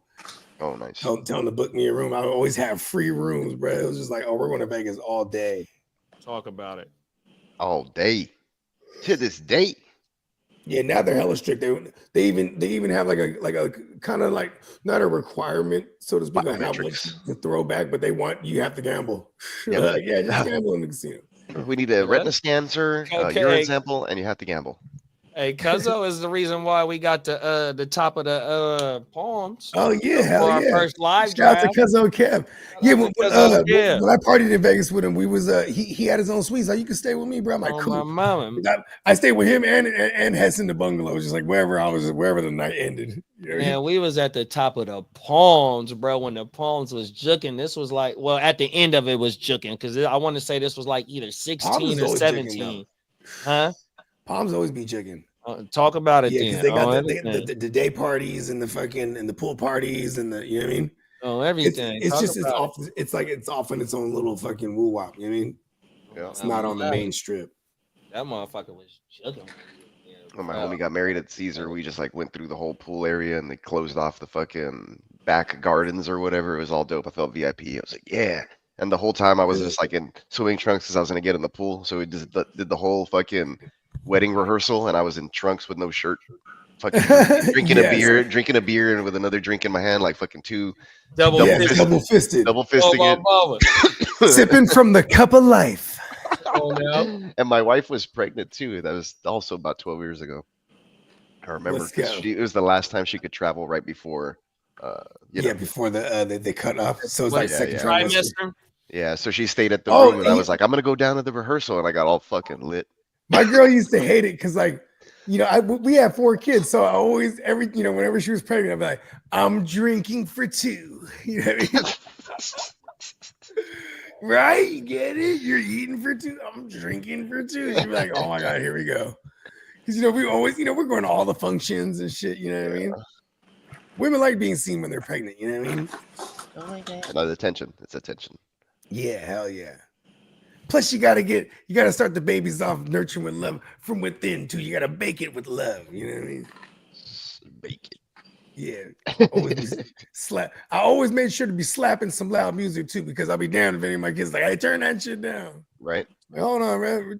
We slapping out. We've been slapping since she was in the belly. We're trained from a young age. They be trying to tell me that now. They're like, oh, it's too loud. Us Mexican Americans. But it's just because they can't hear their device. I'm like, oh, put some headphones on. Oh yeah, no, my daughter, she grew up on the music that I was. We slapping out. Even when she was in her mama's stomach, 100%. Because we strictly R&B. So my daughter listened to all the R&B from when she was, when she started listening to music. She still listens to that shit to this day.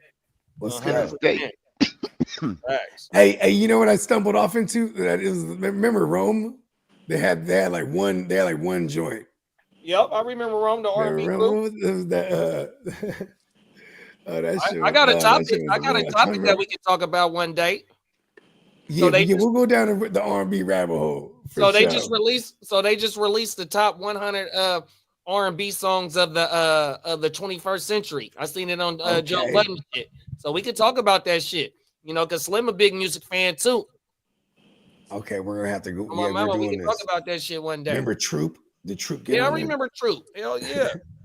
Guy. Club Nouveau from Sacramento. They used to be over here. Word? Oh, my mama, Club Nouveau from Sac. They used to be in called? Grandma's house back in the relaxed days in the you know what I mean? I mean, hey, you know what's crazy? How happy we was when we had Keisha. We're like, yeah, okay, we got one in the Bay. You know what I mean? In the new age R&B shit. Keisha and what's the light skinned brown name? Guapale. No, not her too, but her too. Oh yeah, no, Guapale. She's a chocolate sister. Guapale, her, and then what's the light skinned girl with all the tattoos? Oh, she. Her. There you go. Not her, but yeah, she's her. From Vallejo. Her name is her. Other bride. Damn, what's her name? Oh, yeah, Kaylani. hers half Filipino. Kaylani from Oh, Kaylani, that's right. Oh, I forgot about Kaylani. Yeah, she was popping for a sec. Oh my mama. Oh yeah, look at the Bay Area doing that thing. Facts. Yeah, R&B is the shit. That shit don't die. Ain't Confunction from Vallejo? I'll be listening to old ass R&B all day. Like I fuck with Guy. Guy is my shit. Guy is my shit. I got them on the playlist right now. That's Teddy Riley. That's Teddy Riley. Yep. Teddy Riley and Aaron Hall. Mm-hmm. Aaron Hall, man. He got caught up in all that shit too, huh? He's a cold piece. He's like, oh shit. He's like, they know how I get down. Bro, you know exactly. I know exactly what you're talking about. That clip. I know exactly. Bro. And he talking about Diddy in that clip. Diddy in that clip. He basically talking about them freak offs. 100%. That's exactly what he talking about. Them is what I mean? That clip did not age well. No, his sure in the hell didn't. And Vlad stayed reposting that shit too, bro. Vlad, because Vlad's a cold piece. He's not even tripping. You know what I mean? Oh my mama. Rome. I'm trying to remember that song. I was going down the rabbit hole. I was like, what's the name of that Rome song? I'm gonna pull it up on my shit right now.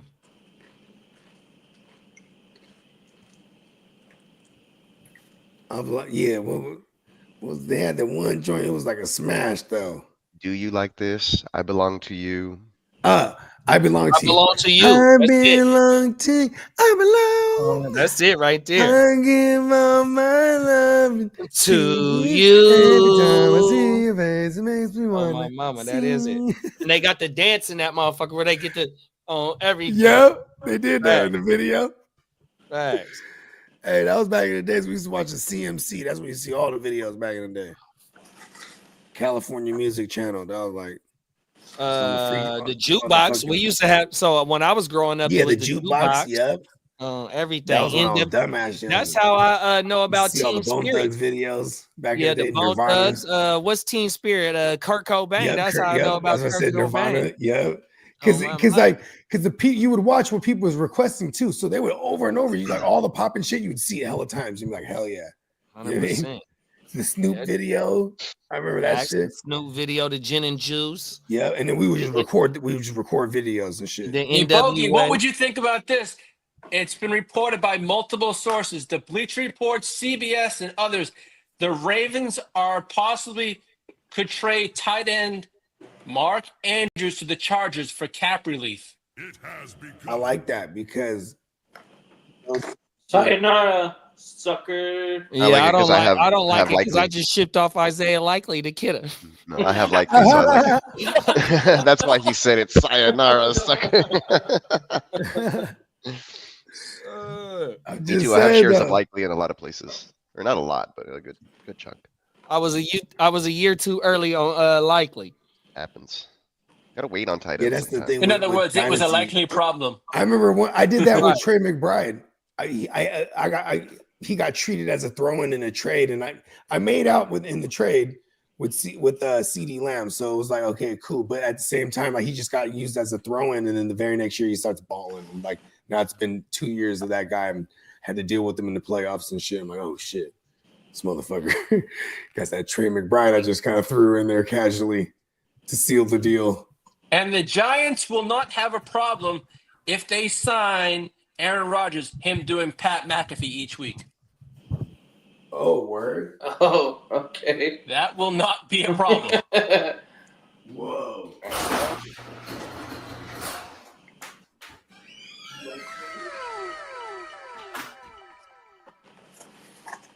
Wandale Robinson like the and echo on Malik Neighbors. The question is, does Devontae Adams go to the Giants? Nah, he shouldn't. Well,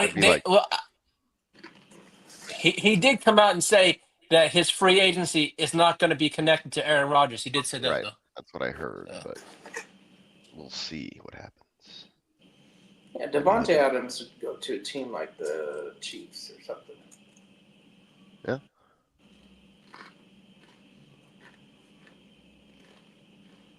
Fucking Chiefs. I'm glad they lost. God damn it, my Bruins traded someone. God damn it. Brad Marchand. Shit. Oh, the Boston Bruins. Yeah. Hockey's Yeah. Yeah. I always just check up on it and see how here is and there. Let's see. Kids are out of school in about an hour. And then I'm just gonna use that excuse to take my lunch and also and leave the office early and just be like, laters. It's been slow. I haven't done shit all day. I did everything by 10 o'clock. The phones rang a couple times. That's about it.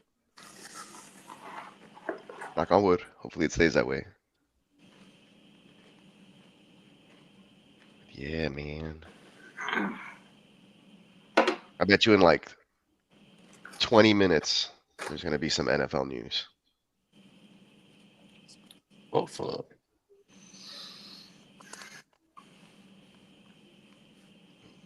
I feel it in my bones. Bones feels it in his bones. Yeah, the NFL, the biggest soap opera there is, big bro. Like you said, in 20 minutes, 30 minutes, we're going to hear something for sure. Right. Usually around around that time in the afternoon. It's usually the end of the day around 4. Yeah, exactly. 4 to 5 o'clock. Who's the most likely to get traded, DK or Myles Garrett? Ooh, I think DK. Run a poll. Yeah, man.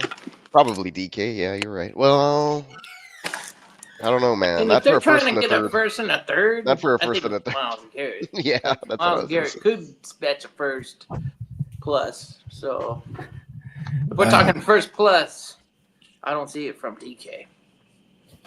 Well, if anything, I think Philadelphia is going to be involved in the Myles Garrett situation. Yeah, they're sneaky. They're very sneaky. They know That's what they're doing. Yeah, I mean, they hell could is give up. Howie They'll give up their Roseman? first. They'll give up Howie that Roseman 32. and this cap is crazy. I mean, Myles Garrett Howie's can done prove is every single team.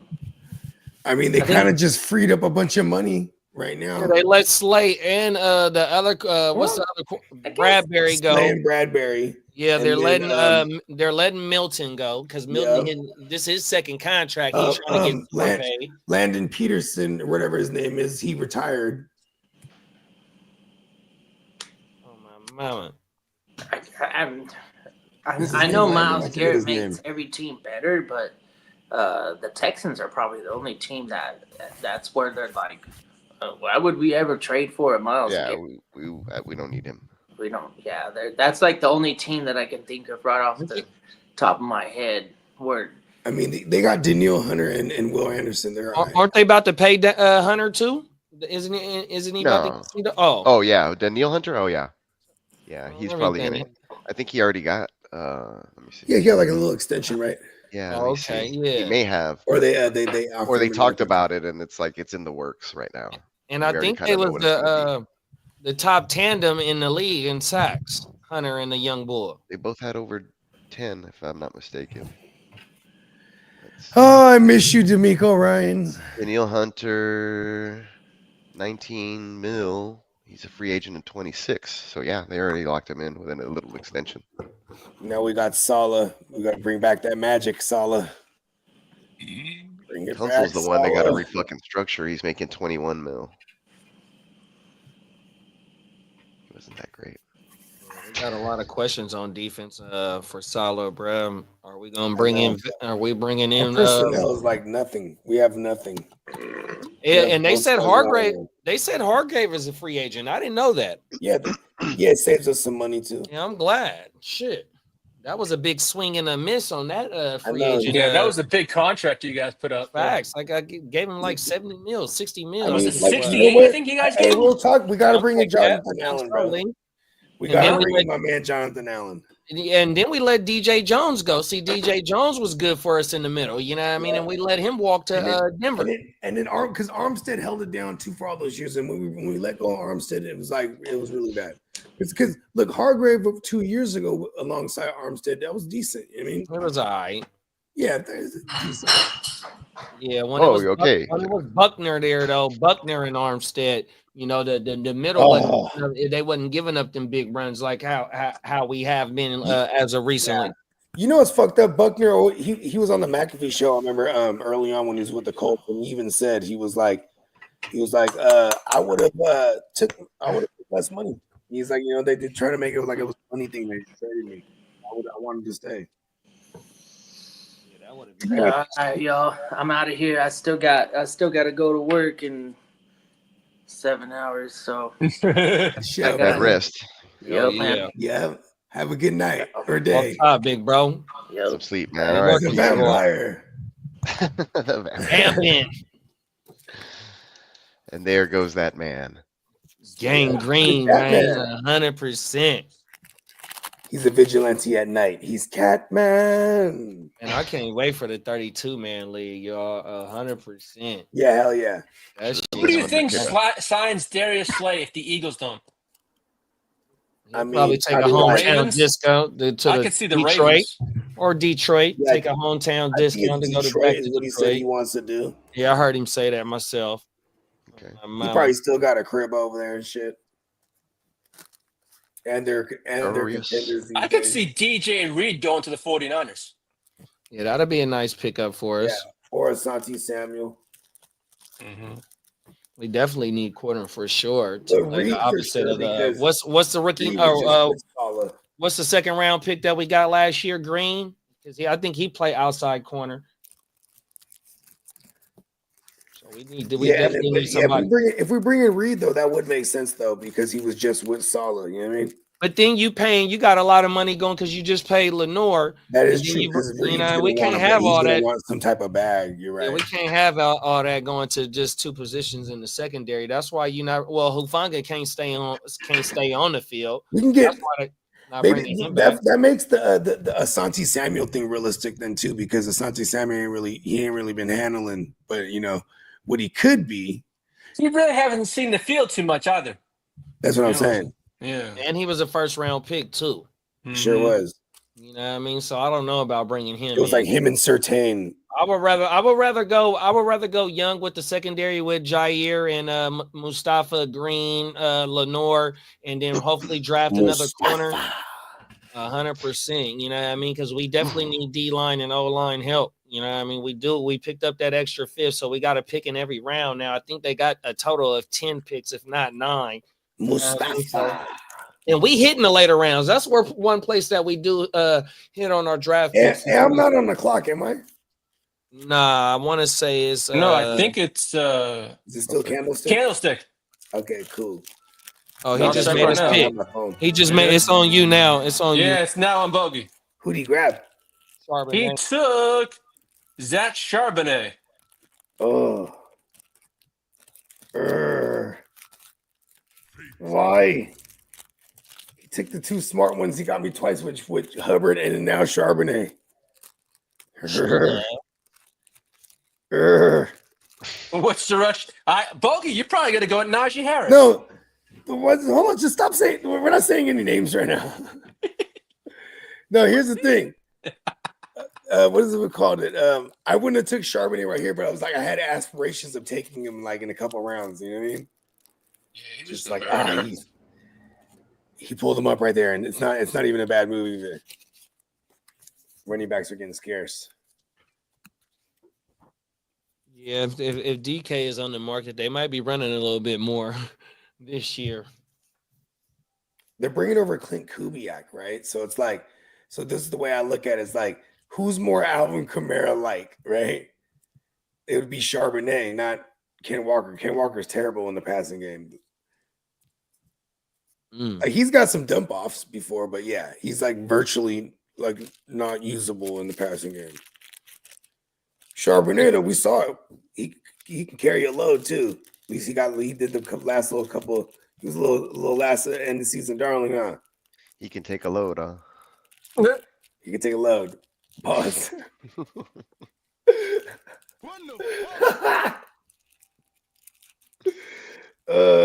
Have y'all been Guccini? He put me down the rabbit hole of the Ocho Cinco Cameron shit. Oh, that shit crazy. That shit hella funny, bro.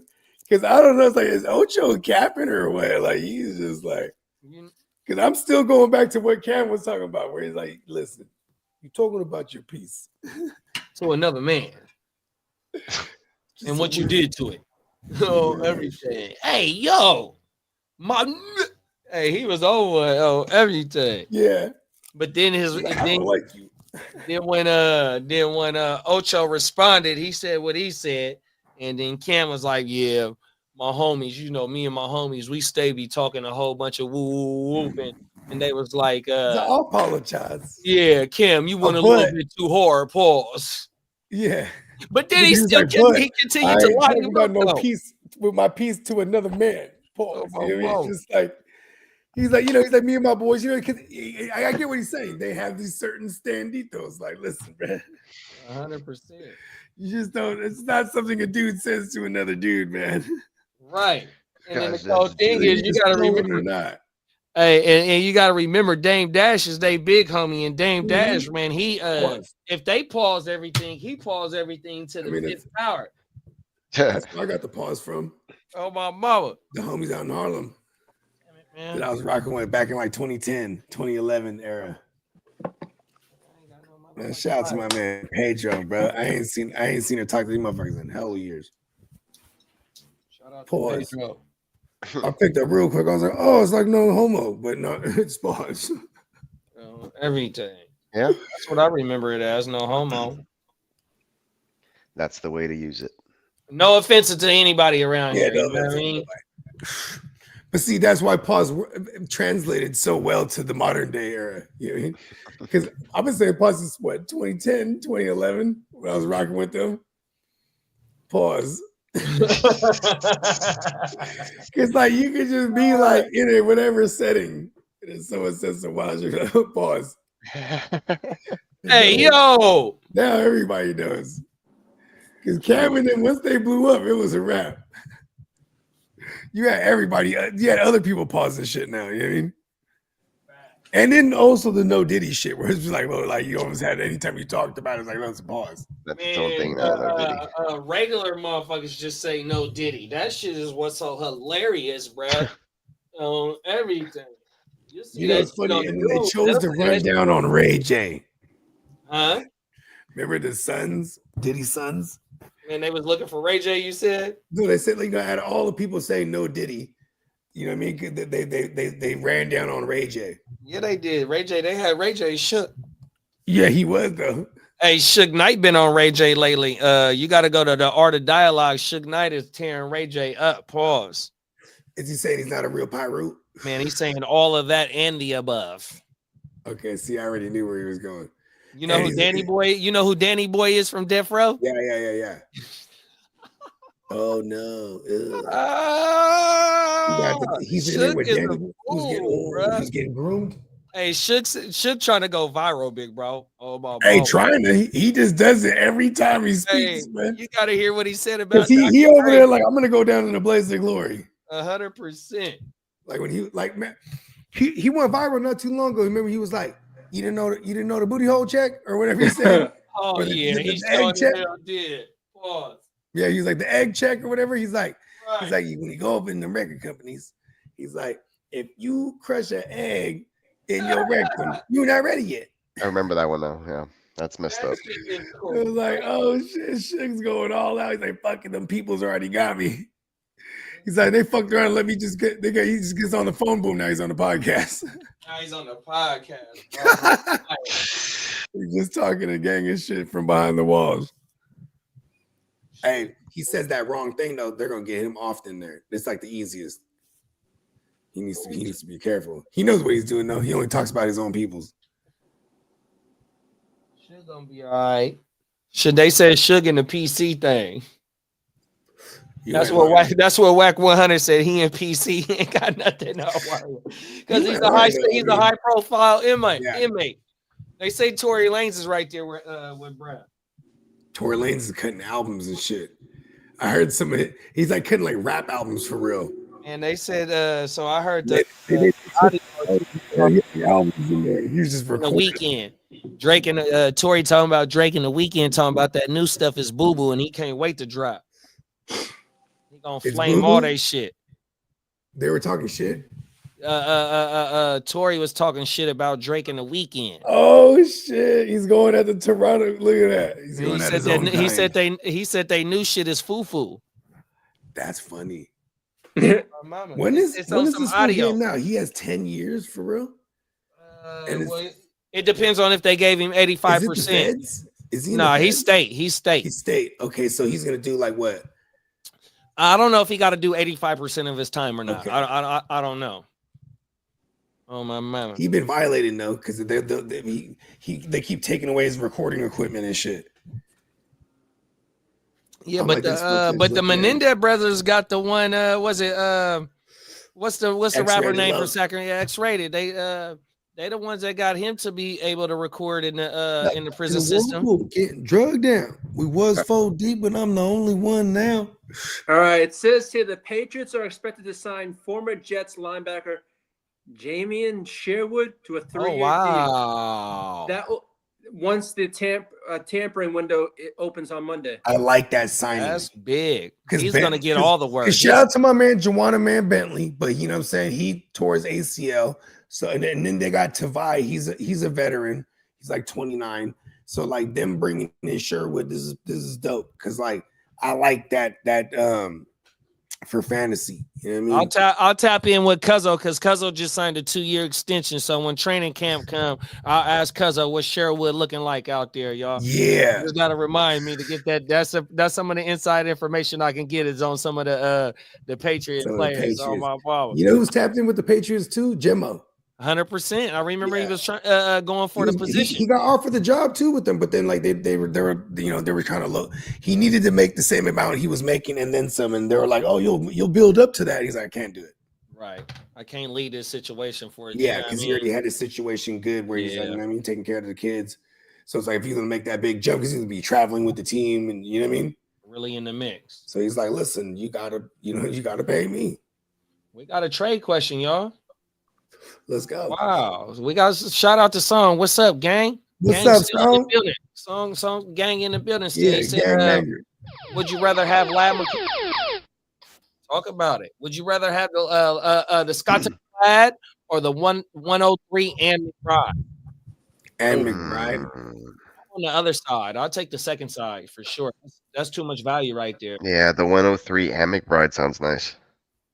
McBride is still the number one over there, no matter what you say about the quarterback. You know, I mean, we just seen what he did, even though he didn't have no TDs, 100 or 1 TD on a reverse. But he had 100 catches last year. You know what I mean? Even though you can't just write that. If you get him, you know how many times he was stopped at the 1 yard? If you start getting him those touchdowns because of positive regression, right? He's getting like 8 to 10 touchdowns. Like I didn't realize how bad of a motherfucker McBride was because I didn't have any McBride last year, and I was looking. I was like, God damn. Yeah. But and then they were making conscious efforts to get him the touchdowns to close. Yeah, remember the one game Kyler came out and said he's scoring this game, and he Yeah. didn't score that game. You motherfucker. Yeah, but then he scored the next following 2 weeks. Right. Though, you know what I mean? And the motherfucker scored on a reverse. I think that was his first Yeah, TD that was of the his season. first touchdown. That was like early on. I want to say it was a little later on. It was later in the season. Yeah, he didn't score early in the season. He scored He didn't later have in a the season. receiving touchdown till the end. That's what it was. Because he had that rushing touchdown, but It was taken away. yeah, but I mean, see, I love the lad, but at the same time too, if you're just like, if you're looking at where it's like, okay, what I'm gonna get, right? Like, okay, I'm gonna get something badass at that 103, and then I got McBride, who's in the tight end premium. I'm assuming, you know what I mean? Yeah. Yeah, so like I'm just looking at just fantasy points. I'm always gonna go on that side. You know what I mean, like we just saw Jefferson go for a haul Because like, you can he's flip gonna- that 1-3 easy. Yeah, because that one Jefferson is gonna net him hella points with all those pieces. He got like 5 pieces or 4 pieces out of it. Yeah, you know that what I mean? Jefferson trade, he got AJ, he got fucking Marv. That was wild. Yeah, AJ, he got Marv. Then he got who did he draft? Pickens. He got Pickens and a pick. Pickens pick and a next okay. year. So I mean, you know what I mean? Which is like good for both sides, right? Because he wants to get an elite receiver, and then he got like if you're just looking at the points that all of them combined is going to make, it's going to be more than Jefferson. And if you go look at it, Diamond Joe is the one that set it off because he got 3 receivers in the first 2 rounds. Or in the first 3 rounds. He bought the pick right next to him in the second round, so he was able to go back to back. I remember I was on the phone with him. I was like, he goes like this to me. He's like, I might just set it off and go Saquon Gibbs right here. And I was like, you're not passing on CD right here. He's like, you're right. He's like, you know what? He's like, you're gonna hate me for this one, taking it to the skies. He goes CD and in Puka. I was like, no. And Amon-Ra. So he got Amon-Ra, Puka. He had St. Brown already. I'm like, no. I'm like, God, he's beating me at my own game. Yeah, he did his motherfucking thing. And then he doubled it back with McCaffrey and Derrick Henry. Like, I think I have a 6 wide set right now. Yeah, you have Joe Burrow, Tyrone Tracy, ETN, Nico Collins, Drake London, Rome Odunze, Jamison Williams, Chris Godwin, Pearsall, and CJ Stroud. Okay. Talk about it. All right. He's got a monster. Oh, my I don't know what I'm going to do right here. Them is facts. I always like, whenever I'm on the clock, I always go, okay, let me smoke about it. So I'll roll a joint. And then like I usually get to the answer, but then sometimes I go, okay, we got to smoke about it again. You know what I mean? Come on now. Oh, another one. Then I'll be like, see, that's usually the worst too, because I'm like, when I narrow it down, if I write it out, there's just so much in the pool, and I'm like, okay, who can I attack that and then the other ones where I think I might fall back to me in 12 picks. And then what are we at? Are we in the second round of the rookie draft now? Was that the 112? Let's see how many. 112, another great R&B group, by the way. Yeah, I think it was Candlestick. Cupid doesn't lie when you won't know unless you give it a try. Cupid. He also had that other one. We can do it in the shower. Both of our bodies dripping wet. Yeah, I think we're in the second round for the draft. Yeah, that's the one. Yeah, I remember that album. That album was fire. And Diddy wasn't like all in the videos and all. Yeah, he wasn't like he was letting them do their. He kind of let them cook. You know they were doing their own thing. Yeah. Them didn't they have? I'm glad. They did Peaches and Cream with Jagged Edge. Yep. Then it was know what I mean? The Room 112 album, the second one. Yeah. That one got some joints. One of me and my girls' songs on there. The Crazy Over You. Hey, Bogey, I just got to. Bogey, this one they let the third guy, who's like just the harmony guy, right? They let him lead the song. Yeah, I remember that. It's like the one, but it's like a deep piano ballad, hella dope. Hey, Bogey, I just got to trade in the league. Let me. What do you think? Okay, I received Brandon Ayuk and the 204, right? And I send over Deebo Samuel and the 110.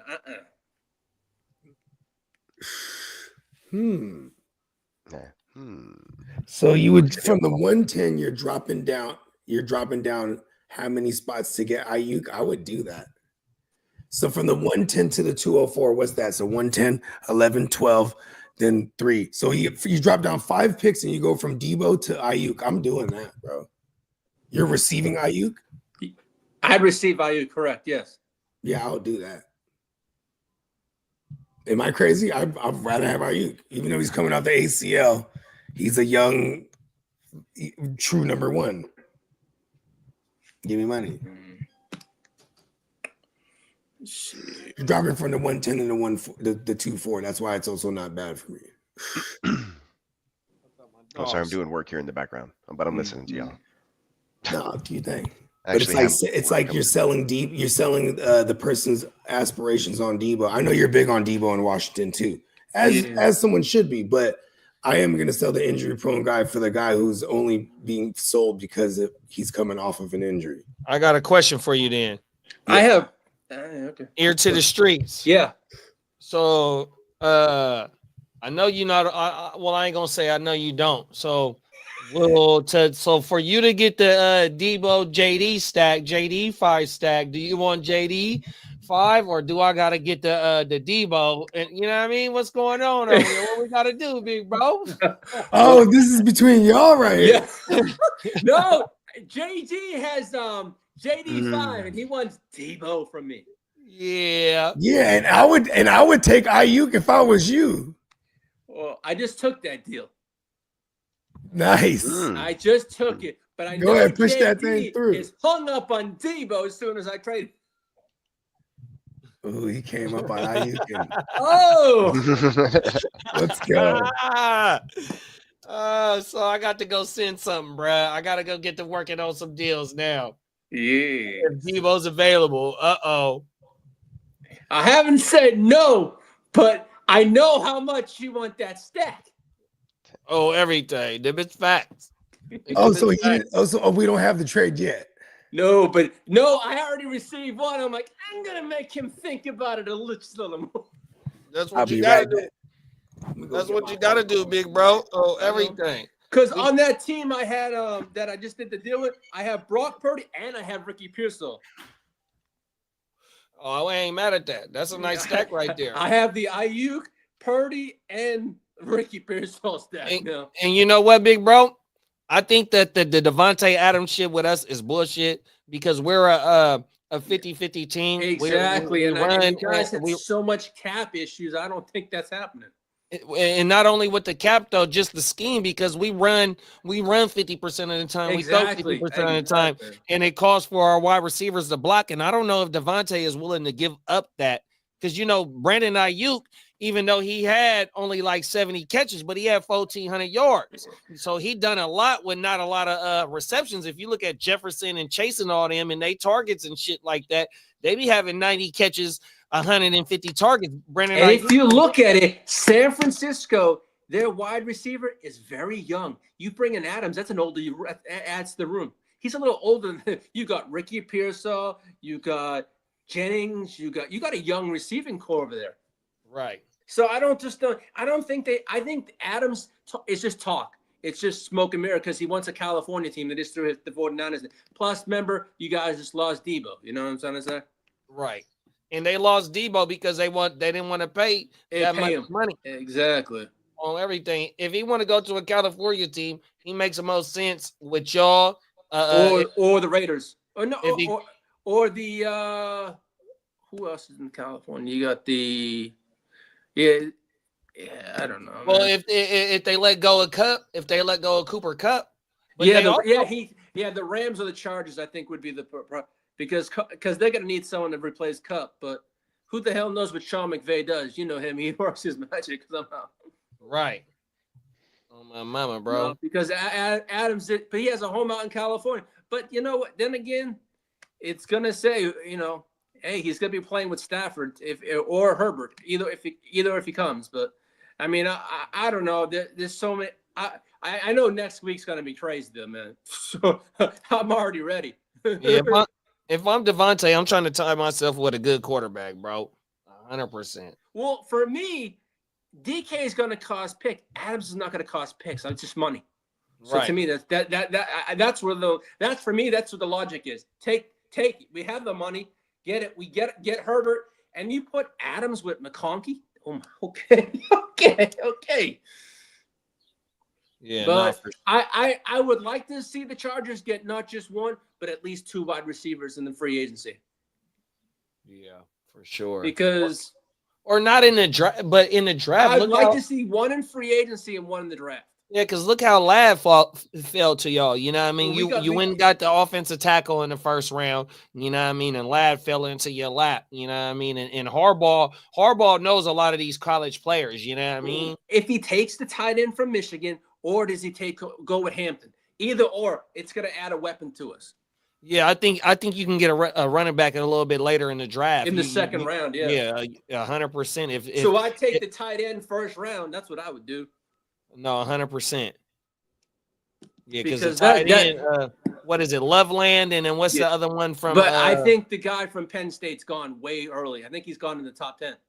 Yeah, I think he's really gone. Warren, he's gone. As much as I like Warren, I think what fits us best would be Loveland from Michigan, because Harbaugh knows him and he knows he knows how he plays.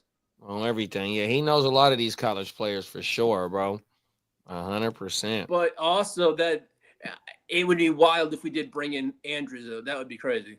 Yeah, that'd be a nice little pickup for sure, because the Roman, he was over there with yeah, he was with Roman, yeah, exactly. 100%. And then the thing is, who do we do that? We wouldn't have to draft a tight end.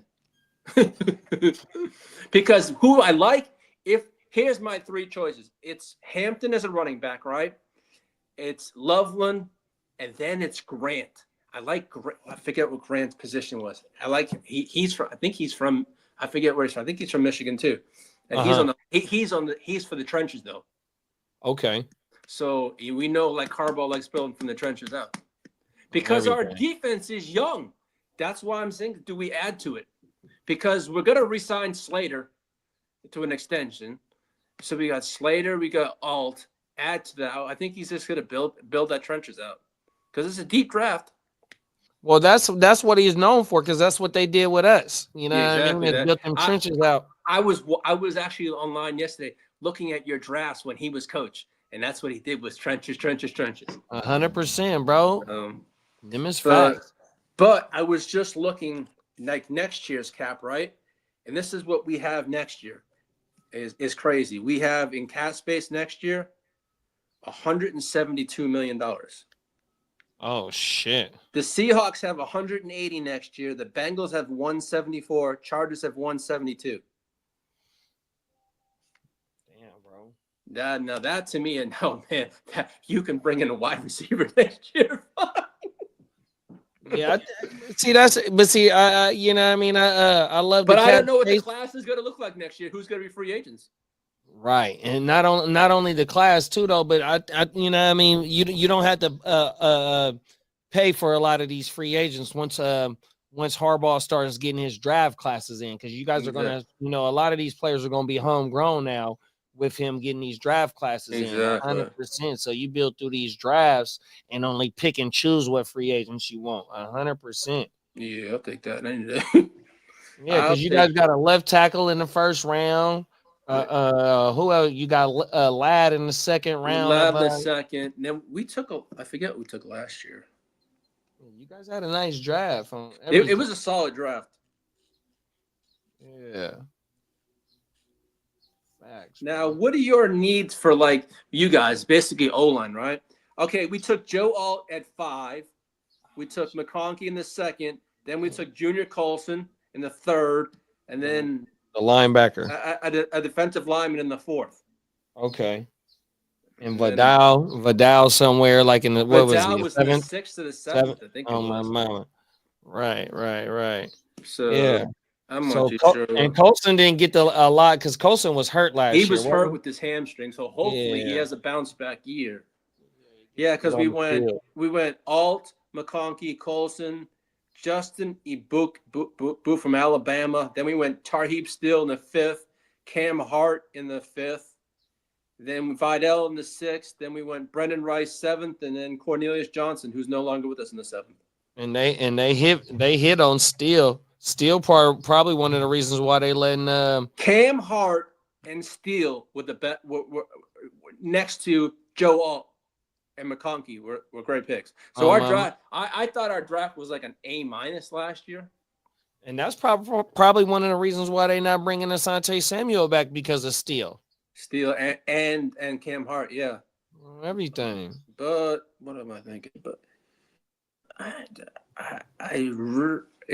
like free agency, yeah, we have not. Well, as of right now, I think we have $92 million. Oh shit! So 90. What do you guys got? You guys are freed up a lot, but you guys got Brock to pay. So they got to pay Brock for sure, and then you're letting Aaron Banks go, which is your left guard. So we got to attack that position. We drafted a rookie at right guard last year. I don't know what we're going to do at the right tackle and the center position, but we definitely need to bring in somebody, because Trent Williams is only getting older. 100%. We need to attack the left guard.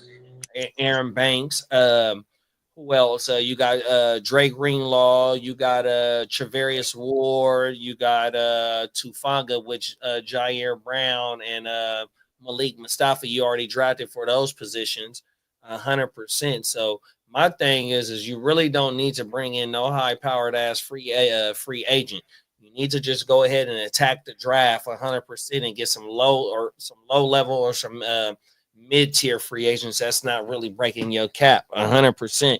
And with the addition of Salah coming back 100%, hopefully the scheme changes up to where we back to where we were able to get off the field on third down. Last year we were not able to get off on third down, and that shit hurt 100%. It was a lot of motherfucking possessions, a lot of games, a lot of penalties on the defensive side of the ball that kept extending drives. We couldn't get off the field, bro, and that's what hurt 100%. Yeah, so man, I would say just attack through the draft. That way we're not going to be too much salary cap hell going into the future after paying Brock. You know what I mean? Because they definitely got to pay Brock. You know what I mean? They paid Ayuk and Jennings. Jennings got a mid-tier deal.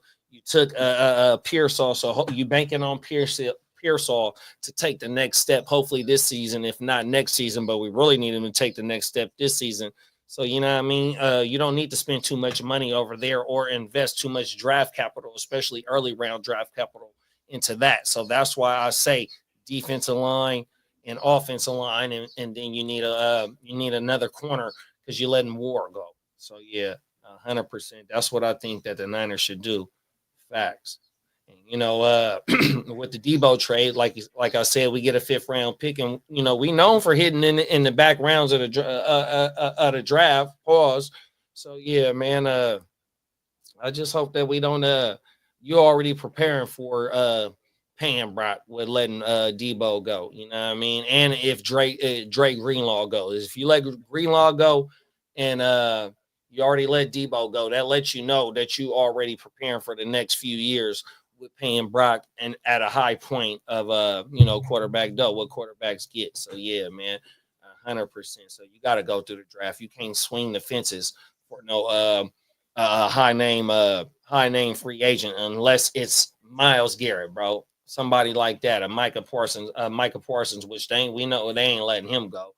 100%. You know what I mean, that's the only type of big names that I would go for. Other than that, we got to build through the draft because we about to pay the quarterback top dough. 100%, man. But yeah, though, shout out to everybody that's been rocking with us. Damn, we almost 5 hours into this bitch. 4 hours and 30 minutes almost. You know, shout out to everybody that's been rocking with us. 100%. Big bro. I was about to end. You could put a bow on it, man. Let's wrap up. Yeah, that's a long time. Hitting up the 5 hours. I'm about to go grab me some food and wrap up my work day, hit up the weekend. Make sure that everybody's checking out JD. You going live tomorrow? Yeah, we back in the morning, man. There you go. Everything, y'all. Make sure you do that. Make sure you still head on over to neonpeacockmerch.com. Check out the deals that'll be coming up there pretty soon for a spring break. I'll have some stuff going up there. Make sure you check out Bogey wherever you can stream all your music. You can probably find him tomorrow as well, rocking out with JD on the morning show. So check that out for everybody. Yes. Appreciate everybody rocking out with us today. We'll be back with some more news as it breaks next week. Oh, there's the man of the hour. Fella. Yeah. We closing out? Closing it out. Yeah. Well, you know what? Shout out to everybody that was rocking with us. You know what I mean? Stay tuned. You know what I'm saying? We're probably going to hit you with a Monday edition of Wake Your Game Up. You know what I mean? Because should be jam-packed full of news. And then we'll double back on with the regular Tuesday schedule. You know what I mean? Because that'll be the actual opening of the day too. So, you know what I mean? A lot of big action coming up here. 100%. Wake your game up. You know what I mean? Motherfucking right, man. Shout out to our sponsor, neonpeacockmerch.com. Make sure you lock in because we got a spring sale coming up. Let's go. Yes, sir. We grinding. I'm excited. Man. All right. Appreciate everybody, man. Catch you guys next time on the flip side. Peace.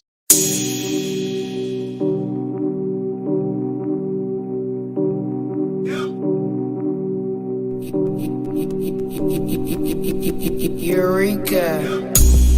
We make plays every day, yeah. We make plays every day, yeah. We make plays every day, yeah. We make plays every day, yeah.